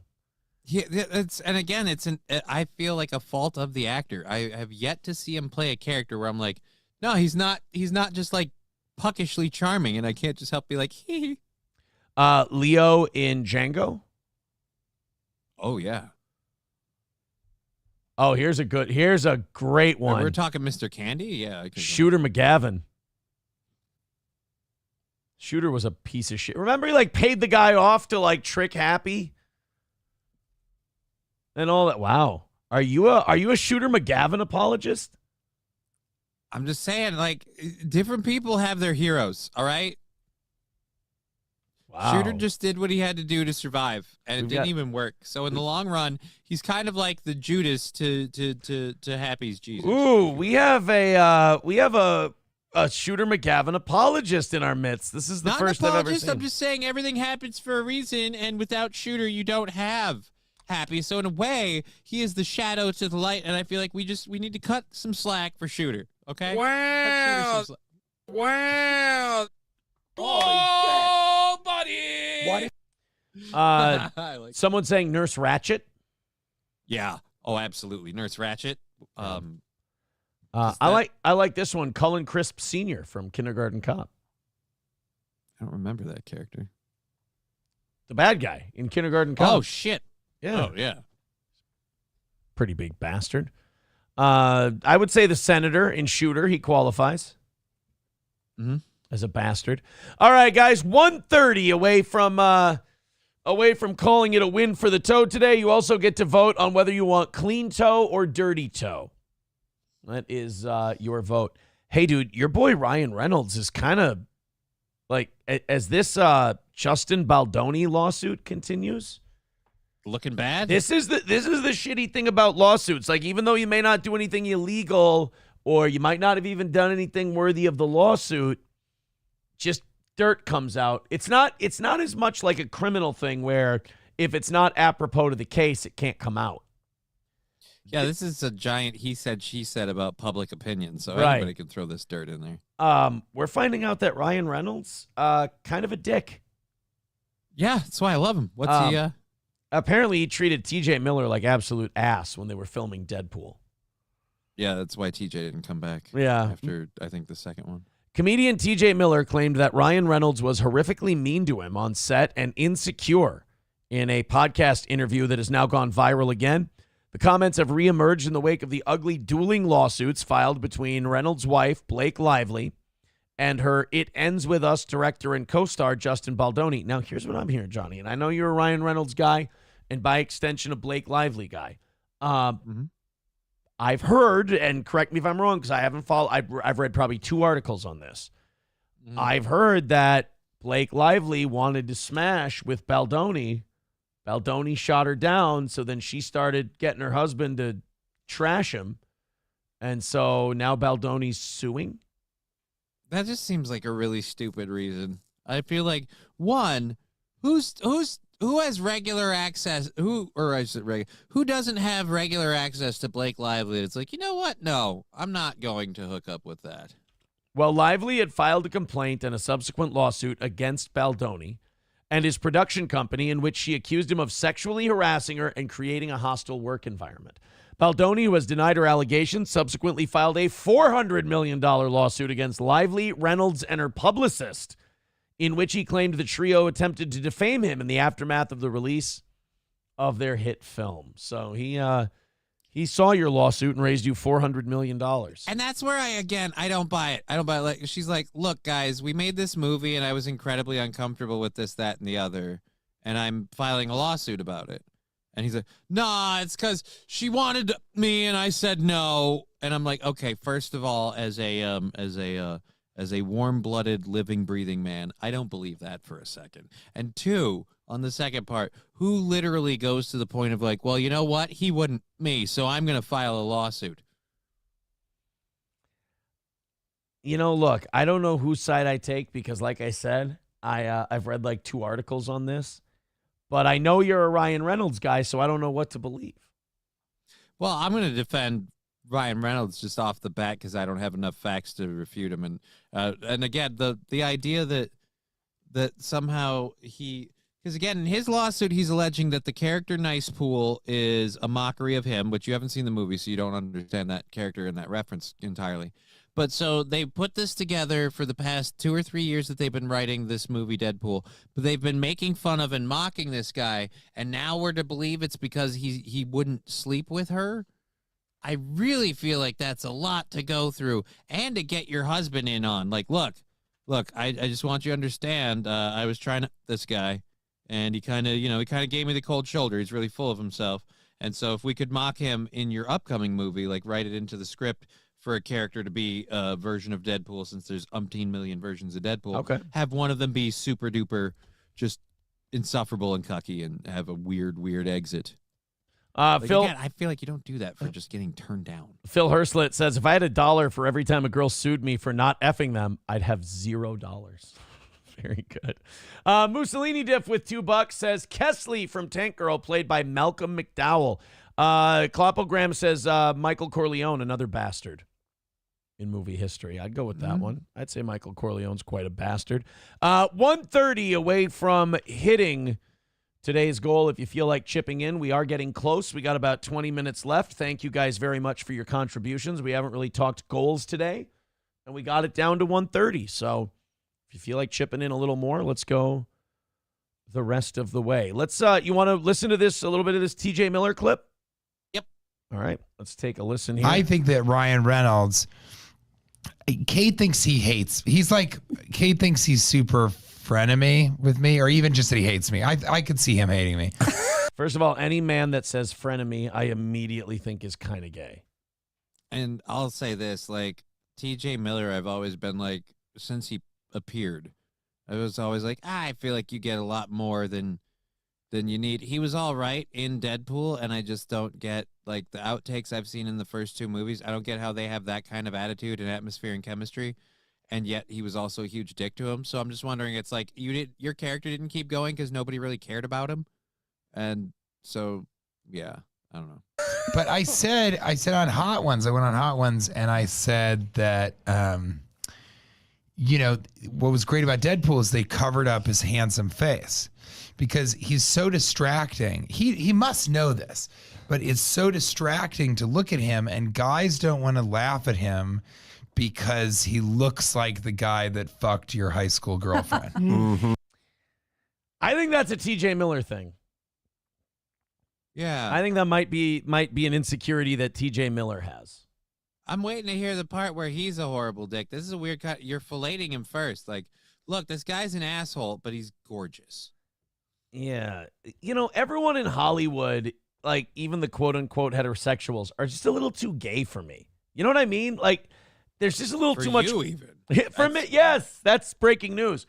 But, like, just how gay they are. It's just, like, it's too much, and they're normal about it. And it's like, dude, come on. Just, like, I'm not saying you got to go Westboro Baptist Church, but, like, just a little distance between you and the streets, if that street is the village,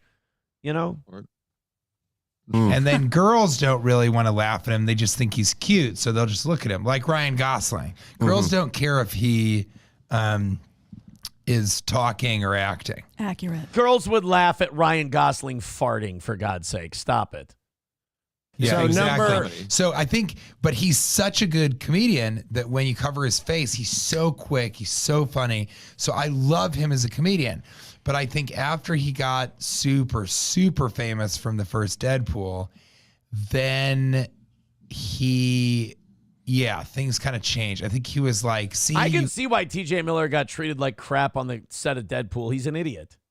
Yeah, he's an utter cunt. You realize fucking Ryan Reynolds was super duper famous way before Deadpool. In fact, it was Ryan Reynolds' voice on Deadpool in the CGI leak that made the Deadpool thing happen, because everyone said, oh my God, we want Ryan Reynolds to play Deadpool for the second time. Because as people keep forgetting, he was Deadpool in X-Men's Wolverine backstory. He played Wade Wilson in that iteration too. So it's not even his first time in the character. It's just, what the hell? Do these people just do copious amounts of drugs and just say whatever pops in their head and comes out their end? I think TJ Miller's kind of an idiot. I've never been a big fan of his, but this just sounds like sour grapes because he didn't get cast in the second movie. You guys see, and then I think I don't know. I mean, would I work with him again?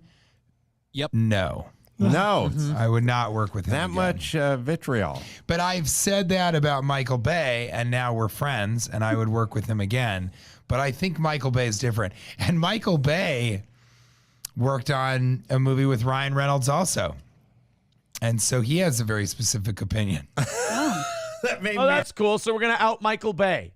So we're going to out Michael Bay and his opinion, and also just kind of be like, oh, well, I'm shitting on this guy. Would I work with him again? No, I don't know. But again, I think it's his popularity, because nobody heard of Ryan Reynolds before Deadpool. Like, yeah, I know that you're a Ryan Reynolds guy, so people are going to take your opinion with a grain of salt, but I'll back up your opinion. TJ Miller's a douche. I really have never liked him, though, so I'm kind of biased. But well, I've never liked him either, but like I liked him in the Deadpool movies. Like that was a redeeming thing for me. And then after Deadpool 2, and he's out on this, like, because he did mention this, that one part I will give him credit for. He did go on Hot Ones or whatever and kind of be like, yeah, like, I don't know where me and Ryan Reynolds are at. It's this weird thing. And he kind of alluded to the idea that maybe his comedic, they were clashing because his comedic talent would be clashing with Ryan, and Ryan wanted more, like, whatever. And I'm like, okay, maybe I could see that before, but now I see this specifically. I'm like, fuck you. You just, you got out of the room.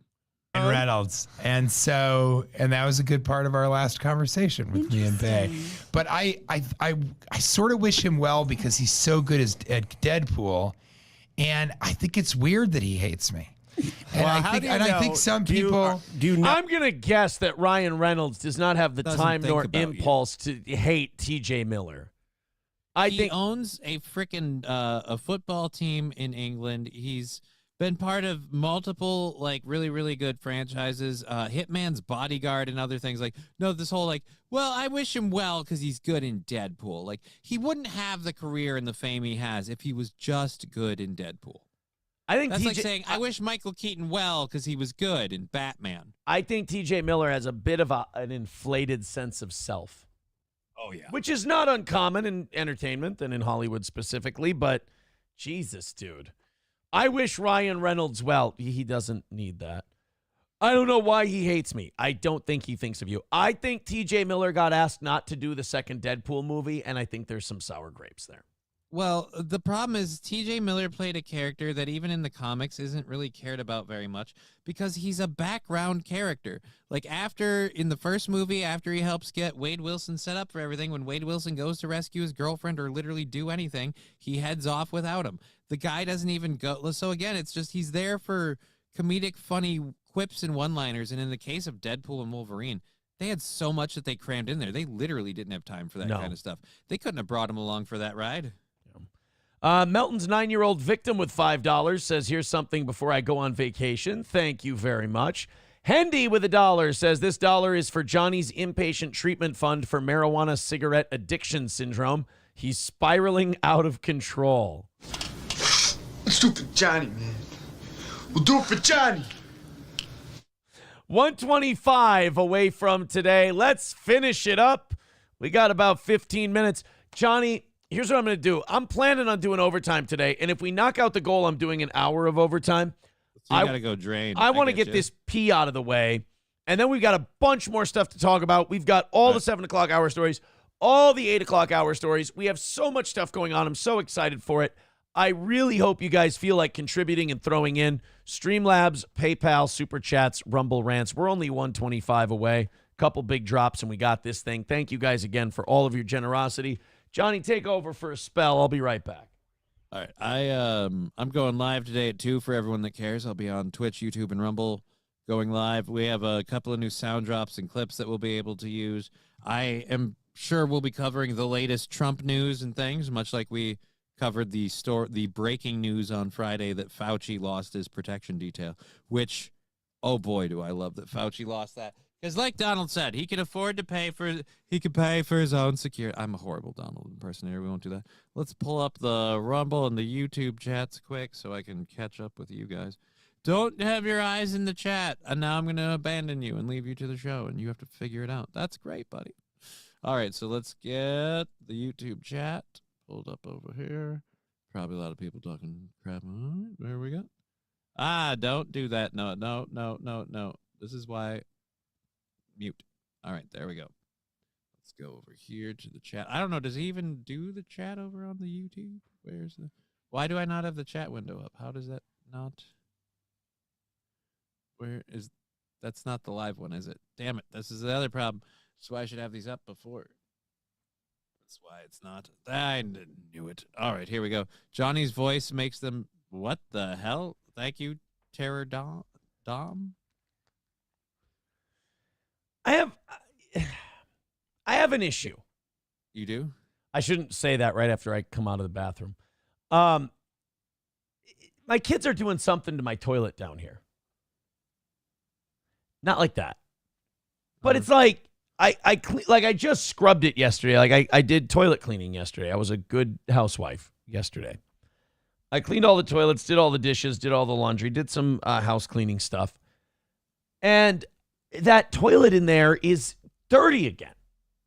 But not like poop dirty. What are you feeding these kids? It's no, whatever's coming out of them is leaving it. It's not like poop dirty. They're doing something with that toilet.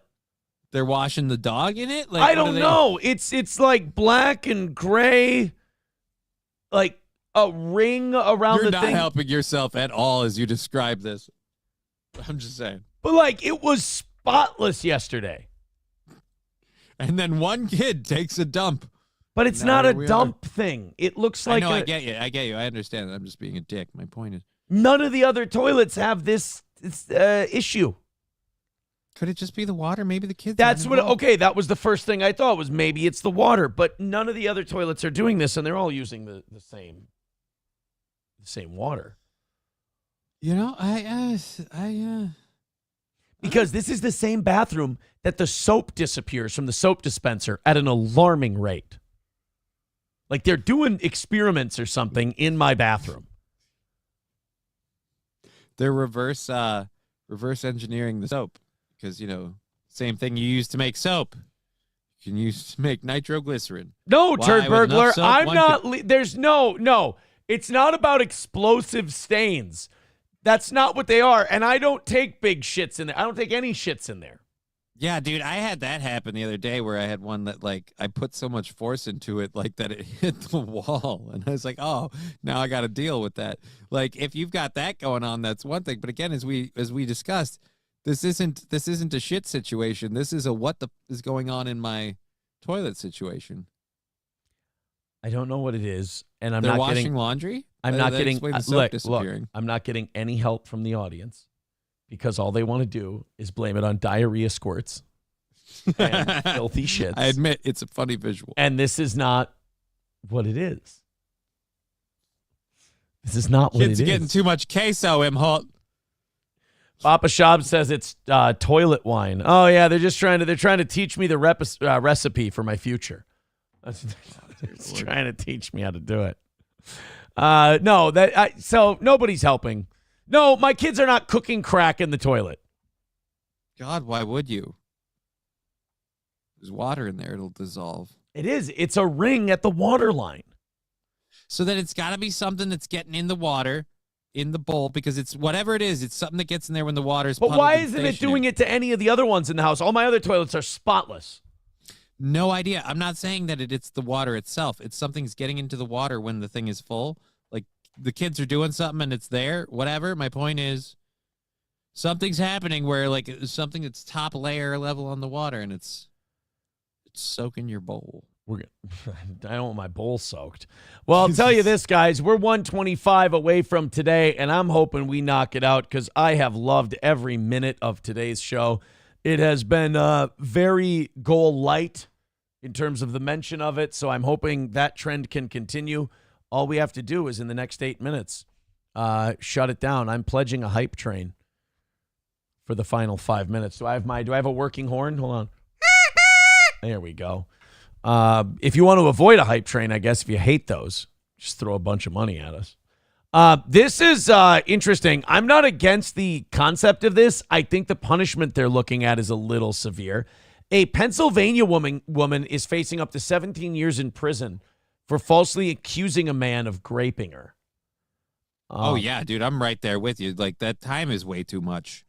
Yeah. I'd like to see, like, I don't know about you where you're at. I'm like, five max, but let's like 1 under and probationary options just because I feel like the threat of time should be enough. Yeah.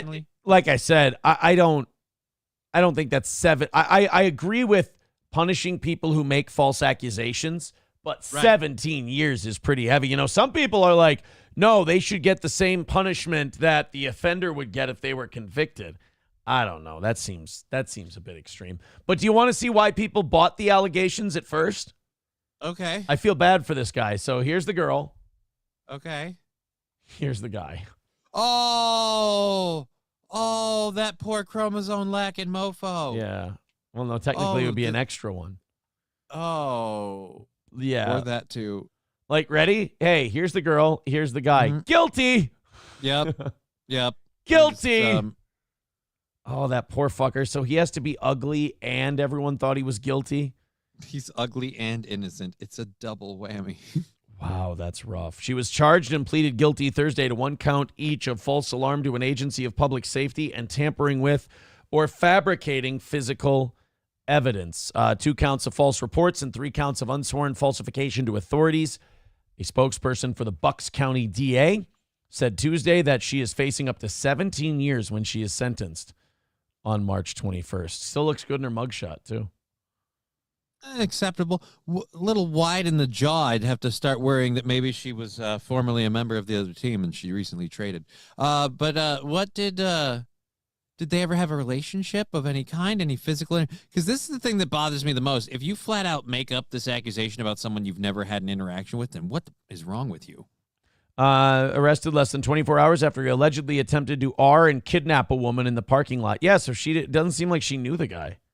So she just flat out made up. Oh yeah, and dude. He was locked up. He was locked up for over a month. Yeah, no, I'm feeling less bad about the 17 years. I still think like as a blanket time that seems a bit much. This particular case, I don't know. All right, I don't know how I feel. Let's fire the hype train up and see if we can knock out this 125 and have a good start to the week for the toe. Thank you guys for an awesome show so far. Let's throw in a few bucks. 125 is the number. Jump aboard the train. Streamlabs, PayPal, Super Chats, Rumble Rants, etc. We're going with an hour of overtime today. Look at that. Silver Wolf with $10.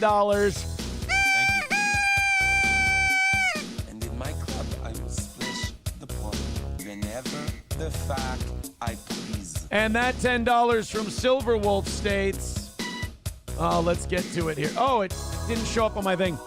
No, absolutely not. Screw her. She tried to ruin his effing life, and in some cases, he is still effed because of this. Screw her, throw her in, and toss the key. Vince with $2. Thank you very much, buddy. The hype train continues. 115 away from today's goal. Let's do this thing. We got about 4 minutes left to go. 4 minutes on the dot left to knock out today's $115 goal. Not much left to go. A couple of big drops gets us inside of 50. buys us an extra half hour today. And if we knock out, we're going till 11 on today's show. So keep the hype train rolling. 115 is the number. Let's keep Steel Toe profitable. Let's keep Steel Toe earning. You guys have been awesome so far today. Keep that up. Streamlabs, PayPal, Super Chats, Venmo, Rumble Rants. Let's do it. We got 3.5 minutes to go. Everybody get generous to start the week and make it another win for the toe. Miss Tay with $7.99. All right. 110 away from hammering this thing out. Get it done, boys and girls. 110 on the hype train means another win for the toe. It's doable. It's doable. We just got to keep throwing them in there. Oh, there we go. All the links are pinned to the top of the page. Make it happen, kids. Make it happen. 2.5 minutes left to go. $9.99. Talking on the front porch says for the hype train. Thank you, buddy. 105, even 100 away from today's goal as Zen Man throws in $5. He says, choo choo, bitches. Give that lying bitch at least 20 years. Go dirty. $100 left to go. 2 minutes left in the hype train. We'll reset the clock. Or not reset the clock. We'll reset the music there to fit the 2 minutes we've got left. Even hundo, and it's a win for the toe. $51 comes in, and we'll give you an extension. That sounds kind of gay. Off we go. $100 left. A minute and a half remaining on the clock. Everybody throw in a little bit, and we'll get this thing taken care of, hammered out, or drop 100 in, or drop 55 in, and we'll just consider the motion passed for now. A minute 15. Dirty is killing, by the way. If you guys knock out the goal, the show is going back to dirty. Something drastic happens. Yeah, although I feel like we weren't exactly like Boy Scouts today, for goodness sake. But we were cleaner. All right, 1 minute left. Come on, boys and girls. They're saying they want dancing. They want dancing. There you go. Look, Johnny's even dancing.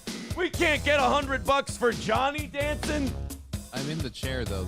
It's easier to do it. Work your hips in the chair, man. Legs. 40 seconds left. Finish off the hype train with a hundo, or at the very least a 50-something. Let's do it, kids. We got 30 seconds to go. $100 away. And not only that, we didn't even do goals shit today. We didn't even do checkpoints or anything. We trusted you guys to knock it out. Fulfill that trust. And we found a brave new world for the toe. 100 away, 10 seconds left. Let's get it done. Last few minutes coming up, or last few seconds. You know, we're missing a lot more than usual. Right.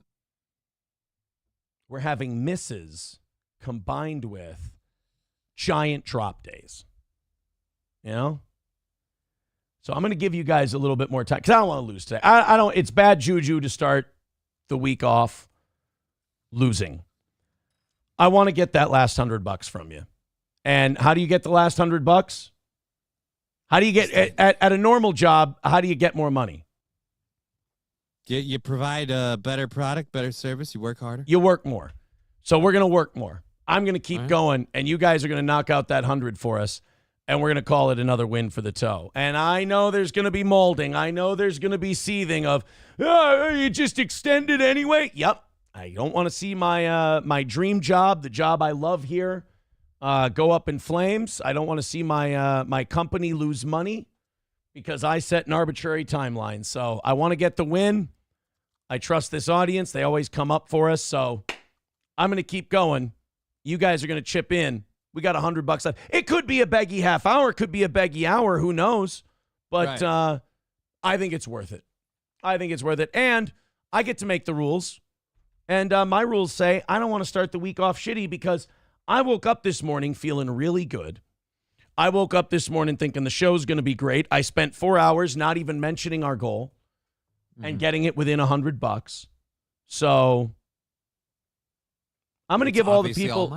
I'm going to give all the people who have given us money today a little something extra, and hope that I hope that everybody else appreciates it, and they throw in a little extra. So, all right, $100 left.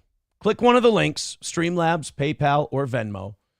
We trust you guys. You're a great audience. We love you. You've been very supportive of this show for years. We know the first quarter of the year is very difficult for a lot of people, so we're just going to extend the time a little bit. We're going to do a little extra show. And I want to get that last $100. So if you're feeling generous, throw a couple bucks our way, see if we can knock it out. Holly with $9.99 says, hoping this helps. Oh, every little bit helps. And in my club, I will splash the pot whenever the fuck I please. There we go. Now we're 90 away with balls deep. Andrea and Holly all together. Got ourselves down to 90. Now we're into double digits, kids. Go ahead and knock out the rest. You've got this. $90 left to go. And like I said, if we get to 0, I'm going till 11 today. We started the show today with J.D. Vance. Yeah. And his interview with Margaret Brennan. Wow. Yeah, what about it? Sam Show says, you trust this crowd? Ha ha. Guys, prove him wrong. I don't think Aaron trusts this crowd or his internet crowd as much as I do. I mean, I put the chat on the screen and only yank it off constantly, regretting that decision. But you yank it off constantly? I mean, the chat from the screen, not like it's not like that, because what I said you're taking is like I meant like I'm I didn't mean like me, like I'm. Because I mean, like I'm a natural, like I'm a dude. So like if I'm not getting it, like everyone, yank it off screen. What, do you yank it on screen? Well, no, I was gonna say thank you for yanking it off screen. Jesus, Phil, nobody wants anybody yanking it on screen. By the way, guys, thank you very much to Dead Game for $10. Dead Game says, I'm gonna do this today. Well, thank you, pal. And in my club, I will splash the pot whenever the fuck I please. By the way, people, that's not their favorite drop. They don't like that one. What's their favorite drop? Well, honestly, probably this one. And I just want to say thank you for making it happen. Thank you. And Das Optic Nerve with $1 says, hit me with the Johnny drop. Stupid Johnny, man. We'll do it for Johnny. All right, $80 away from knocking that out today. Thank you guys very much. See, $10 at a time. We'll get this thing done. Thank you very much. Streamlabs, PayPal, Venmo, Super Chats, Rumble Rants, etc. Just click one of those PayPal or Streamlabs links. I like those the best. Jump in on one of those and throw us a few bucks, and let's call it another win for the toe today. Thanks, guys.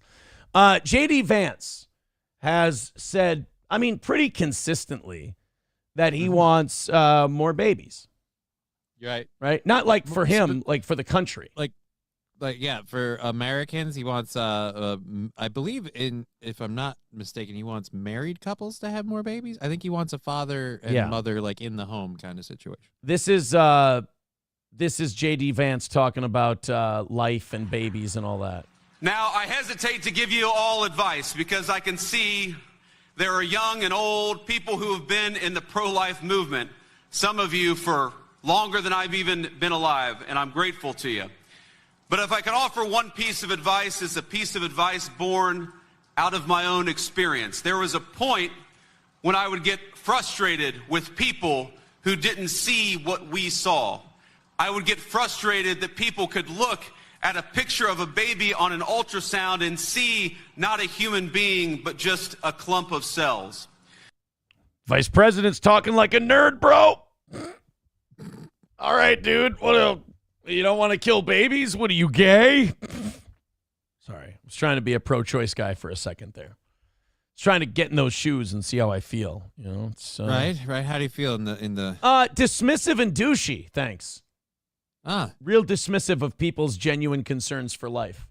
Did you hear about the what is it? The governor that or somebody in I think it's Ohio or Tennessee, one of the two.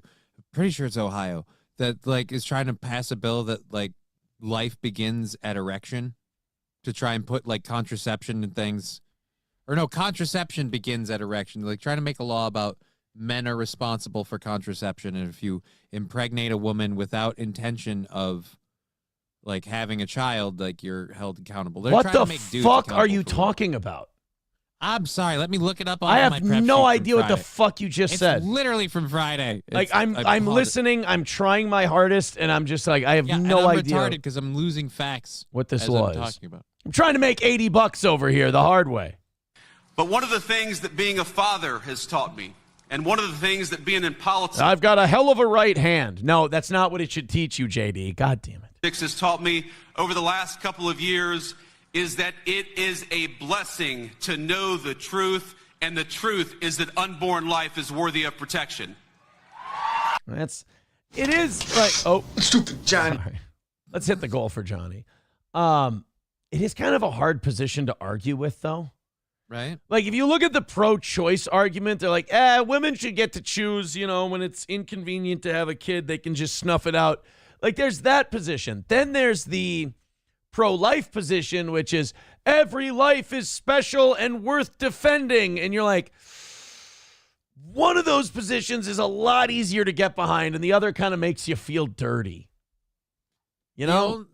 I agree with you, but I'm of the opinion where, like, I've known plenty of women who've gone through that and regretted, like, everything about it afterwards. So I'm of the opinion, like, well, I feel like I don't want to give you permission to do it, but it sounds like if you have a soul and you do that, you're going to be deeply regretful. So, I mean, if you want to make that choice. I feel like, and maybe it could be a getting older thing, but I think that I got to be careful with this. I think there's a lot of women out there who will get one. I've just seen too many celebrities and public figures talk about it. There's a lot of women who will go out and get one, and instead of feeling incredible guilt, to just go, whew, dodged a bullet. You know? And I think there's a lot of wealthy people that pitch celebrities, whatever, that pitch that idea of like, hey, just go out and get one. And it's like, you realize you're someone who lives in a different world where taking care of those kids is vastly easier than for other people. So, like, why should you be pimping this idea in the first place? You're not the person to make this argument. You can be a responsible parent. Well, they're calling J.D. Vance a Nazi because he wants more babies.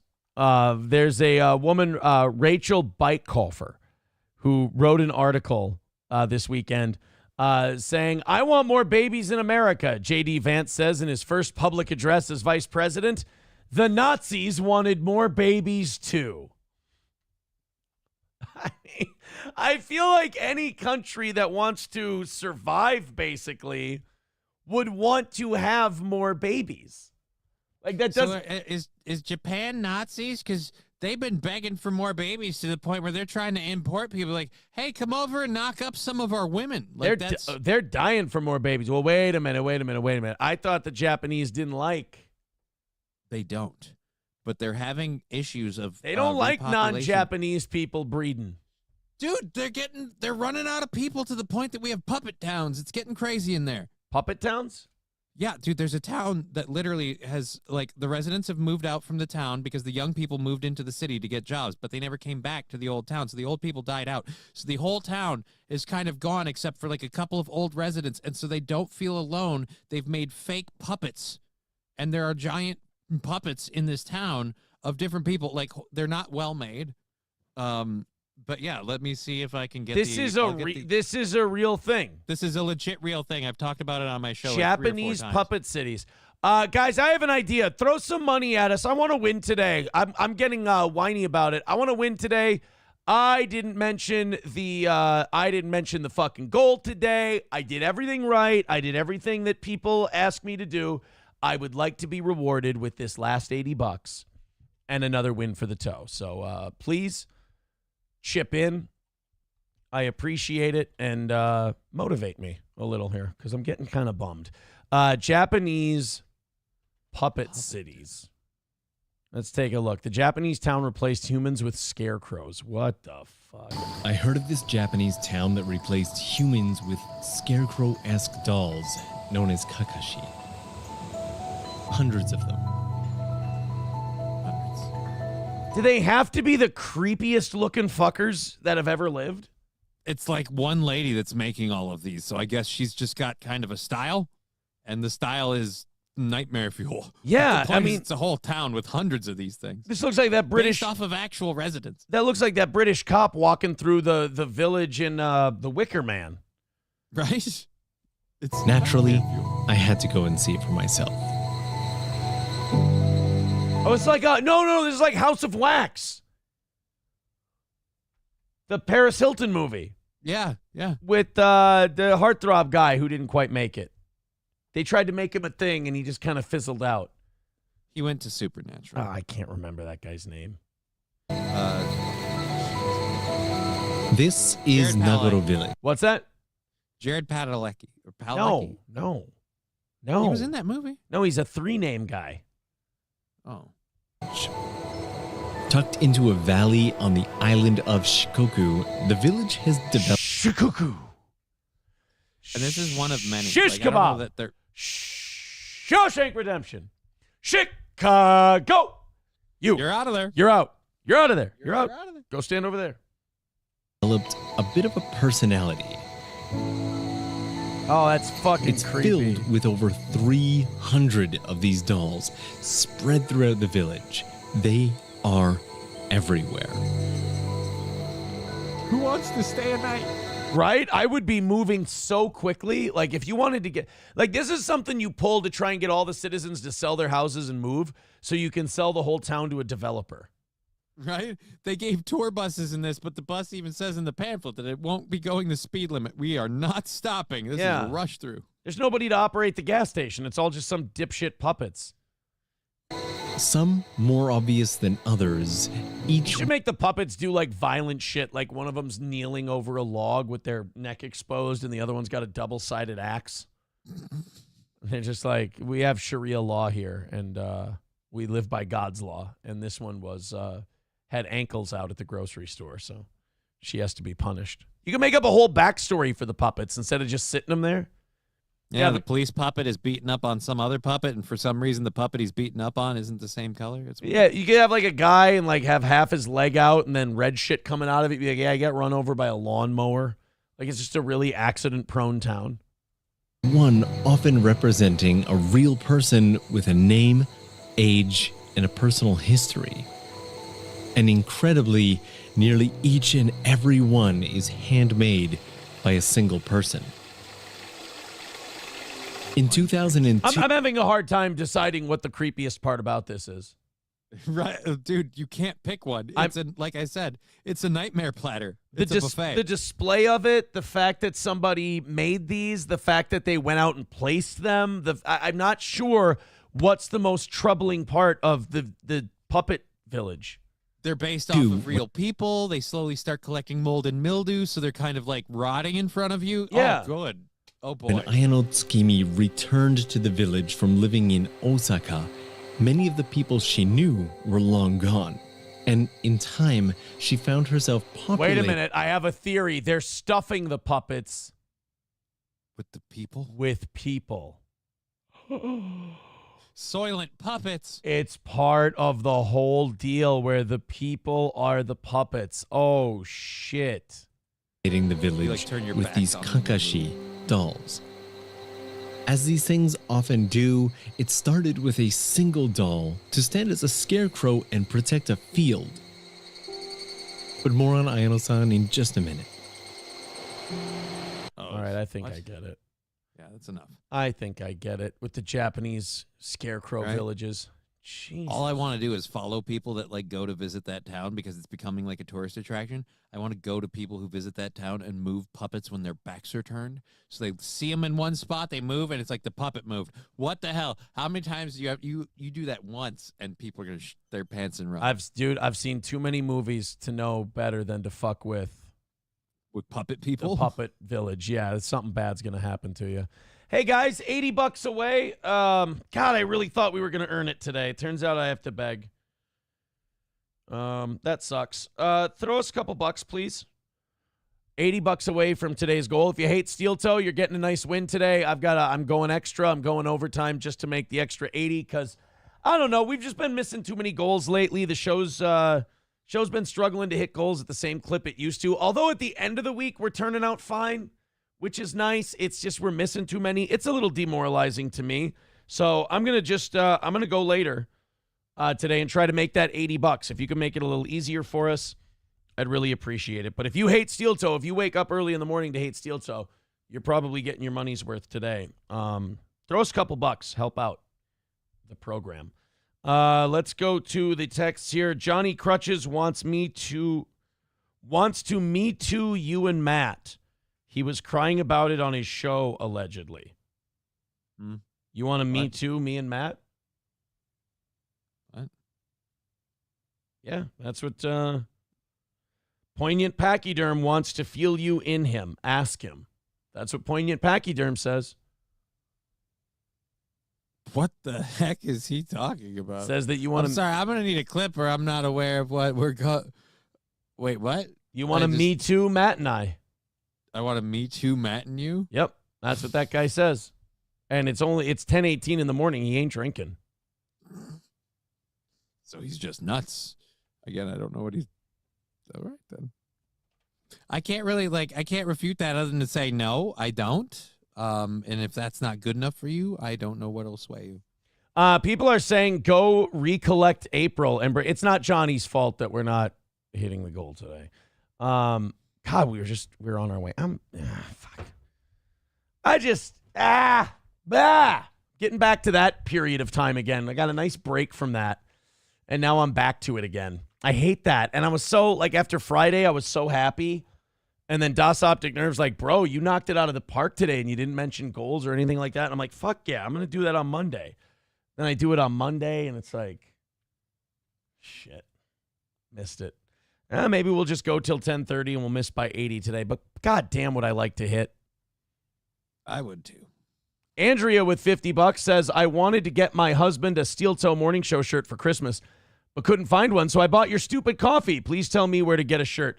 Aaron's going to move his ass on that goddamn store this week. The store is fucking opening. Even if I have shit designs and the shirts aren't very good to start out with, I've got some people who have helped me out.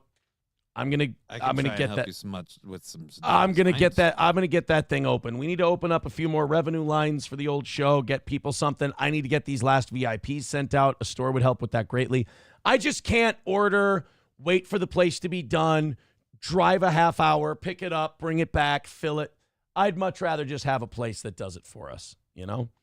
$45 away from today. Thank you, Andrea. Everybody get in there and, let's get a move on. Let's knock out this last 45.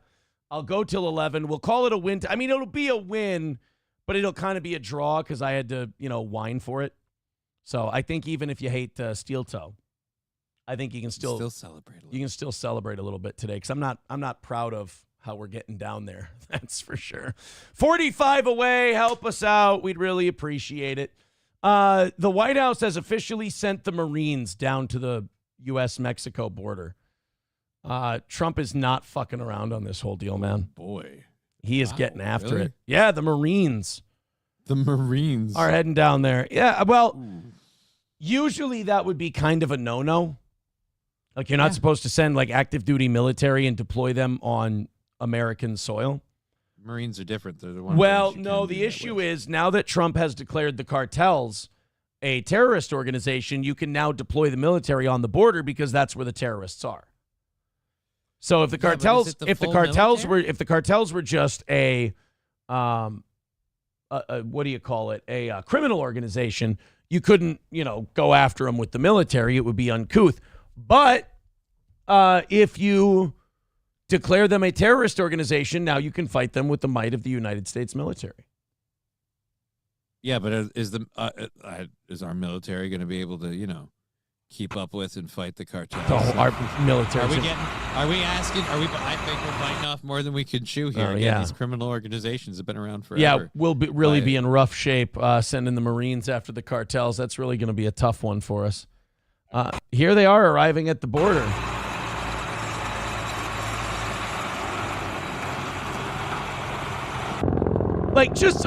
Just think about this for a second. Think about the last 4 years for illegal immigrants and the drug cartels.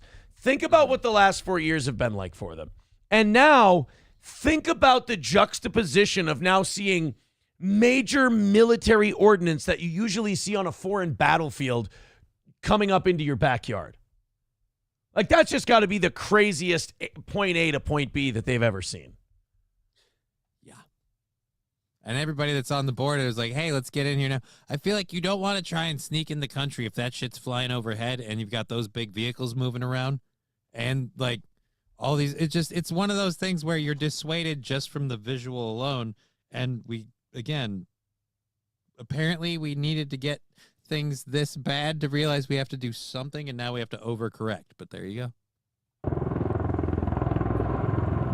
Goddamn. Just to see the first time... To see the first time we start raining down fire on these boys, that's going to be wild. I wonder how long it would take if we really decided to bear down and just get after it, like how long it would take our military to clean out the cartels. I'm guessing within a 4-month period. What was the old, was it Cheney or Rumsfeld when they asked him about how long the Iraq war would take? And they said it'd be a quagmire. It would never end. It was Dick Cheney. He said 6 days, 6 weeks. I doubt 6 months. That was the line. And boy, it did not age well at all. It did not age well in the least. $45 away. Come on now, folks. 5, 10, 15, 20 at a time. Let's get it out of there. I'll go till 11 if we get to 0. Come on, boys and girls. Here's some texts. You stuff inflatable F puppets with penis on the regular. That is not true. This person says, Mersh claims that he doesn't beg as much as you do. I disagree. Your thoughts? I disagree, too. We have a set goal that we need to make every day. It only changes downward. It doesn't go up. If Mersh has a bad day betting, he begs people to send him $50. What is this? Breaking news. I'm from KROC. Come move to Rochester where you can get your Hy-Vee cakes and host a morning show on radio every day. Heil Imholt. I have a hard time believing that the person from KROC would write Heil Imholt. Right? It doesn't sound like the KROC I remember. No. A-Train says the Army has been there for at least 3 years. Yeah, well, but they're not allowed to do anything. National Guard and shit. But we're talking like Marines, you know, like hardcore shit. Bapa Shab says damage is already done to this country. Epic fentanyl depopulation moment brought to you by CNUS. I don't think it's ever too late to turn it around. I kind of hate that attitude that like, I'm going to open up these 8 o'clocks here real quick. I kind of hate that attitude that, well, it's too late to do something. I feel like that's kind of the attitude that Joe Biden lived on, was the attitude that, it's too late, to do anything. Might as well just keep the status quo going. I think what Trump showed in his first 4 years is that if you want it bad enough, you can turn things around. If you're willing to work on it, you can do some shit. And if the people are like, well, we can't do anything, I don't have any ideas on what we can do, so let's do nothing. If you do something and those people still don't have an idea, and it turns out work gets done. Yeah. We got 5 minutes left until 10:30. I said if we got to 0, we'd do a full hour. Get that $45 knocked out, and I'll put another half hour on the clock. If we don't, I'll wrap it up at 10:30.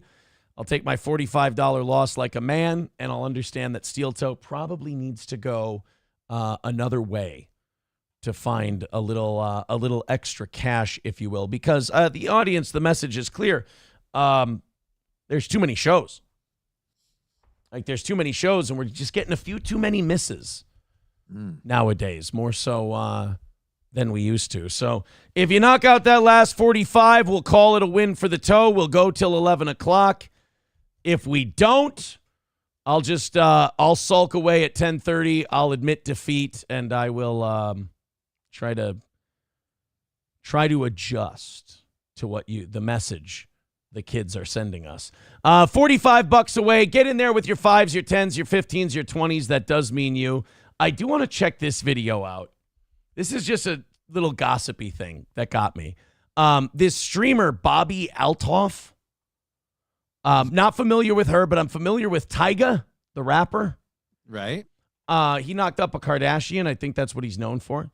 But he or she was streaming, and they had an argument about looking at phones.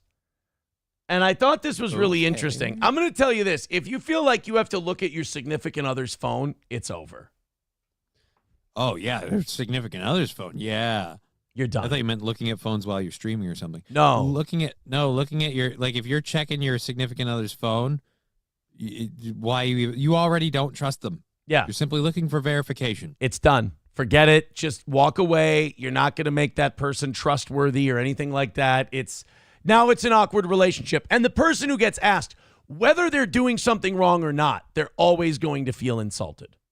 Mm-hmm. No doubt. Here we go. I like to read people's messages, not get room tours. Let me read your messages. No. I don't like I'll let you read one message if you let me read one message. See, like right there, that offer is insane. That's insane talk. I'll let you read one message if you let me read one message? That's psychotic. That means I won't let you read all my messages, but I'll let you read one. That means you're both sexting people.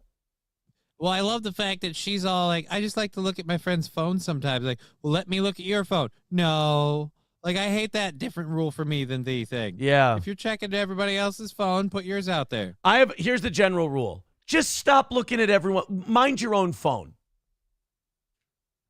Mind your own phone. Eyes on your bobber. Yeah, eyes on your own bobber. That's it. Delete all of my messages. Are you cleaning? I do. You don't? You keep your messages? I delete my messages. Listen to that. She goes, I delete all my messages. You don't. Nobody deletes all their messages. Nobody does that. Actually, somebody does. You know who does? A spy, because they don't want anyone to catch them because they're doing illegal shit and they're lying to a lot of people. You know who deletes all their messages? Super dishonest people. Talking on the front porch with $9.99 says, let's finish it off. Please, God damn it. Please finish this thing off. We're $40 away. Let's start the week with a win. Another win for the toe. We've got a minute or two. We've got till the end of this story, basically. Throw in $40. Let's do it, guys. Come on. I want to start this week with a win. $40 isn't a bad loss. We got it down to a manageable figure, but fuck, it's demoralizing to lose, and we're doing it at least once or twice a week now. So it's not a good look for the toe. So help us out. Help us out. Help us out. Help us out. Let's hit that $40 before we finish this clip, please. And then I'll go till 11. If you let me read one message. I delete all of my messages. Liar! Liar! I delete all of my messages. Why don't you just say no? I don't want you to read my messages. It seems weird to delete them. Yeah, just go. I don't want you to read my messages. It's my phone. It's private. It's just a thing I have. Instead of I delete all my messages. Why? Why do you delete them all? What could possibly be the reason? Final boss, thank you very much for the gifted membership. $35 away. Let's fucking go. You know what? I'm just going to say it. I deserve it. Are you cleaning? I put on a fucking dynamite show today. I deserve it. Me. I. $35. Let's go. I do. You don't? You keep your messages? I delete my messages. And look at that psychotic move. She does the thing where she does the psycho thing of I delete all my messages. And then she acts like he's the crazy one for him not deleting his messages. Right? She's the problem. I'm sorry. That's a red flag. Look, I don't doubt that he's a piece of shit. Right? But she's that a doesn't problem. mean that she's a decent person. Yeah. Maybe these two should stay together. They deserve each other. Yeah. Yeah, do you keep yours? People that delete their messages are cheaters. Yep. I'm not a liar or a cheater. I like this guy. I like this Tyga. I agree with him. People who delete their messages are cheaters. Tell them. Get her. I hate liars.